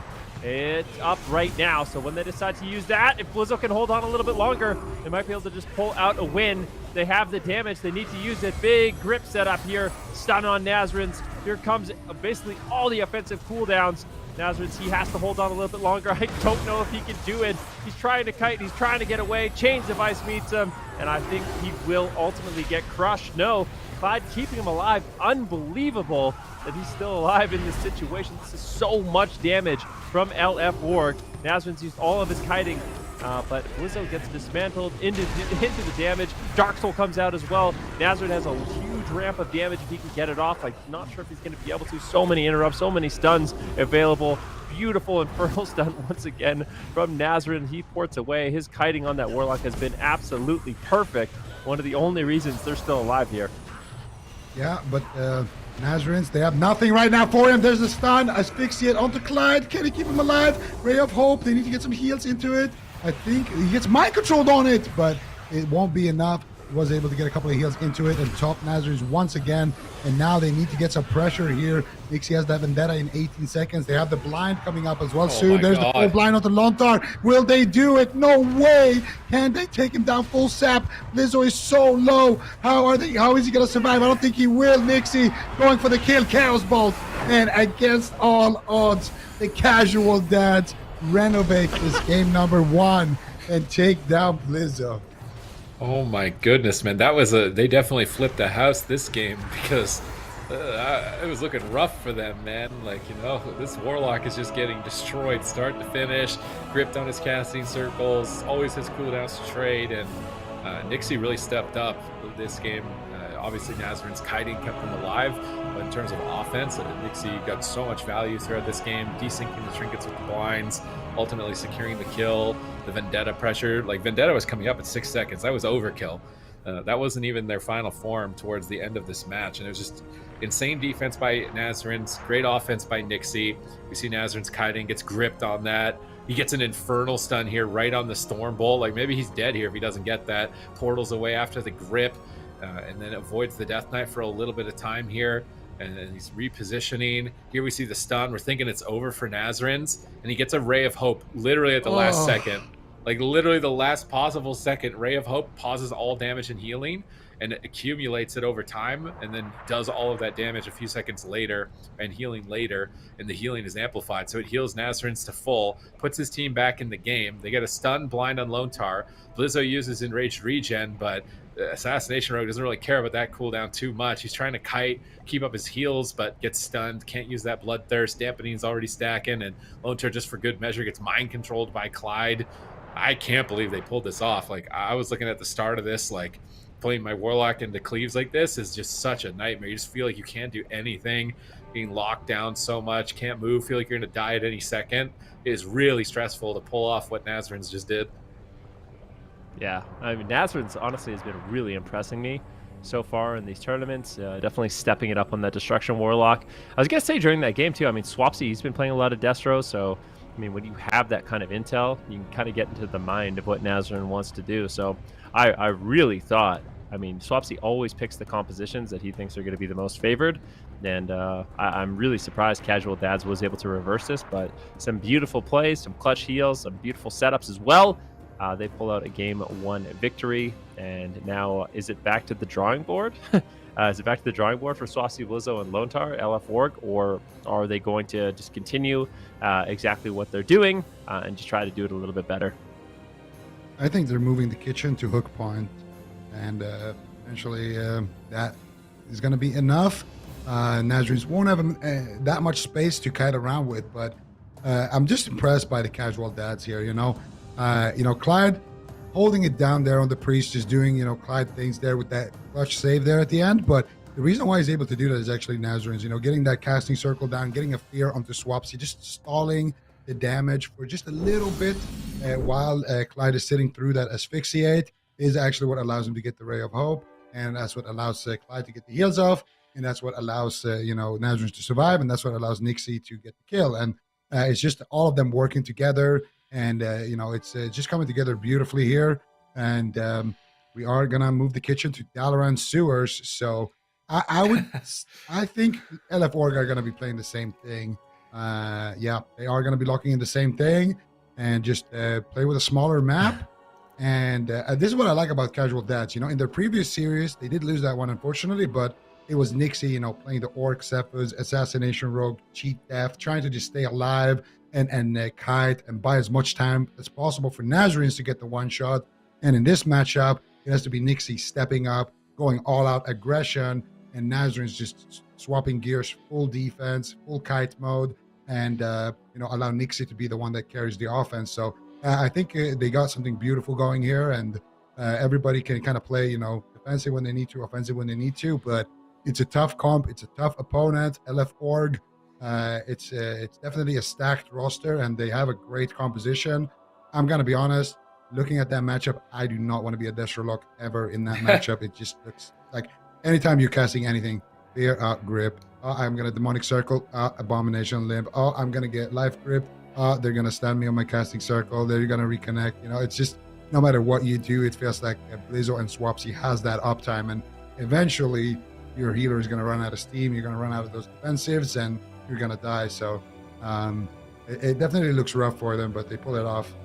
We need a new stat in the AWC too, CC immune to the echoing resolve in this game for Nazarenes probably got so much value. It probably immune 20 interrupts and 30 stuns, and so I mean, even with that trinket, still just getting controlled in this match can be really, really difficult. I'm surprised. It's interesting that Lontar still isn't playing Shaman. I guess Shaman just aren't in the greatest spot right now. Their throughput isn't that great. But traditionally, Shaman against a Destro Warlock would be even better, but I think the reason why he's not running it is literally because of that trinket. It's just it stops too many interrupts, and it's really difficult for Shaman to get effective wind shears against it. So opting not to play with that just yet. But we are going to see if Blizzo and Swapsy can chop down Nazarenes. There's a lot of close calls in that last game, quite honestly. A lot of times where Nazarenes could have just got dropped. He's going to get gripped and poured away immediately. But Blizzo, he's going to play a little bit safer in the opener, actually stunning up Nixie, potentially going after him. And maybe we see a bit of a strategy change coming in from LF Org. Yeah, going after Rogue a little bit. Yeah, they're going to go after the Rogue, but right now Nazarenes getting some Chaos Bolts. That's with Dark Soul. Big kidney shot onto Blizzo. Incinerate's coming out. There's a lot of pressure coming out here. Another one is going to connect. Mind Control coming out from Clyde. They have pressure onto Swapsy and onto Blizzo, but so far it looks like that Enraged Region will be enough to get the Guardian Spirit. They get a full fear onto Lontar. Big damage onto Swapsy here. They can potentially just swap over to him. Swapsy will trade that Anti-Magic Shell, but they just shot through it. And Nazarenes not going to use that gateway, getting away here, and that's going to be the kidney shot Vendetta onto Blizzo, and that's going to be a trinket anti-magic no zone. way. Just kill him through it. That is an unbelievable amount of damage coming in here. Lontar gets Shadow Step kicked, he fakes it. Nicely played there by Lontar. That could have been Blizzo's life with that Vendetta rolling and no defense, no damage reduction. Could have easily been the game if they got that Shadow Step kick and chained it, but it's not over yet. They get a stun, they get a blind onto Lontar, they're looking for the trinket, and they will get it. with another kidney shot. As Got Chaos MC'd! Bomb. Oh! Another one, he gets MC'd! Oh my goodness, what is going on? The casual dads are just sweeping the floor right now with LF Org. That was an insane game to go from that deep dampening game to a just 1 minute stomp, basically. That was incredible. I think a lot of this comes down to LF Org is just playing scared. Like they're just, they need to shut their brains off and just run at the Warlock. They're trying to do weird stuff like come back and play defensive, and they're just getting, there's a threshold against Warlocks where you have to out attrition their mobility. So when he gets gripped and he ports, you don't run away and wait for port to reset again. You have to go for it. And I just feel like in this game, LF4 just was too non-committal. They just weren't going after Nazarens long enough. They're playing very scared. And unfortunately, we didn't see that same kind of pressure we saw in the first game. There's just so much lockdown. That mind control was insane. Yeah, on his trinket, it came at the right at the end. Like I'm thinking, like, oh, he's gonna be able to recover. He trinkets out of the blind. This was such a surprising amount of damage here. Like Blizz almost dies through anti-magic zone, the double chaos bolt while Vendetta is rolling. Like, what a scary game. I'm thinking like the Warlock's just gonna fall over. Do you really think they could have pushed on Nazarens right there? Like Blizz almost died through like multiple. No, I mean at the beginning of the game, just like the whole game though, they just were running away instead of running at Nazarens. Because right here, Lontar trinkets blind, and right as he trinkets blind, he gets mind controlled. I think maybe it's a couple seconds later. Mind controlled off the edge. Right Lontar, bye bye. You're out of line of sight. Chaos bolt number 1, Chaos bolt number 2. Like done. Yeah, Clyde is the MVP. Clyde is the MVP in this game. He mind controlled Swapsy as well. So the zone was like yoink. That's our zone right now, and that's why they almost killed him through the zone earlier on at the beginning of that clip. So he got the mind control on the zone, forced out a ton of cooldowns because of it, and then he gets the mind control here at the end. Yeah, Clyde definitely looking kind of dirty right now on that Holy Priest. Yeah, I would say the games are looking good for them. I don't know if it's supposed to play out this way, and now I kind of wonder if they're just going to tag in a Fire Mage or even play something different. Maybe they could play Mage Lock, but I wonder if the Warrior Fire Mage would be good. Because I feel like with the way they're playing this, I really just want to see them really commit. You know, drop the zone early, not when he's down at like 10% health. Trade out the Aegis early and just run at your target. Use A-Bomb's Limb. Make him fall behind on mobility. I think that's how Warrior Deathline's supposed to play. And I don't think we saw that. So I really don't feel like Blizzo and Swapsy and Lontar played it to the best of their abilities. But I think Nazareth 60 and Clyde kind of stepped up and really punished the way they were playing. I'm also surprised he's not playing Kyrian Warrior. I would have thought that having Spear to pin the lock. Oh yeah, Kieran's insane. I guess he's worried he's just going to get gated on it, but it's like he can use. I guess he could Fleshcraft and walk out of it as one way he could deal with it, or position on the demonic gateway. But at least it forces the gate, and then you grip him back while he's still in line of sight. I feel like the Spear would still get more value. Spear is massive, and I also feel like it's weird not having the file. The Necro Legendary not having the Vial. The Necro Legendary doesn't really give you too much in PvP. It's not going to matter. They're completely switching Mage gears. Lock. They're completely switching gears. Completely different coin, not a different head of the coin. They're bringing in the Frost Mage. Is Testia going to be bringing in the Skeleton for what could be the final game? Like, what? LF4 could be going home right now, not even making it to Championship Sunday? Swapsy? Lontar? Blizzo? Tessia? Not going to be here on Sunday? They're going to get a Sunday off, maybe? To the casual dads? Sunday off. What is that? To the casual dads. What It is sounds so going on? BM when you say it like that, but I kind of like it. I mean, yeah. They're an insane team, but you know their team name is definitely modest. Yeah. This is sandbagging with the team name. They always do that. You get the chat on your side too when you do that. Oh yeah, we barely play. You just queue like 2 hours before the qualification starts. You know, it's no big deal. Just painting our ceiling and renovating our kitchens. Definitely seems like they don't practice at all from watching these games. So. Yeah, no, they're never online. Clyde's never played Holy Priest in his life. This is like the first time.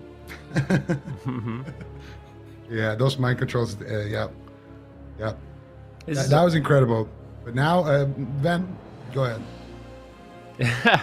Yeah, so this is this is an interesting match. Like so far, a lot of this game is going to come down to how enabled Nixie is. I anticipate him going for kind of a lot of resales. So it's very unlikely he's going to be able to just sit in the open and kind of tank the damage. So it's going to be very hit and run, going for like a Shadow Step Kidney. If he can land it on Swapsy, I'll be curious to see what Swapsy plays. If he plays the Echoing Resolve, I think it's a big throw, personally. So we'll see if he decides to use that. And he is using it, so that gives a lot of openings for Nixie to just Shadow Step Kidney him for like 8 seconds. And they can pump a lot of damage. So definitely a potential weakness there. I feel like as the mage, you're already not really a target. So you kind of have to anticipate it if you're Swapsy. But I think that's an opening that Casual Dads is definitely going to be looking to exploit.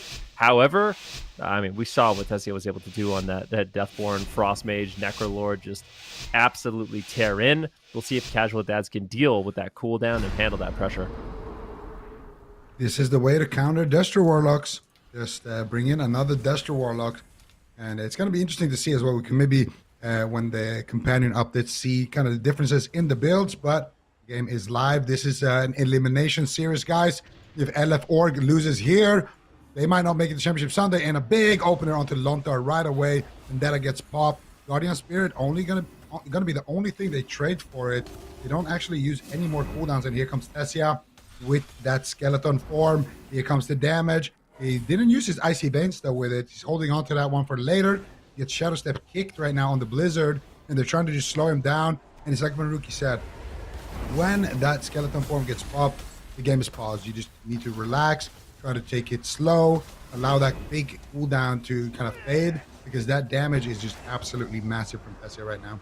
Yeah, he gets Infernal stunned here for a moment, but now an Infernal stun from Swapsy onto Clyde. They've got them cornered here on the pillar. Nazarens is trying to blast them back a little bit as well, going for that Soul Rot. Here comes a Frostbolt. Tessia not able to find it. Chaos Bolt in from Nazarens, gripping Swapsy away. Dark Pact going to trade there, but now they're swapping back to Tessia, trying to push him away from their pillar as well. Chaos Bolt's flying in onto the Fell Hunter, trying to take out Swapsy's pet here in the backline, but Nixie gets stunned out, and this is going to be a rough map for Nixie on that assassination. Look at all those Infernals punching him. Another Infernal from Swapsy. I think that's 3 Infernal procs in a row. Swapsy is just gunning down Casual Dads right now. Look how many Infernals are attacking Nazarens over there. It's like 4 or 5 of them. He's going to Dark Pact. Nazarens gates in aggressively. Swapsy meets him with a double Mortal Coil, spamming Fear now onto Nazarens as well, trying to get rid of that Trinket effect so they can interrupt him later on. And that spam crowd control is going to abuse that mechanic quite nicely. More Chaos Bolts lobbed in onto Nazarens. Pops that Nether Ward, has to Soul Shape back behind the pillar. Their aggression has been thwarted. Swapsy still holds on to Dark Soul. Tessia is trying to get some damage onto Nixie here. Can they force a cloak? They get a Cloak of Shadows. Still no Dark Soul. Swapsy has that. Nether Ward's Nazarens Chaos Bolt back at him. Now fears him up. Swapsy gets gripped on the bomb. Nazaren's getting shredded. Goes for a desperate coil, trying to stabilize. But I think Tessia was immune to it with the Trinket. Swapsy is stunned up. The Vendetta is ticking, but it looks like Lontar is going to make a big trade. Dark Soul comes up from Swapsy. Is he going to find any Chaos Bolts? She gets Infernal proc stun right when he wanted to find a Chaos Bolt. Swapsy's Dark Soul not getting too much value aside from scaring Casual Dads back. I mean, sometimes that's all the value you need in your cooldowns. I mean, if you have the Deathborn to scare them away, and then you have the Dark Soul to scare them away as well, it gives you a lot of time to recover. It allows Lontar to sit down and drink, and mana could be a huge win condition here for LF4 with the way this one is playing out. Clyde, not going to be able to drink. He's in a Rain of Fire. He's in a Blizzard. His mana, in order for him to drink, he's going to need some kind of miracle. In the meantime, Lontar, he's 800 yards away, just sipping whenever he wants. Not a care in the world. I mean, look at it. Look at the Blizzards. Look at everything. Eventually, Nixie's going to have to go land the kitty shots. He gets caught into a stun. Might just get dropped. He resolves. He's so low. Does not want to have to trade out his Vanish, but he's just so incredibly low and does get potted. That is it. And unfortunately, Nixie overstayed his welcome just a little bit. Needed his team to push in with him. And LF4 on this map, they really punish. And this Mage Lock is looking good. Honestly, I just want to see LF Org only play Mage Lock because they look deadly on this composition. I mean, it's easy to say after we've seen, you know. Yeah. Ben is like, okay, we're converting everyone one by one at a time. Frost Mage meta. We're tired of seeing these Fire Mages all over the place. It's time for the ice cream truck to come here and visit the kitchen. Yeah, or that. Tessia right now is looking like the Ice Age, but definitely a little bit of a misplay maybe there from Nixie. So this is when they get pushed back, and they just kind of chill here. They wait for that Dark Soul to kind of fade. Tessia on one side. This is the patented Wizard Corner. Swapsy re-putting his Demonic Circle on one side, and just Rain of Fires coming out. And this is where the Infernal procs, I believe. It might be a triple. No, yeah, that's a for sure an Infernal proc. It's gonna come out any second here into Shadow Fury, and you're gonna see Tessia. There it is, and there's the Shadow Fury, and it's just a lot of poke damage coming out. And Tessia here, he's getting a few Frostbolts out, you know, while that's happening. And Nixie's actually still low from that Infernal proc. He just jumps out, and then he trades out the Resolve. Clyde get 0.1 counterspell on his recast by Swapsy. Beautiful timing on that one. And he has the Guardian Spirit, but he just dies through it. Why didn't it proc there? It's too late. Did he pop it on the seed maybe? I'm not sure. But he dies through the Guardian Spirit. And yeah, I think Nixie just ran out at a bad time there. He's either needed a second to recover from that Infernal proc. And Swapsy's not going to go down without a fight. You want to play Destro? He's going to match you, Nazarins. It's going to be a battle to the death here. Who's going to take it? Fortunately here for the side of the Casual Dads is their map picks, so they can go to a lot more rogue-friendly maps. That is probably one of the least friendly, aside from maybe Maldraxxus Coliseum. They could also switch the rogue out if they want to pick up a different melee, like maybe Nixie goes on a Windwalker Monk instead of a warrior, or instead of a rogue. It's way easier to deal with that Resolve Trinket, removing the immunity with the Disable Roots, and you could just set up these big leg sweeps for your Destro Lock to free cast. I actually think I like that if Nixie still got his Windwalker up to pace, like he won BlizzCon on it. I would rather see them go to a good Windwalker map where he can like portal out, maybe something like Blackrock Hold, something close quartered like that, sub in the Windwalker Monk with these new set bonuses, the proc Bone Dust Brew. I think the Windwalker is going to get a ton of pressure out, has better cooldowns to trade, better escape mechanisms. So I would like to see it, but I don't know if they have it prepared. Either way, I think a small... You know what I want to see? What do you want to see? Outlaw. I guess, maybe. Is it enough to stay alive, though? I want to see Outlaw Destro. I want to see a Shaman. I think Outlaw Destro is the move. You guys both sound like Outlaw me Destro. in the past right now. Like, you want to see A Shaman? You think a Shaman is that crazy? That Trinket, dude, you can't play Shaman and Mage Lock. Like, You can. If Tessia, I'll tell you right now. So if Tessia is playing that Trinket, he doesn't have a Hex to spell. Hex is really good into that Trinket. Something people don't realize yet, but it's a long CC. So... And that gives it Nazarins a little bit more flexibility too. I mean, if Tessia and Swapsy are afraid of actual hexes coming out, then it's not going to happen. I just got word from one of our resident Destro Warlocks. He said he couldn't move his movement keys, like stopped working. So yeah, that's potentially why it was a little one-sided there. So hopefully that will work. Nazarins? Yeah, he says towards the end of that game, he literally couldn't play his character. So that's very good. unfortunate. Yeah, that might be why they're sticking to the same comp as well. Maybe it necessarily wasn't the comp that was the problem there for them, or so they think. Well, I mean, that kind of explains it. Where it's like, yeah, Nixie seems like he's by himself here. Nazar's just across the map, can't move his character, so... Definitely Nixie's pushing him without his team. Yeah. Why doesn't he have a team? Like, what's going on? So, yeah. I mean, Casual Dads have to take a loss, unfortunately, into that one. But going to a smaller map, they're still up in the series 2-1. Looking really, really good so far. So we'll see if they can kind of continue this trend. This is an elimination series. So, I mean, LF4, they got one more chance. Otherwise, they are going to be out of it. And we'll see if the Mage Lock can carry them through. I'm worried. What an insane game. LF Org versus Casual Dads. Like second place and third place. One of them is getting Sunday off. That's gonna be crazy. Nazarins did say he can move his character right now, so I have to keep an eye out on that. I'm not sure if that's a bug on his end or if that was some maybe weird interaction with the previous map or something. I don't know. But hopefully it looks like he's moving right now, so hopefully it stays like that. And the game is going to be live here. Let's see who's going to be the target of choice. Sap onto Lontar. Strong opening here potentially. They do proc that Resolve Trinket. How are they going to get rid of it, though?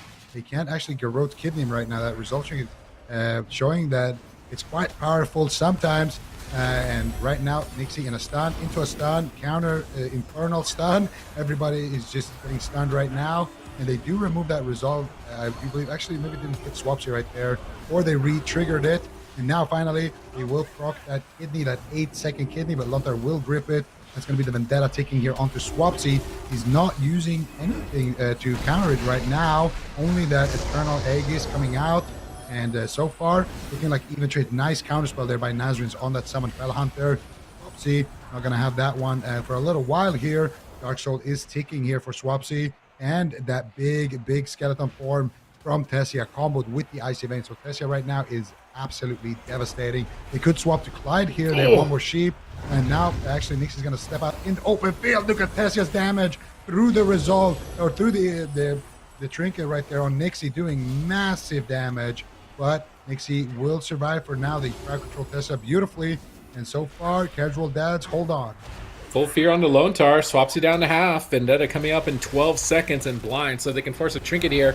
It could be critical. Nazarins goes for a coil on the Lone Tar, trying to take out Swapsy. Another full kidney shot, keeping him at bay for now. Chaos Bolt's getting lobbed in. They force Dark Pact outside of the Vendetta. Big opportunity for Nixie here with Smoke Bomb as well. As Swapsy, he's got the human racial to escape the stun, actually, as long as he's saving that for the Smoke Bomb. He should be able to, but a step kick. Can Nixie finish him off here? They're going to have to get rid of that resolve so they can go for the kidney shot here as soon as possible. What are they going to utilize to remove it? Okay, it's been removed at this point. Full kidney shot gets gripped on the Vendetta. Nixie's trying to slowly walk over, but gets chastised, stunned. It's negative. Unable to commit. The Ray of Hope, is it actually negative at that point, even though It Nixie was didn't to the connect? last second. Nixie trying to move, has to drop a defensive Smoke Bomb here to try and to stay alive. He can't even get close to Swapsy at the moment. He's trying to pull back to the pillar, but Tessia is right behind him. Is he just going to go down? Cloak of Shadows has to trade for him. Chaos Bolt's coming in from Nazarins. I would say that this is still looking really good for LF Org. Nazarins trying to resummon his Fell Hunter. Looks like it may have gone down at some point. He will manage to find it. Kidney shot on Swapsy again. I almost wonder if Nixie should just wait behind the pillar until these Vendetta windows. Every other second he's spending in the open, it feels like he's regretting. But now decent damage on Swapsy. Chastise, that's it. They caught him out of nowhere. Nazrim's right behind him. Gets a kill. So can they kill the pod? Take out the pod. Casual Dads sneak away 3-1 and advance to Championship Sunday. Unbelievable. I want to see that on the replay. Like, I saw it coming, personal. Nazarin's just like comes up right behind him, behind the fence line with a Chaos Bolt. Doesn't see it coming. Nobody thinks he's gonna die. I think Nixie's like snared somewhere really far away. I want the replay on that. I mean, he literally just summoned Gul'dan, and he did the most damage you've ever seen behind the pillar. I saw it coming. He had the Dark Soul. Swapsy thought he was okay. He's 50% health, and then he just gets absolutely deleted. And Casual Dads, they're gonna eliminate them. That's it. Right? I mean, that's 3-1. Yeah. That's it, yeah. That's it. That's it's hard to believe, right? It happened so fast. It's really hard to believe. And I think he had Dark Pact as well. We're going to see it here on the replay. That was a disgusting Chaos Bolt. Nazarins, I don't know. It feels like his Chaos Bolts are doing more damage than all the other Warlocks. I don't know why, but I swear, even when they were up against Kungana earlier, I swear, Raikou blocked the Chaos Bolt at full HP. That's how much he had to respect it. He died without blocking that one time.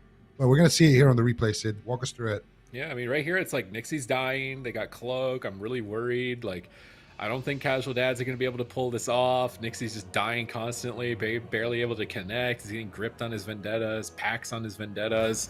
And so Swapsy's cooldowns are coming up here. We're watching in slow motion just to really see what happened. And I think they did get his packed prior to that Chaos Bolt. It might have been during this kidney shot. So Swapsy's kidney shot, Clyde gets a Holy Fire. That's a scary combo. Nazarins moves over to the left as well. Maybe he doesn't need the Dark Pact. He's still 80% health, but I think that he does here.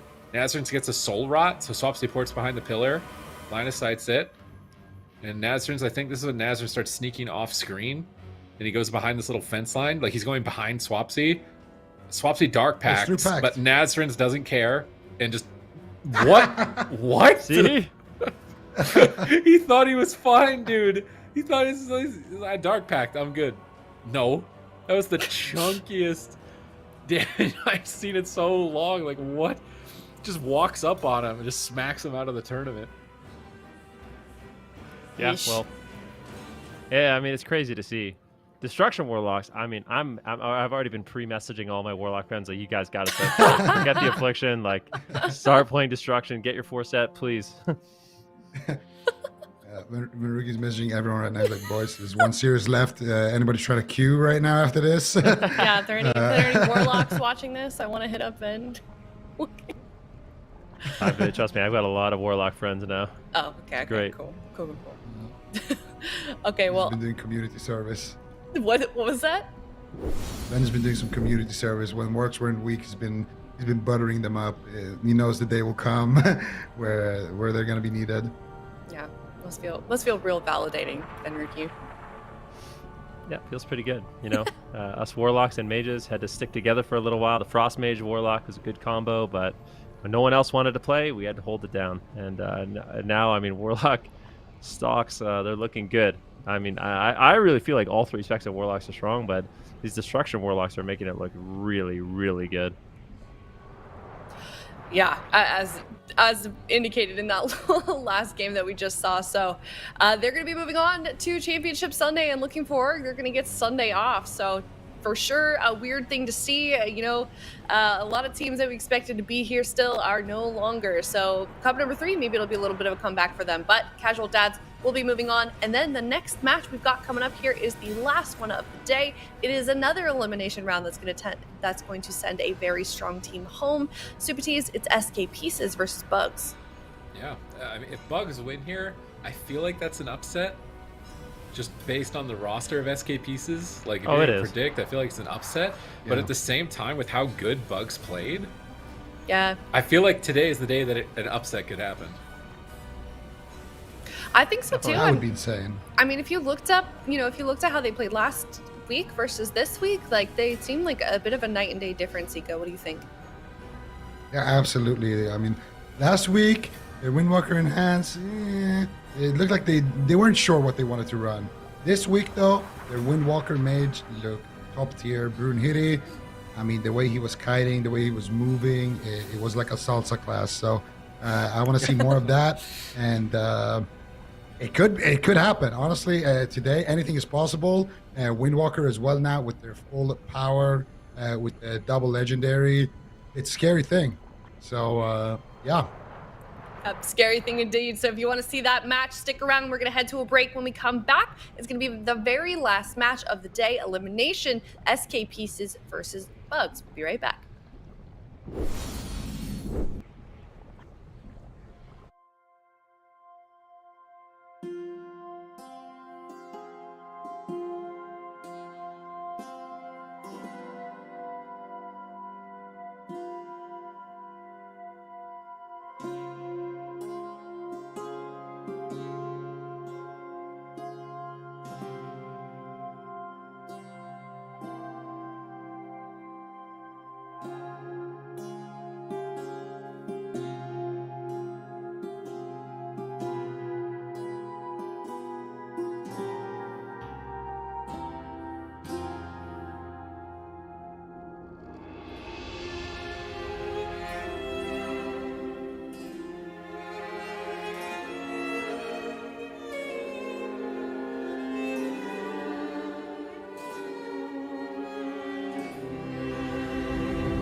It's the last game of the day kicking off here for the European region before we head into Saturday's games over in North America. It's SK Pieces versus Bugs. At the end of this series, one of these two teams will be knocked out and we won't see them for Championship Sunday. Ven, any idea which one we're going to see going home? I feel like at this point I think SK Pieces going into this one is probably pretty favored. In all honesty, Bugs really solid performance today. I think they have good composition, so there's the possibility at an upset.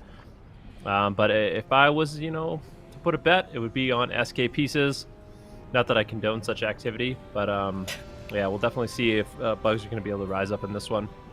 Yeah. It just seems like Bugs is kind of, rising up a little bit. Like they're seeing improvement in their gameplay. And then SK Pieces, Supatis, it just seems like they've had a bit of a frustrating day, including last weekend as well, if you take that into account.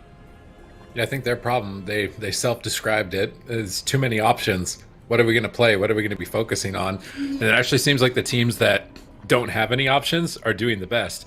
Like KUNGARNA, Rogue Mage Priest. We don't have to think about it. That's just what we play. Casual Dads, Rogue Lock Priest. That's just all we have to play. That's what we're going to play. MYWAY, have jungle. That's just going to be what we play, dude. Like, we get that's all we got. And then you got SK Pieces, which could play literally probably any comp under the sun.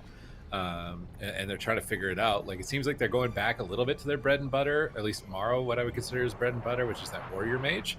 But it's just not working out against the comps that they've been facing. So what are they going to bring here? They know Bugs have melee cleaves. They know they have the Windwalker Mage as well. Like, Bugs is pretty well rounded that this game one pick could be tough for them to figure out what they want to play. Yeah, it's almost like when you go to a restaurant and they have like a massive menu. Like, what was that restaurant that we always used to go to, like when we were back at the MLG studios, that was just like ridiculous? The Cheesecake Factory. Yeah. During the MLG the menu days, is just a book. You'd open the window, the menu, and you'd just be like, "What the heck are we supposed to eat?" And I feel like that might be a good metaphor for what's going on with SK Pieces. So, I mean, Morrow said that they, had a better idea of what they were going to play today, but it just seems like they're still struggling a little bit. So we'll have to keep an eye on these guys, see what they're going to bring out in game number 1 in this blind pick against Bugs. But Bugs, doing really solidly today so far. So SK Pieces versus Bugs, game number 1. Loser knocked out of the tournament. Winner will be moving on to Championship Sunday. Oh, another Warlock coming in here. Mercy, gonna be playing that Warlock Mage and Holy Priest. And this is kind of interesting because we've been seeing a lot more of this. And of course, Bugs playing that Windwalker Mage and Holy Priest. And they looked absolutely incredible on that in their last series earlier today. Let's see if they can replicate that performance. They're going to need to do it. And let's see who they decide to go after. I think Mercy is going to be the target of choice here. And Mercy here. Also, I don't think we've actually seen Mercy on the Destruction Work just yet. He is a Warlock main, so he definitely knows how to play it. But it's going to be interesting to see these two guys bringing it together here and see what they can do. All right. Here we go, picking compositions that we've seen having success from other teams as well on the side of SK Pieces. Next is actually playing a Kyrian Holy Priest. So running that Boon of Ascended, he's going to have a big boost of damage in this matchup. We'll have to see when he manages to connect that and if he will be able to. Morrow taking a lot of damage at the moment, down at half, trying to polymorph desperately to peel away. Now casting away at Brunhilde. Is Brunhilde going to respect Morrow's damage? It is that Deathborn Icy Veins, massive hits coming through onto Brunhilde. Trades out the Gladiator's Aegis to absorb some magic damage, but they could cut through that. He wraps around the corner, goes for a Fleshcraft, and this is what I wanted to see from SK Pieces. Abuse the mobility of their comp. Line of sight these powerful cooldowns before making your push. Don't stay too deep into enemy waters here, but Infernals are proccing and cleaving them on the pillar right now. Next is getting blasted just by AoE. Morrow blinks in aggressively. Move cast Frostbolts. Next, Greater Fades repositions, but Brunhilde gets knocked out potentially. Karma gets crushed. He's down at 1%. Almost goes down, pulled back to the pillar, manages to stay alive at least for a few more moments, but Morrow is not done with him. More damage coming through. Desperation polymorphs. They have complete control. Yeah, this is looking really good for SK Pieces at this point. And Brunhilde, at this point, with no diffuse magic, as well as no touch of Karma, he's going to have to basically sit behind the pillar for a while. No, he's going aggressive, so we're not feeling too afraid at this point. He should feel a little afraid, but Morrow without his Deathborn, not going to be as threatening, so the potential for the side of Bugs to actually get a little bit more aggressive in the match is there. Mercy has the double Mortal Coils, but his Dark Soul is not going to be up for another 50 seconds, so I would say at this point, SK Pieces in about a minute are going to be looking really good, and Bugs is going to have to kind of weather that storm once again, but if it's any moment in the match for them to try to get something done, it's going to be at this time. All right, let's see what they can get done here. Ring of Fire coming out. They get a leg sweep onto Mercy. Ray of Hope activated here. Flash heals coming in. It should be a positive ray right there onto Mercy. And they're going to stab target Morrow a little bit, just tickle him. And now, once again, Brunhilde, Infernal procs, decimating bolts being casted out here. Oscar, it's time to duck for cover, my friend. And that's exactly what he's going to do. And they're going to just drop a defensive ring across here, freeze the Infernals, just kind of zone off the team. And SK Pieces, I mean, they're looking great right now. Just kind of cornering them, having that wizard on one side each. And that's going to be the Eternal Aegis coming out on Brunhilde. Overlap, though, I think, with that Guardian Spirit. He's going to polymorph Brunhilde on that. Targeting next here a little bit, get a full shape. And now Brunhilde is going to be the target here once again, potentially. Fleshcraft gets counterspell, double Mortal Coil. Reshape coming out. Morrow doing good work here with the crowd control. Full fear potentially now for next as well. And he will get caught up in that. He will have Forsaken's out of it, though. And now Brunhilde has an opportunity to get aggressive here. And Morrow uses his every man for himself. A counter pressure coming out onto Brunhilde as well, though. Big damage coming out. That's going to be the Ray of Hope. But when you go after Morrow, you're leaving a free casting Destro Warlock. So not a lot of great options right now for Bugs. But they continue to push. And the Ice Block overlap there as well with the Guardian Spirit. Maybe they didn't want to trigger it. And so they rather just use that Ice Block. Morrow has that Deathborn right there. Doesn't want to go for it just yet. Gonna wait until Bugs potentially make that next offensive push and then use it to kind of push them back. And look at the mana. Could be a big factor here. Ascraft gonna be able to sit down at any point he wants to drink. They're actually trying to shut it down by going after Mercy. Ascraft just gonna ignore that and just drink. Mercy gonna use some of his personal cooldowns. And Ascraft will get full mana. Next now trying to drink, but Morrow, Lizard on one side, Rain of Fire on the other side. Mind games on Brunhilde. Next is not gonna be able to drink. And that's going to be the Guardian Spirit. And this is kind of what Venruki talked about a little bit last time when we saw, the Rogue Lock in the previous series play up against the Mage Lock. If you are the team with the melee, you're not going to drink. If you're playing against Mage Lock, you don't drink. Mage Lock, they drink. You don't. So your mana bar next is just going to keep dwindling. And that could be a big win condition as we move further into them. Stealing all their lunch money. You're not going to be able to get any sort of drinks at lunch here. On the side of Bugs, they trade big cooldowns to get aggressive. Can they push through the Guardian Spirit and find an ice block? It doesn't look like it. Although these pushes on Morrow are solid, they're still giving opportunities and hope to the Bugs to be able to continue on in this series. They trade out the Aegis, but they're getting blasted through it. Brunhilde, he's trying to get back behind the pillar here, but he's actually on Asgarath's side of the map, and Next is trying to cross over at him. Now they're going to blast Oscar out in midfield. Brunhilde wants to move forward here onto Morrow. Connect the stun as soon as possible. Leg sweep just gets blinked by Morrow. Now Brunhilde, Frost Nova procced up, Fierce Spam, Chastise stunned. Here come Frostbolts and a Mind Games. Big connect onto Brunhilde. Now with the Mortal Coil, gripping him back. Next trying to pull his team behind the pillar. Trying to get a little bit of a reset here before they make another push. They do have a Zwen. They do have another set of images in Bone Dust and Combust. They need to connect all of these to get a block, maybe a kill, if they can mass dispel the ice block. And Bugs, they need high value from these cooldowns. They have to connect all of them if they want to take game one here. Otherwise, their mana is just going to run short. They're pushing forward. They're getting on top of Morrow. They have to connect all these cooldowns. Where are they going to go with it? They're swapping to the Warlock. Mercy popping the Dark Pack. Morrow trying to assist him here. Breaking out of crowd control. Karma going to trade preemptively. Brunhilde immediately retreating back to the pillar as soon as he sees that unending resolve from Mercy, which I think is a good tactic here. Asgarath gets interrupted. The Warlock looks a lot better for Bugs to target down. They've stun locked him in midfield. Is he going to get taken out in game one?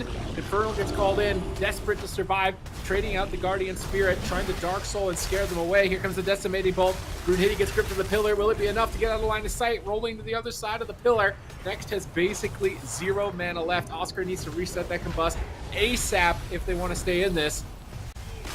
Yeah, I mean, let's see what they can do. Brunhilde behind the pillar, all three of them is getting cleaved down by Infernals, but they're going for it. Mercy could be in a little bit of trouble. Let's see what they can get done. Brunhilde, not too many defensive cooldowns. In fact, none. He's going to have to get a lot of value from that Fortifying Brew. Morrow doing a lot of damage right now with his Icy Veins. Brunhilde with the big Fists of Fury. Does he have more damage? This is the Ray of Hope. Next is completely tapped on mana. SK Pieces has a huge lead in that regard. Now, I fear if Brunhilde has to run away, that's going to be the end of the game. This is kind of his last stand, needing to play aggressive, because once he gets behind the pillar, Next is not going to be able to recover his mana, and I don't know if they can come back in this game. Brunhilde, Flushcraft coming in, enough to stay alive. Big combustion. Mercy gets gripped away. Now Brunhilde will run away, but tomorrow his job at this point to stop the drinks. Blizzard, Frozen Orb, stop the drinks, allow Asgrath to kind of breathe. He's getting his Guardian Spirit back, and cooldowns are rotating back up. This is basically a checkmate situation here for SK Pieces on Bugs. Yep, and they have that Icy Veins, that Deathborn, all that juicy damage rotating back up for Morrow in 24 seconds. And Morrow doing exactly that. They actually bring a Frost, the Fell Hunter right there. But next is not going to be able to drink at all. Infernal's being called in, or actually a proc right there for Mercy. Now they push in. Here comes the damage. This is everything. Big damage. Polymorph coming out onto Brunhilde. Stun onto Mercy. That Ray of Hope will be positive. Fleshcraft coming out. And Morrow, he is going to be extremely deadly. He has Deathborn. There's the Mind Games on Brunhilde. There's the Deathborn. Big damage coming in here onto Brunhilde. He's going to deflect with the Diffuse Magic. They need to stay in here. They cannot leave this pillar. They need to push Mercy back and keep trucking. Next, potentially either play for the win or go for that reset on his mana. Could be an opportunity for him to drink, but it doesn't look like he's going to go for it. They're just going to go all in. This is all or nothing. Mercy now in that Guardian Spirit, and here comes the damage. He gets gripped back behind the pillar here with Asgraf. Next, it's fully sheathed, and that might just be the damage game. ever. Big damage coming in from Morrow, Deathborn, and the Sheep coming in. Can he get one more Frostbolt? There's the Frozen Orb doing work for Morrow. Frostbite is going to proc.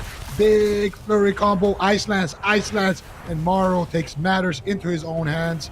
Gonna just adjust his positioning there in the seat, and gonna be a 1-0 there for SK Pieces. Mage Lock is looking scary here from SK Pieces. Bugs with a decent performance, getting some big cooldowns, just not enough to be able to close out the game, and then they ran out of steam. Makes me think they're going to go after the Warlock maybe sooner. They can get some better maps if they want to keep this composition. Their other options would be to bring in Jamie, but actually with an Enhancement Shaman Windwalker, if that would even go that badly, you'd get a ton of extra pressure onto the Mage. There's not good ways to peel the Doomwind's Legendary if you wanted to run an enhancement. It's got good off-heal support. You bring in Grounding. Might not actually be the worst pick for them in this matchup. Defensively, they were able to stay alive. Like, they played a solid game. They're fighting some pretty big names here between Asgrath, Morrow, and Mercy. They put up a really good fight, but ultimately SK Pieces just played the attrition game, starved them out, drank over and over and over, and built up that mana advantage over the last 9 minutes to the point where they could just be overwhelmed. Here was kind of a last-ditch effort, do or die to kill Mercy, but he's got Guardian Spirit, he's got Aegis, he even gets gripped out of the fight. There should be no way that he's going to be going down, and Brunhilde just can't connect. He's just getting root procced over and over. Morrow has all of his most powerful cooldowns active, and he's going to use that move casting at the end here, I believe, to just secure crowd control and get in line of sight before ultimately comboing out Brunhilde. And they just played a solid Mage Lock round. Just maxed out the damage meter, kept them at bay, traded cooldowns when they needed to, and ran the Priest out of mana. So played it by the Mage Lock textbook on the side of SK Pieces, and it's going to be up to the Bugs. What do they want to do next? Are they going to comp swap? Maybe just a map change? It seems like they have at least a couple of options to make in this series, or choices that they could make in this series. I'm curious to see where they want to go from here. Yeah, me too. Keep in mind that they do have Jamie too, so bringing in an Elemental Shaman might be an option. I actually don't know if it'll work out. Part of me feels like Mage Lock is like the ultimate wizard comp right now. The only exception I could see is actually Affliction Warlock. I don't know if anyone can play Affliction Warlock, but I swear Affliction Warlocks are actually really good into these kind of wizard matchups. But I don't know if they are going to have that available. I don't know if anyone on the team plays Warlock, but I could see like Ellie Warlock actually being okay into Mage Lock. But I think if they continue to run the Windwalker Mage, it's going to look very similar, where basically when Brunhilde runs into the open, he's either going to get forced back really quick by these big scary cooldowns, or Morrow's just going to pause the game by spamming out Polymorph, dropping Ring of Frost on the images and Zwen, and then they're going to be okay. They're forced to run away, and they just can't recover on mana. So I think it'll be kind of a rinse-repeat if we see these same compositions go after each other, even if it is on a smaller map. I think it's going to be the exact same problem. So Bugs might have to go with the comp swap. We'll see if they have anything else up their sleeves. Otherwise, I feel like SK Pieces has a really good answer here. Yeah, absolutely. And we're probably going to go to a small map, Hook Point or Dalaran. But I feel like the strongest option, okay, so we're going to go to Hook Point, and they're going to pick the same matchup. And honestly, even on Hook Point, I think the only difference is SK Pieces just had to do a couple of offensive setups earlier on to force Bugs back. And then once they have them in that chokehold position, Ascraft can go back, drink, and from there on out, it's kind of cruise control. Because let's be honest, it's not like Mercy had to kite a whole lot on the previous map.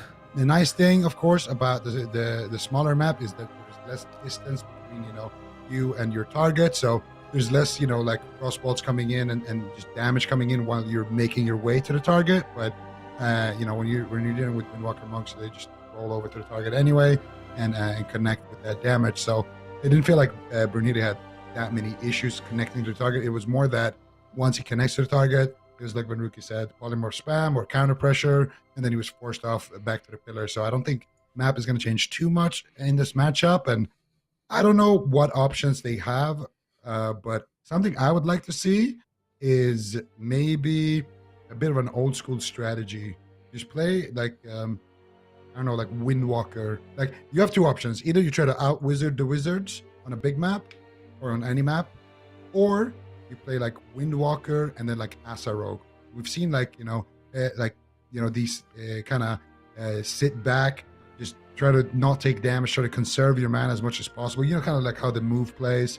When we saw them a lot against Cloud9 last year, just sit back, play it slow. Just try to conserve your healer's mana as much as possible, and then go for one big push in dampening and try to kill them through everything and just run them down. Kind of what we saw Brunhilde and company do last game, but they were already out of steam. I think something like a rogue is actually really, really OP in that regard, because you don't take any damage making your way to the target. If you can get a clean re and just chill in it before the big push, you can actually just make your way over there and then shadow step afterwards to kind of close the gap, and you have overwhelming damage. You have a high mortal strike effect. So I think that could work. But you would have to kind of just sit back and do nothing for a long time, and then go with when dampening is high, or try to out-wizard them. I don't know. It depends on what options we have. But we'll see. Maybe the Windwalker Mage will work out, and they'll just take less risk, or just stay in early and try to go for an early kill. Either way, the game is live. Windwalker Mage versus Mage Warlock, Frost versus Fire, and gates are about to open here. Let's see who takes it. I still feel like Hook Point could backfire. The small pillars, like getting AoE down, I think one of the main problems with that strat of just kind of waiting until the deep dampening stages is that you're taking way more damage when you're behind the pillar. There's Infernals proccing constantly, maybe have 3 Infernals AoEing you. It seems like it's way scarier even when you're just sitting at the pillar against Mage Lock right now. Brunhilde already struggling to get to his targets, getting rooted up there by the Blizzard. Flying Serpent Kick, reconnect onto Morrow here. Mercy polymorphed as Oscar is lobbing out a combustion very early on the Morrow. Asgrath immediately going to use Ray of Hope and absorb all of that combustion damage. They're going for the Boon of Ascended. They're actually committing a lot onto Morrow, but Morrow's just going to pop Deathborn. Is he going to go down in the reversal here? Both teams meeting head to head here, but now they get intercepted. They've decided to try and retreat. And I think this is where those small pillars could backfire on Next and Brunhilde here. They're switching over to Oscar. He blinks back on one side. Morrow blinks on the right side. Ring of Frost to trap them. Comet Storm on the whole team. Big AoE. Mercy calling in Infernals. Look at the damage across the board. 3 members down to almost half. Chaos Bolts are flying in. Brunhilde likely going to have to make a trade. I think his Aegis got cracked there. Mercy building up Soul Shards once again. Frostbolt's coming in hot from Morrow. Big damage onto Brunhilde as he barely ducks around the corner. Going for a Fleshcraft. Positioned far away from Next here so they don't just completely get AoE'd out. He can use Life Grip if he needs to pull somebody to his side here. Both sides managed to survive the first round of cooldowns, actually. Pretty unscathed. Brunhilde in the most detrimental position with no medallion. Yep, Brunhilde going to be taking a reasonable amount of damage right now. If he overextends for too long, it could be scary. But now Morrow doesn't have cooldown, so this is the time in the game where you really want to get active. You want to get aggression. When there's no Deathborn, there's no Icy Veins, things are scary. But Brunhilde still has a Destruction Warlock to deal with. Mercy bringing in Devastation. Morrow almost has his Icy Veins back off cooldown. Curious to see if he's just going to use that as fast as possible. Try to get some offense going here onto Brunhilde. See what he can get done. About 2 minutes into the game, both healers even on mana. Pressure, even at this point, I mean, Brunhilde is just all over Morrow. Windwalker Monks definitely dealing devastating amounts of damage, but you need to see some fears on this Monk if they can. Big potential one-shot. Morrow gets interrupted. He's so incredibly low. Guardian Spirit going to be enough to hold on, but that was a really close call with Morrow interrupted on Frost. Brunhilde still just pushing forward. This is the Icy Veins from Morrow, but they really are just keeping him on the back foot here. Yeah, Morrow going to be the target of choice, but he's doing a great job here with those Icy Flows kiting, but now finally caught up in the leg sweep. That's going to be the Ice Block coming out immediately here. So it's a nice punish here. Bugs showing signs of life right now. Going after Mercy here a little bit. Counterspell Oscar. Get a sheep here onto next. Brunhilde in a 3v1. He trinkets into a Shadow Fury. Big trouble. Gonna trade out with some more cooldowns right there with that Aegis trinket. Still not out of the woods just yet. Next actually getting sent a little bit there, but he will top himself back up. Morrow actually using the blink right there, so could get stunned up here. And Brunhilde now in a fear. And Morrow is just gonna run some laps around the pillar. Oscar is there chasing him in the backfield, and he's gonna get a nice frostbolt there onto Morrow. But here comes the Deathborn. Brunhilde knows what that means. It's time to get out from line of sight of Morrow. But you have Mercy on the other side. Now actually gonna go. Oh no, that was just a proc for the Deathborn. That wasn't actually his real Deathborn. But he does have his real Deathborn as well. And another Ice Block getting used here, overlapped with the Ray of Hope, Guardian Spirit. That is very unfortunate. Morrow trying to pass his Deathborn here, trying to force Brunhilde off of him. And the small map looks like it's working so far for Bugs here. And with that strategy change as well of just targeting the mage, it looks good so far. To kick the Deathborn, Morrow going to follow him over, gets leg sweep, blinks out. And can they reconnect? They don't have any cooldowns. Morrow in potentially a KO situation. He needs to get that Deathborn. He needs to get counter pressure, force Brunhilde off of him. He gets gripped away immediately right there. And that's going to allow that Guardian Spirit for Ascraft to come back. Very important moment right there to get the Windwalker off of the mage. Infernal getting called in here. A proc. Ascraft's going to drink back to full mana, but Morrow is interrupted. If they decide to just run on top of him here, he's at half health while Ascraft is drinking. Big heals come in. They've line of sighted a significant portion of the Deathborn, but it is still active, and Mercy has Dark Soul. Mercy has every powerful cooldown. He could flip this game on its head at any moment as well. Morrow's just holding them back, accumulating some time on the scoreboard, getting to dampening, so that chip damage on the pillar is going to start to stick a little bit longer. Morrow wraps around the pillar. Oscar lines him. Brunhilde's rolling over, looking like they want to reconnect onto Morrow. No ice blocks left for him, but Frozen Orb is down, trying to pin Brunhilde and trying to escape at the moment. Chastise done on Brunhilde. Mercy loaded up a decimating bolt. His next incinerates are going to be pretty powerful, but here comes a Zwen. Are they going to be able to take out Morrow? No ice blocks. Big spinning crane kick going into the Ray of Hope. Can they turn it negative? It doesn't look like it. Big heals come through, but the Ray is now over. Asgrath is paralyzed. Next is rolling in for that Boon of Ascended. Big Kyrian Holy Priest damage onto Morrow right now as they're looking to push him over. Can they take game number 2? They're running right into him. He's used Demonic Gateway, escape from Next and Brunhilde for a moment, but spinning crane kick meets him on the other side. Oscar's loading out some damage as well, trying to finish them. Double Dragon's Breath, double Ring of Frost potentially, gets spell locked on it, gets the full polymorph. Asgrath trinkets. Pressure from Bugs is immense here in game number 2. Can they keep it up? Can they stay on target? Another polymorph on Asgrath. Morrow going for Fleshcraft, trying to channel it, but Brunhilde's getting low as well, going for a Fleshcraft of his own to try and stay on target, but Mercy is doing too much damage. They have to evacuate. Dark Soul and respect it. Now Oscar's left in midfield. He's getting blasted down. I don't know if they have a way to pull him back to a pillar. He's going to alter time, but they're cutting through it. He's going to have to block. Nice swap to Oscar. Master Spell actually misses the block around the corner. He's going to comfortably sit through that while his team recovers before the next push. Now there's no trinket for Ascraft to escape crowd control. No ice blocks for 2 minutes. This is the best position Bugs could ask for. Yeah, I think so. Right now it's looking good. Morrow is going to be in a little bit of trouble. Brunhilde hitting into that alter time. And that's will top Morrow off full polymorph right now onto Asgath. Great crowd control by Oscar. Combustion is available. If they can catch Morrow in a stun or an interrupt on Arcane, I think you just send the combustion and then try to take him down with a bunch of damage. Let's see Brunhilde, who's got some cooldowns rotating back up. So it's a bit of a scary moment right now, but if he can hold on to Diffuse and his Touch of Karma, I think they can make a massive push here on Morrow before his Ice Block is off cooldown. They get the Ray of Hope as well from Asgrath. Morrow going to be in some trouble. Brunhilde just has to push forward, hold on a little bit longer for those cooldowns, and just kind of go all in. This is a huge opportunity where Morrow does not have Ice Block. He gates, but he just cannot get away. Gets interrupted now on his Deathborn, but he doesn't have Icy Veins to pair it with, so it's not going to be the most threatening Deathborn just yet. We'll be channeling out some Frostbolt, but I'm curious to see if Bugs kind of realizes that it's not going to be the Icy Veins.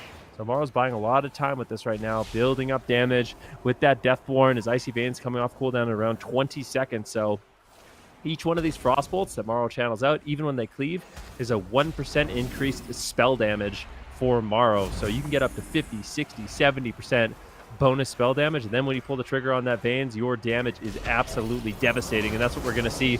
Morrow's going to use that Icy Veins probably right off cooldown to get aggressive. Blizzard comes down. Is he going to do it? We'll have to see. Playing a little bit defensive right now. There's the Icy Veins. Big Frostbolts. These could just one-shot. These are basically nukes at this point. Morrow gets controlled, and Bugs is just going to run, try to avoid that Deathborn for as long as possible, but Morrow has bought time for 2 Ice Blocks now, and that's devastating for Bugs. Yeah, absolutely. That was kind of one of the crucial moments in the match right there. Asgrath low on mana, able to sit down for a drink, and Morrow getting his Ice Blocks back. Now, at this point, it doesn't really matter if they force out one of Morrow's Ice Blocks, unless they can kill him. That's Hypo! My goodness, that is a one shot right there. And Mercy's been having kind of he's playing the Res Legendary. Next, coming back to life. Very sneaky there. He gets Infernal Stun. Into another Infernal Stun. Into a stun. No way! He's going to go down through the Guardian Angel, maybe. Mercy taking matters into his own hands right there. Beautiful stuff. There's the Mortal Coil. Finally, next Trinket had to use his whole spell book. And guess what? That's a 3-minute Guardian Spirit right there. Mercy's been having kind of a quiet game so far, but my goodness, did he pop off right there. And now, all of a sudden, SK Pieces in the driver's seat. Next, 0 cooldowns left. If he walks out, leaves that pillar, and they go for a push, guess who's getting feared? Guess who's getting sheep? He has no way out. And that's going to be big trouble for Brunhilde. All they need to do is just get a CC onto him, make sure he doesn't drink. Morrow, though, dropping dangerously low, already have to use 1 Ice Block. Might have to use the second one. Is he on Hypothermia? No. He will use it, and again, they overlap it with the Guardian right there. Unfortunately for Morrow, they won't have that in their back pocket. Next, kind of out of mana. Asgrath not working with too much himself, and at this point, it's anybody's game. Brunhilde has his cooldowns, but Nyx has no mana left. They might just take him down as well. He has no trinket. Who is going to take this one, Sid? Dark Souls coming up. Mercy could close the game, but here comes Combustion. No blocks for Morrow. Ray of Hope, but Asgrath's working with limited mana. Next is rolling up right next to him for crowd control. He gets feared first, though. Will he be able to stabilize Morrow at 30% damage? I'm not sure. They're staying on target. They're keeping Asgrath's crowd control paralyzed. He blinks out of Chastise. Boon of Ascended. Massive damage incoming in a second. Spinning Crane Kick. They're connecting everything onto Morrow. I think they've done it. They take him out in the final seconds. Here's Dark Soul for Mercy. Wait and see if he's able to connect anything with it, but no, polymorph, there's absolutely no way. And Hook Point did look fabulous here for Bugs. I thought they were out of it when we saw Next get just totaled there, but nope, sneaky Holy Priests running these Resurrection Legendaries kept them in the game. So Bugs are going to stay in it still 1-1.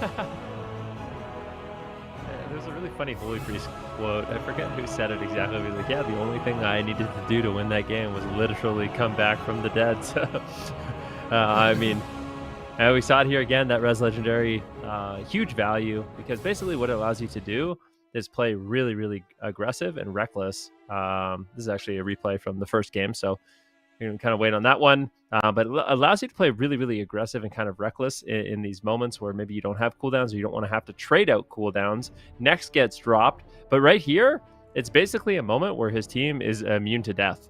So that's what another thing that's really nice about it. He does come out pretty quickly, but you can actually sit in that and actually throw out healing. It's a lot of effective healing. Next almost goes down once again. Guardian Spirit, I do believe it procs. At this point, he has his Trinket, he has his Fade. Potentially a lot he has to trade. He gets coiled at the end of his Fade, and he said, I'm not dying. I don't want to die. Trinket, Serenity, he's going to be fine. And the pressure on Morrow was really, really great in the smaller game. It was difficult for him to get away. You would think the Frostblade would be able to kite quite a bit, but with Brunhilde having his Flying Serpent Kick, having the Kiefer's Skyreach Legendary, whereas Tiger Palm kind of dashes him towards the Frost Mage. If he have his cooldowns up, he can actually commit on Morrow for quite some time. And if they can just get paralyzes on Mercy, counter spells, polymorphs, it's difficult for them to actually get the pressure to roll away without their cooldowns. Absolutely. And we kind of thought that the map wouldn't matter too much because it just looked like it was so much in favor of the Mage Lock there in game number 1. But that's assuming that they're going after Mercy on that Warlock. Instead, they swap out their targeting. They go on the Morrow, and they do buy themselves a lot of uptime here. And Morrow, they're going to blink that Chastise down right there. But look at that Ring of Peace. Beautiful stuff there by Brunhilde. Spinning Crane Kick proc into the Touch of Death right there. And that's going to be a dead Morrow right there. Can't do too much about that one. And it's all coming down to that Res Legendary play earlier. We see Mercy go absolutely insane there, going after next. Kills him outright from like 60%, just double Chaos Bolts him and sends him. But then he comes back to life, and they almost kill him again. He gets an Infernal proc into the actual Infernal, into like a Holy Priest stun, and then he sits through all of that with Guardian, and then he gets coiled. He fakes a counterspell there as well in the midst of those things, and manages to survive there with his Trinket. And while that was going on, Morrow did tread out one of his ice blocks. So he was in a situation where he had both ice blocks, everything was looking good, but then he just kind of was in a situation where, okay, now I have no ice blocks, my healer is again, and we're kind of in that checkmate situation again. So beautiful strategy adaptations there coming out from Bugs. But there's obviously an elephant in the room here, and that's the next map pick. We're probably going somewhere sunny, maybe Tolvir, maybe Ashamains, maybe the Coliseum. The Coliseum is nice. Coliseum is nice this time around on the year. There's a lot of places we can go. Seasons? Come on, Sid. I mean, you said we were going somewhere bright and sunny, but I feel like Maldraxxus is like the antithesis of that. But here we go, Tolvaron. Oh, yeah, he was right. We're going to the Summerland Tolvaron Arena, and this is going to be much more difficult for Brunhilde, much more difficult for Next. Like, Next gets caught in the open like that, it's over for him, likely twice in those situations. Twice, yeah. But it's half over. The thing is SK Pieces, they've got the comfort of knowing that game 5 is going to go to their map pick. It's like even if Bugs, or even if they win here, it's still going to be rough for them for the rest of the series. So I'm wondering how they can pull one of these big maps in their favor, because they're going to have to. It's either going to be a Tolvaron, probably Coliseum, or Empyrean Domain. Like, they need to win one of these maps if they want to win the series, having lost the blind pick. How are they going to do it? It seems like this is the only comp they want to play in the matchup, is the Windwalker Mage Priest. I liked what they did in Hook Point, where all 3 members just ran at the Mage. It was like a Boon of Ascended, Windwalker cooldowns, and Mage cooldowns. They just kind of all swarmed them and then got out. I really like that because it's so much damage that you have to trade something. There's no way around it. You're going to have to trade a cooldown. So I think if Bugs can collide all those cooldowns together and make a big team push and then get back to the pillar, big team push, that they could pull this off. But it's going to be a long stretch of a match. Like, I feel like this one could be one of the longest games we've seen. Yeah, definitely. And actually, I think we are seeing an adaptation here from Mercy. He's not going to be using the Echoing Resolve this game, and I actually don't mind it. So the Echoing Resolve seems like sunshine and rainbows, when you're playing it, but I swear there are drawbacks to it. Like for Morrow, if he gets interrupted on Frost, it's going to shut him down for a long time. He doesn't have Shimmer to actually get away from Brunhilde, which is also another thing that's really, really difficult. This is actually a classic Cloud9 kind of patented gateway, where you basically put a gateway from the Mage to the Warlock and the Warlock to the Mage, so you can triangle position. Then both of you have basically an effective and a safe route to escape. This is Deathborn from Morrow, who's looking to get aggressive right now, trying to build up those Frost Bolts, but I'm not sure if he's going to get too much value. He gets interrupted for 6 seconds there. Oscar going to be blinking to the middle of the map and then immediately soul shaping away. So not going to mess around in the open for too long against Morrow, who's having a really difficult time actually landing those frost bolts right now. Finally getting an angle, but he gets paralyzed and gripped away. I feel like that grip was not really good, to be honest. I don't know why. That grip was actually took Morrow out of position to actually get damage out, and now he doesn't have it available when Brunhilde actually decides to leave the pillar. So I would say that was a bit of a waste, and now Brunhilde's going to be able to get aggressive here. Yeah, let's see what he can do here. On to Morrow, still with the Deathborn active. Is the Fury gonna get feared? Mercy in position here to shut it down, and of course they are going to trade that Ray of Hope immediately. Morrow blinking very far back. Brunhilde wants to connect on Morrow. His whole team is gonna have to cross the midfield. Oscar blinking that stun. Brunhilde making his way back onto Morrow. Spinning Crane Kick is gonna connect. A little bit of damage coming out here. That's gonna be the Guardian Spirit. Decent damage coming out here. That was Oscar's combustion right there. Brunhilde now. Here comes the return. And he will use his trinket there immediately. And honestly, I want to see the opposite of what Bugs is doing right now. You have the biggest pillars in the game at your disposal.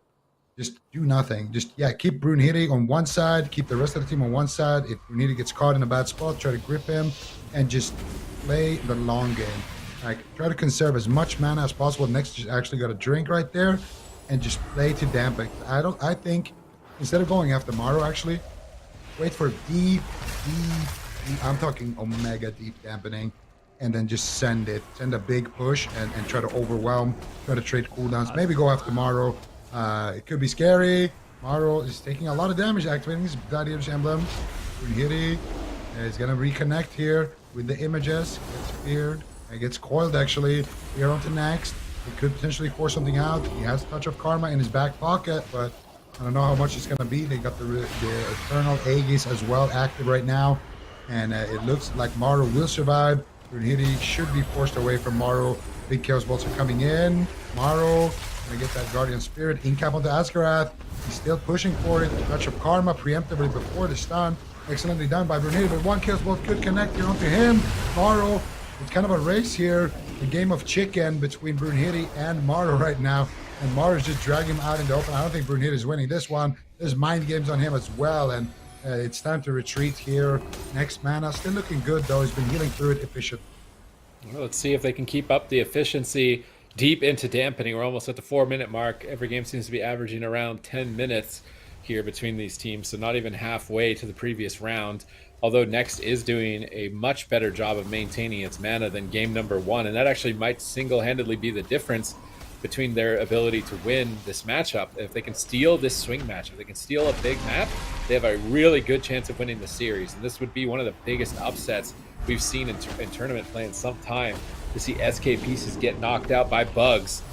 But right now, Brunhilde is getting blasted, stunned in midfield, getting pulled back to the pillar, trying to run for his life. Oscar got left behind a bit. He's able to blink back to his team now. Morrow on the right, Mercy on the left. Getting just destroyed by AoE behind the pillar. Brunhilde rolls forward just to paralyze the skeleton of Morrow, trying to hold back his damage for now, spamming polymorphs on him as well, just trying to remove the mage as much as possible in line of sight Mercy at the same time.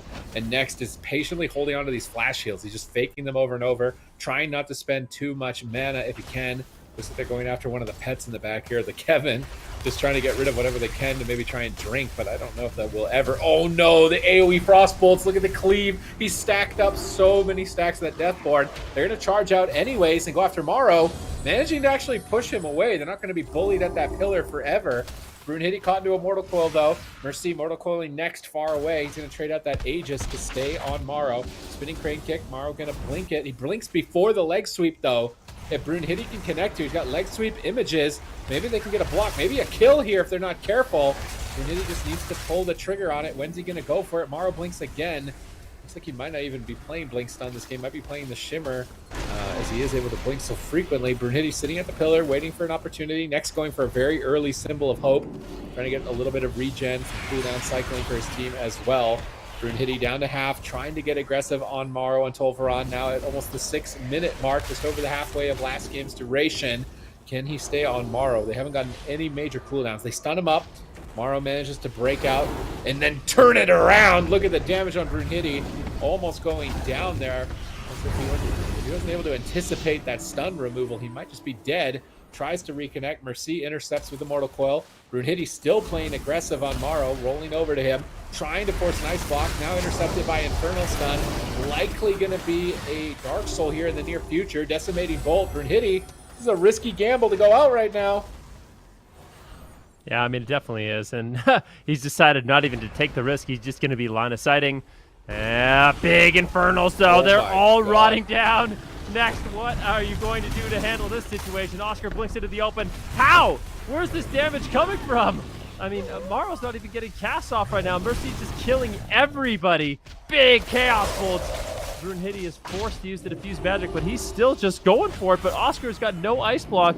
He's got no Cauterize. Mercy just still devastating everyone as all three members of Bugs are going to make a push. They're just getting absolutely rotted and devastated at the pillar. They're forced to make a move now. Next, eating some Chaos Bolts. Big damage on Brunhilde, and he gets dropped. Infernal's doing work. SK Pieces up 2-1.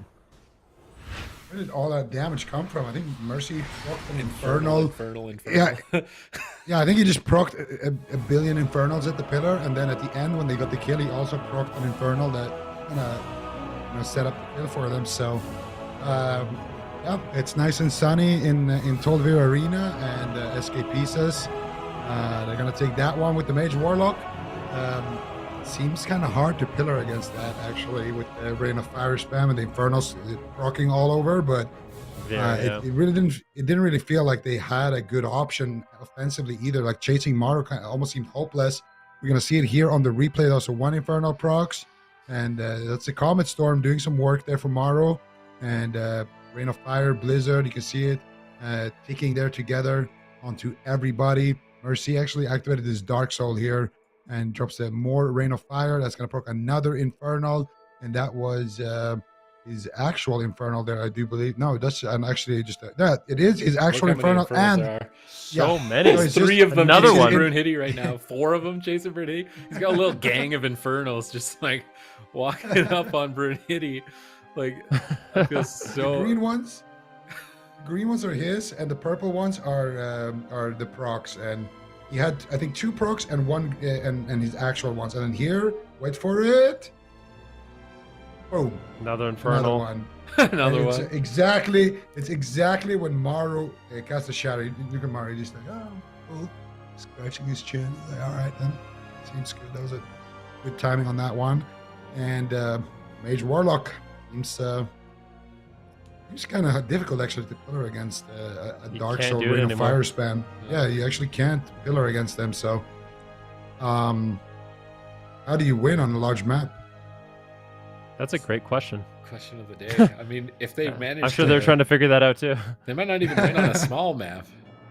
If they get Infernals like that, like if the enemy team is turtling at all and they get Infernals like that, I feel like it's game over. Like the Holy Priest just cannot handle 4 Infernals AoEing the whole team for a sustained amount of time.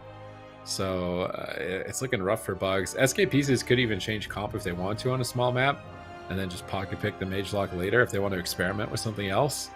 Maybe a team down the road is going to run Windwalker Mage and they want to experiment with something on smaller maps. But I don't think they will. They're taking their time to lock it in. Blackrock Hold, great map for monks. Makes a lot of sense here. It could be a really good map for Ice Wall. Yeah, how badly do you want to see Ice Wall in here, Ben? Yeah, I actually tweeted out that I can't believe more mages aren't using it. I think what it's going to take is like one mage in Europe to do a good job with it, and then all of them will play it. Because is it hard to use or something? Because I've never tried to press it. Do you have to like aim it when you're putting it down? And like, how do you... I mean, it shouldn't be hard to use if you're one of the best players in the game. Like if you're competing in the AWC, I'm sure you can. You've never pressed it before though. It's a new button. Oh, they actually did change comp on small map. They will swap. Okay. Yeah. But I guess we'll talk about Ice Wall a little bit later. But yeah, it's so good. Like I can't. It's so good that I can't. I never don't play it. Basically, play it every game. But they're not going to play it. They're switching comps altogether. They're going to go with the Fire Mage, Fury Warrior, Druid. I don't mind this composition at all. To be honest, I feel like it's really durable. Asgrass going to be able to play on the Restoration Druid, really, really strong. Bugs, what are they going to do? Like, is Windwalker? I kind of wonder, is Windwalker, Fire Mage, Holy Priest going to be good into this? I'm not sure, to be honest with you. Maybe. But they have Jamie too. They could bring in like a turbo cleave or something like that, which could be decent. Going the turbo, train down Morrow, really limit his overall damage. Might be an option for them also.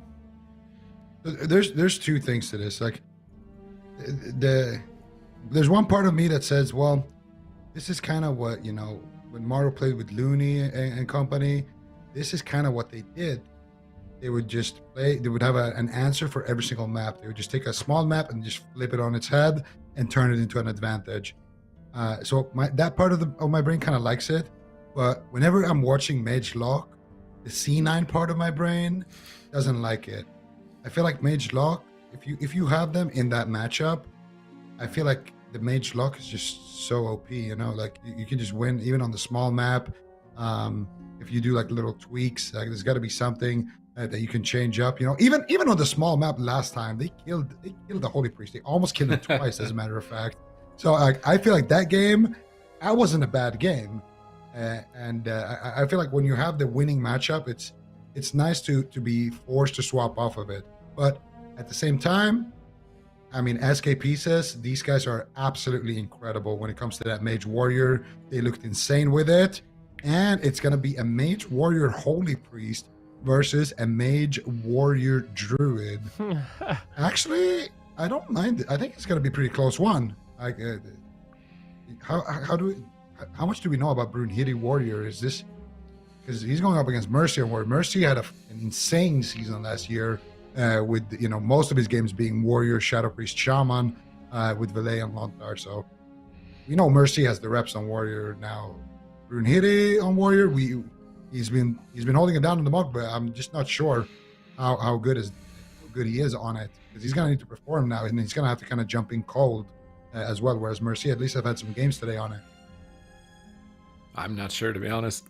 It's going to be tested. Like, this is the last game. If they lose this, they're out. So they're putting all the marbles in on Brunhilde Fury Warrior here to mirror SK Pieces. Like, Morrow, when I think of Warrior Mage, man, like, I think Morrow. Yeah. Like, you're basically mirroring like the Godfather of this comp for the last like 5 years on your match point facing elimination. Okay, I respect it. So Druid versus Holy Priest, I mean, that's the big difference here. How disadvantaged is the Druid here? I really don't know. I haven't played this one out too much. I mean, in theory, the Druid and the Mage should have a lot of control, right? Like with Cyclone and Polymorph, maybe they can keep Brunhilde out of the game. I mean, in the past, you would kind of expect that, but Holy Priest, they just have so much throughput right now. Their overall healing is really strong. They have a lot of emergency cooldowns, and then being able to assist with kind of their Chastise Disorient or their Chastise Stun into Fears is also really good kind of instant crowd control that they can apply to Asgrath and really pressure either Morrow or Mercy, or even use that stun as a potential swap to maybe go after Asgrath with like a Mind Games if he's playing it. So I think Bugs has a lot of options. At the same time, SK Pieces, they have so much control. And I mean, Asgrath and Morrow, they play this out beautifully. I almost wonder if we're going to see like kind of like a warrior race here. Do you think Fire Mage seem really hard to take down? I kind of wonder if we're just going to see like the all-out warrior slugfest in this one. Yeah, I mean, I think the Holy Priest is favored there because you're in-rage. You're going to get like 2 in-rage regens for every 1 that the Resto Druid gets because of the cooldown reduction from the Priest. And you also got Mind Games for Fury Warrior self-healing. So if you get good cross-crowd control, then you can isolate the warrior. And I think this could just be 2 warriors beating each other up on Blackrock Hold. Maybe they start mages. This is, again, a matchup that we really don't get to see. How many people are running Fury Warrior Fire Mage on the ladder, right? Let alone at this level of play. So I feel like both teams are going to be figuring this matchup out just as we are watching along with it. The Warriors are playing Spear of Bastion, so they could go after anything really with that. Be able to pin the mages or pin each other with those spears. Looks like one warrior is playing disarm and the other isn't. So Brunhilde has disarm and Mercy doesn't. Mercy might regret that if he gets disarmed on his cooldowns or disarmed and can't heal at a critical moment. He can't use that bloodthirst or reset his battle trance. It could be risky. So far, teams just kind of just wailing away with the 2-handed swords. The 2 Fury Warriors going crazy at each other. Brunhilde leaps into the room on the Resto Druid. Next is there for the Mind Games, connecting a lot of damage onto the Resto Druid, and they get a Tranquility Bubble.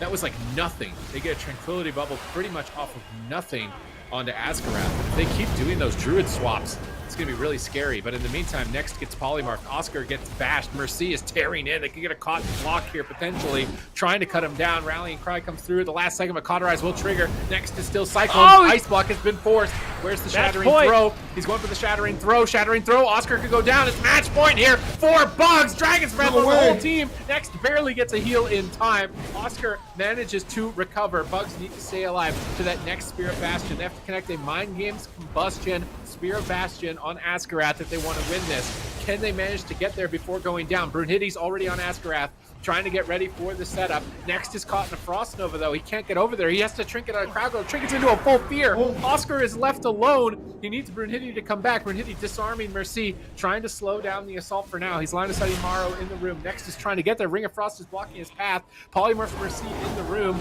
Askarath repositions, gets Mercy out of that crowd control. Here comes the Spirit Bastion. They need the Mind Games. Mind Games fake out by Next. He goes for another Mind Games. Chastise on the Askarath. They don't manage to connect it. Askarath is going to be able to escape that Spirit Bastion. Now Oscar is so far on the back foot. I am not sure if he's going to be able to survive. The next crowd control on Next should close this game out. They have to avoid it at all costs. They're trying to retreat away. Double Dragon's Breath in desperation, trying to pull away from Morrow, trying to get away from Mercy, but Morrow gets in. Dragon's Breath trying to set up the Ring of Frost. He isn't able to land it. They've managed to stall the crowd control, but a Stormbolt. Oscar blinks behind the pillar.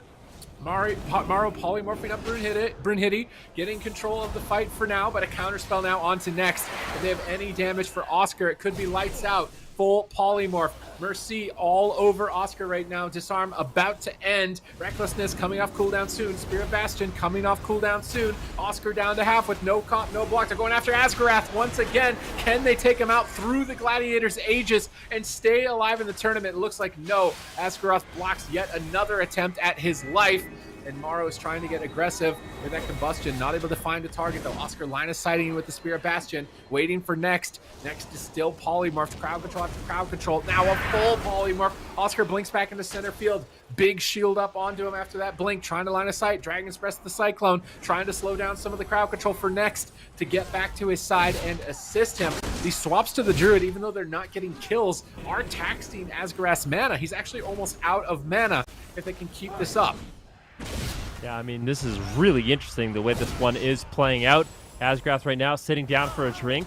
Oscar still on the back foot. He has no ice block, no cauterize, so can never be feeling too confident here, having to play very defensive in the match. Meanwhile, Morrow playing super aggressive, trying to find crowd control at a Next, just blinking in aggressive, getting those Dragon's Breath, trying to find the Ring of Frost, trying to find the polymorphs, but so far, Bugs has been able to hold on. They're surviving, not playing this one too aggressive. They realize they need to take kind of a defensive posture here. If they go for too much aggression, they could get caught with no cooldowns and ultimately fall down. Right now, Oscar moving forward. Big damage on him. He's got the alter time. Big alter time with the Guardian Spirit. Good pressure, full fear. Here's a combustion on Asgarath. Asgarath could get taken down. Massive damage, incredibly low. It looks like the healing is enough. Beautiful intervene there by Mercy. Mercy getting chopped up due to that intervene, but he's got enough cooldowns to survive. SK Pieces hold on. Beautiful peel so far. Mercy's been on point with all of these intervenes. And Oscar, he has his ice block coming back up soon. So both of these teams so far struggling to find a kill. Full sheep secured onto Next. Full cyclone onto Brunhilde. Oscar in a 3 versus 1. Asgarath could sit down for a drink if he would like to. Just taking kind of a defensive approach here. Staying in the back line. Doesn't want to re-crowd control Brunhilde. And he will sit down here potentially for a drink in the back line. Handling that fresh craft. And going into cat form here for the drink. A nice Ring of Frost. They actually mind control Mercy here as well. Dropping into that Ring of Frost. Beautifully done. And Asgarath here going to come out. Didn't get too much mana there. And he's been forced out of stealth. Oscar with his ice block back. Cauterize is still a minute away. Being the target of choice here for SK Pieces. And another counterspell snuck in by Morrow. This could be the ice block. He doesn't have Cauterize. Can he get the Ring of Frost in time? He gets counterspell. Looks for the sheep. He fake casts the premonition. There's a Holy Ward, and he does get a full sheep. That will be the trinket of Next right there. Oscar now making his way to Asgarath, stuck in a spear. And this time Mercy ain't there. Can he get away? And he will run away. Nice bash onto Oscar right there. And that is going to be Oscar's blink. Now he's stuck in a spear. That's going to be the ice block shattering throw coming out. Can they get anything on the Next? Where is He's the pod. He's the pod. Full clone. That's it. Where was Next during all of that? Was he sitting down for a drink? I think it was just CC'd. Far away. Pretty sure it was just polymorphed, and then he got cycloned. Maybe he tried to drink. We'll catch it in the replay. I didn't actually see the polymorph, but he was on the opposite side of the map there. But either way, SK Pieces show why they are the Warrior Mage Kings tomorrow.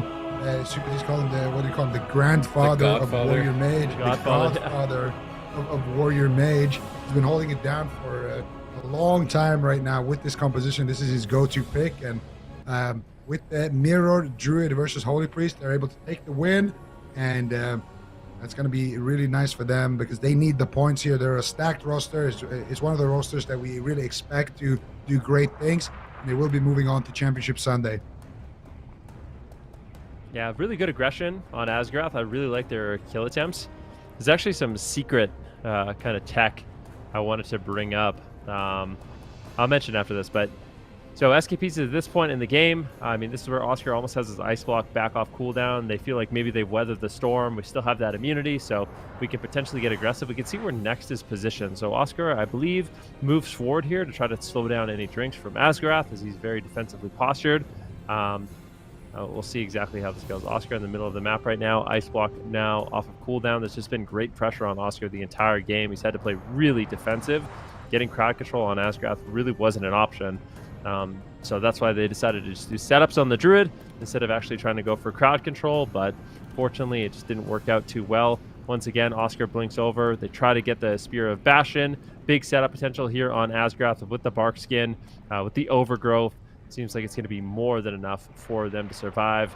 And this is where Oscar really gets punished with the Spear of Bastion. Next, it's sitting down for a drink right now. And unfortunately, he's just so far away. I mean, I feel like next, I don't know what he was doing, but definitely a little bit of a throw there. Asgrath able to move forward, get the crowd control on next, and close it out. I actually thought he was in CC, but I think he just greeted really hard, trying to recover his mana. He was in a sheep, and he trinketed. And Maru counterspelled him. He was already kind of behind because he had to heal, and Maru counterspelled him. Then he got sheeped, trinket out of the sheep. He got DR sheeped, and then he got stormbolted. And out of the stormbolts, he started drinking. So Oscar just went for a really long time there, kind of by himself. But Oscar was also in on the opposite side of the map. He was on sheep DR as well there. So I feel like he could have actually crossed the map there and joined his team at least. But maybe he just wanted to try to take the opportunity to drink. His team wanted to get aggressive, and some defensive miscommunication there. Either way, SK Pieces move on. Bugs got to be eliminated. And for Bugs, they did a little bit better than last week, but still maybe not super happy with how this one went. I feel like this was kind of a hard matchup for them, though. The Mage Lock. Even if they win this one, they were probably gonna go to Maldraxxus or something and fight off the Mage Warlock. So it was a tough one either way. And SK Pieces showing us two strong comps today. You like to see it. Yeah, I like to see it as well. Loving to see them, step up a bit from where we saw them end up at the last game we saw them play against MYWAY earlier today. Now we're gonna be able to see them play once again on Championship Sunday. They're gonna be up against Casual Dads, though. Zico, do you think they're gonna be able to handle that? That's going to be a tough one. The Casual Dads have been looking not so casual lately. I mean, Nazrin's, he actually showed me a screenshot of his Chaos Bolt damage in that last game, and let's just say I wouldn't want to be a Warlock going up. I wouldn't want to be on the receiving end of those Chaos Bolts, so they're definitely going to have their hands tied up. But if anybody can do it, it is SK Pieces. They have the experience. They have, the players. They're phenomenal players for sure, so they're going to have a little bit of time to prepare for that matchup, of course, and it's definitely going to be a good one. And here we can see the bracket. Yeah, for sure is going to be a good one. We can take a look at the bracket. Of course, the rest of the European tournament is going to conclude on Championship Sunday. We can see that match that I just mentioned, SK Pieces versus Casual Dads. Loser of that, unfortunately, will be going home. Winner of that moving forward. And then that upper bracket, another big one, Super T, is KUNGARNA versus MYWAY. Yeah, it's this kind of a rematch from last year's finals, so an opportunity for some revenge as KUNGARNA are looking to try and secure another cup in 2022. Curious to see how it plays out in the matchup now with two legendaries with set bonuses. It's a lot different than the last time they faced in a situation like this before, so very excited to see that series. Yeah, super excited for that one. Make sure you guys are tuning in on Sunday in the morning for that one. That first half of the day is we're going to finish up those European games. But tomorrow on Saturday, we're going to hop over to the North American region. We can take a look at the bracket and what we're going to be seeing over there in this region. We've, of course, got KUNGARNA versus RNG. That's the first match of the day. And just like, I don't know what is in, like, is it a full moon or something the last week or something? Because this is just another odd one for KUNGARNA, Benricky, to be in the lower bracket. Yeah, I mean, Team Liquid, they kind of rose to the occasion this week. I think it's a big story. They're the ones that actually took down KUNGARNA, put them down to the lower bracket. I think, I could be wrong, they're the ones that put 3.5 men down there as well. So Team Liquid stepping up in a big way. Didn't have the greatest performance last week, but this week taking down the number 1 and 2 team from the last tournament, putting in that lower bracket, and now positioned themselves in a spot where they're going up against Golden Guardians. And I think for both Team Liquid and Golden Guardians, it's been a while since we've seen them in the upper bracket going into the top 8. Normally it's that lower bracket struggle, but both of them kind of rising up to the occasion. We've got some new teams here. We've got Powermen in the upper bracket. I do believe that's actually Thugonomics returning, so we can take a look at the rosters here. So yeah, Thugonomics going to be returning. We saw, some sneak peeks of potentially what he's going to be able to do on a Guardian Druid. But I think they play Mage Lock Druid, they play Rogue Mage Druid. They got a lot of different compositions. Cowie down in the lower bracket. The return of Unitas. Novos is back. And I think there's a lot of good teams. RNG as well. Going to be making their debut with Nazem on that Destruction Warlock, playing Destruction Windwalker Paladin. You have a lot of good games. You definitely don't want to miss them. Hit that follow button so you don't miss any of the action tomorrow.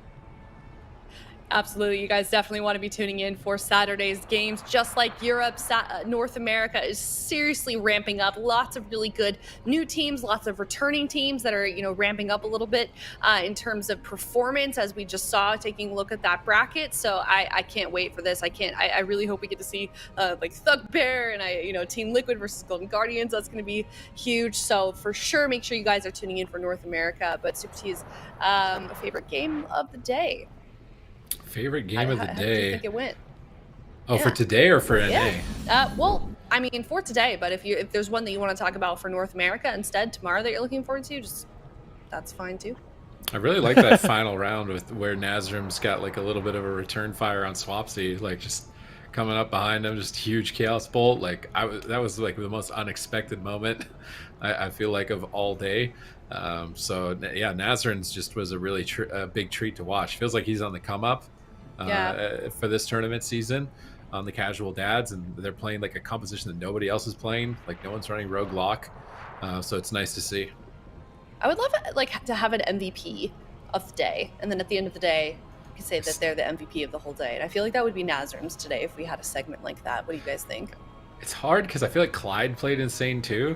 But like healers never get the MVP for some reason. I feel like whenever you're thinking of big plays, like you almost never are thinking of the healer. You're always thinking of a DPS. Nazrin's definitely up there. It's probably between Nazrin's or Clyde. Yeah, I'd feel safe putting on one of them. Okay, well, I mean, it would be cool to see maybe something we can implement further on, but I think that's going to wrap us up for the day. Thank you guys so much for tuning in. Of course, make sure you are tuning back in tomorrow. You're hitting that subscribe button. Do you want to do a YouTuber thing, Zico? Can we hear it? Subscribe and ring the bell, and don't miss it tomorrow because. Trust me, just don't miss it tomorrow. Like, how often do you see Team Liquid in the upper bracket? So just true. don't miss it. Super T's, play us out. Play us out, Super T's. You play, and I'm gonna throw us out. Okay.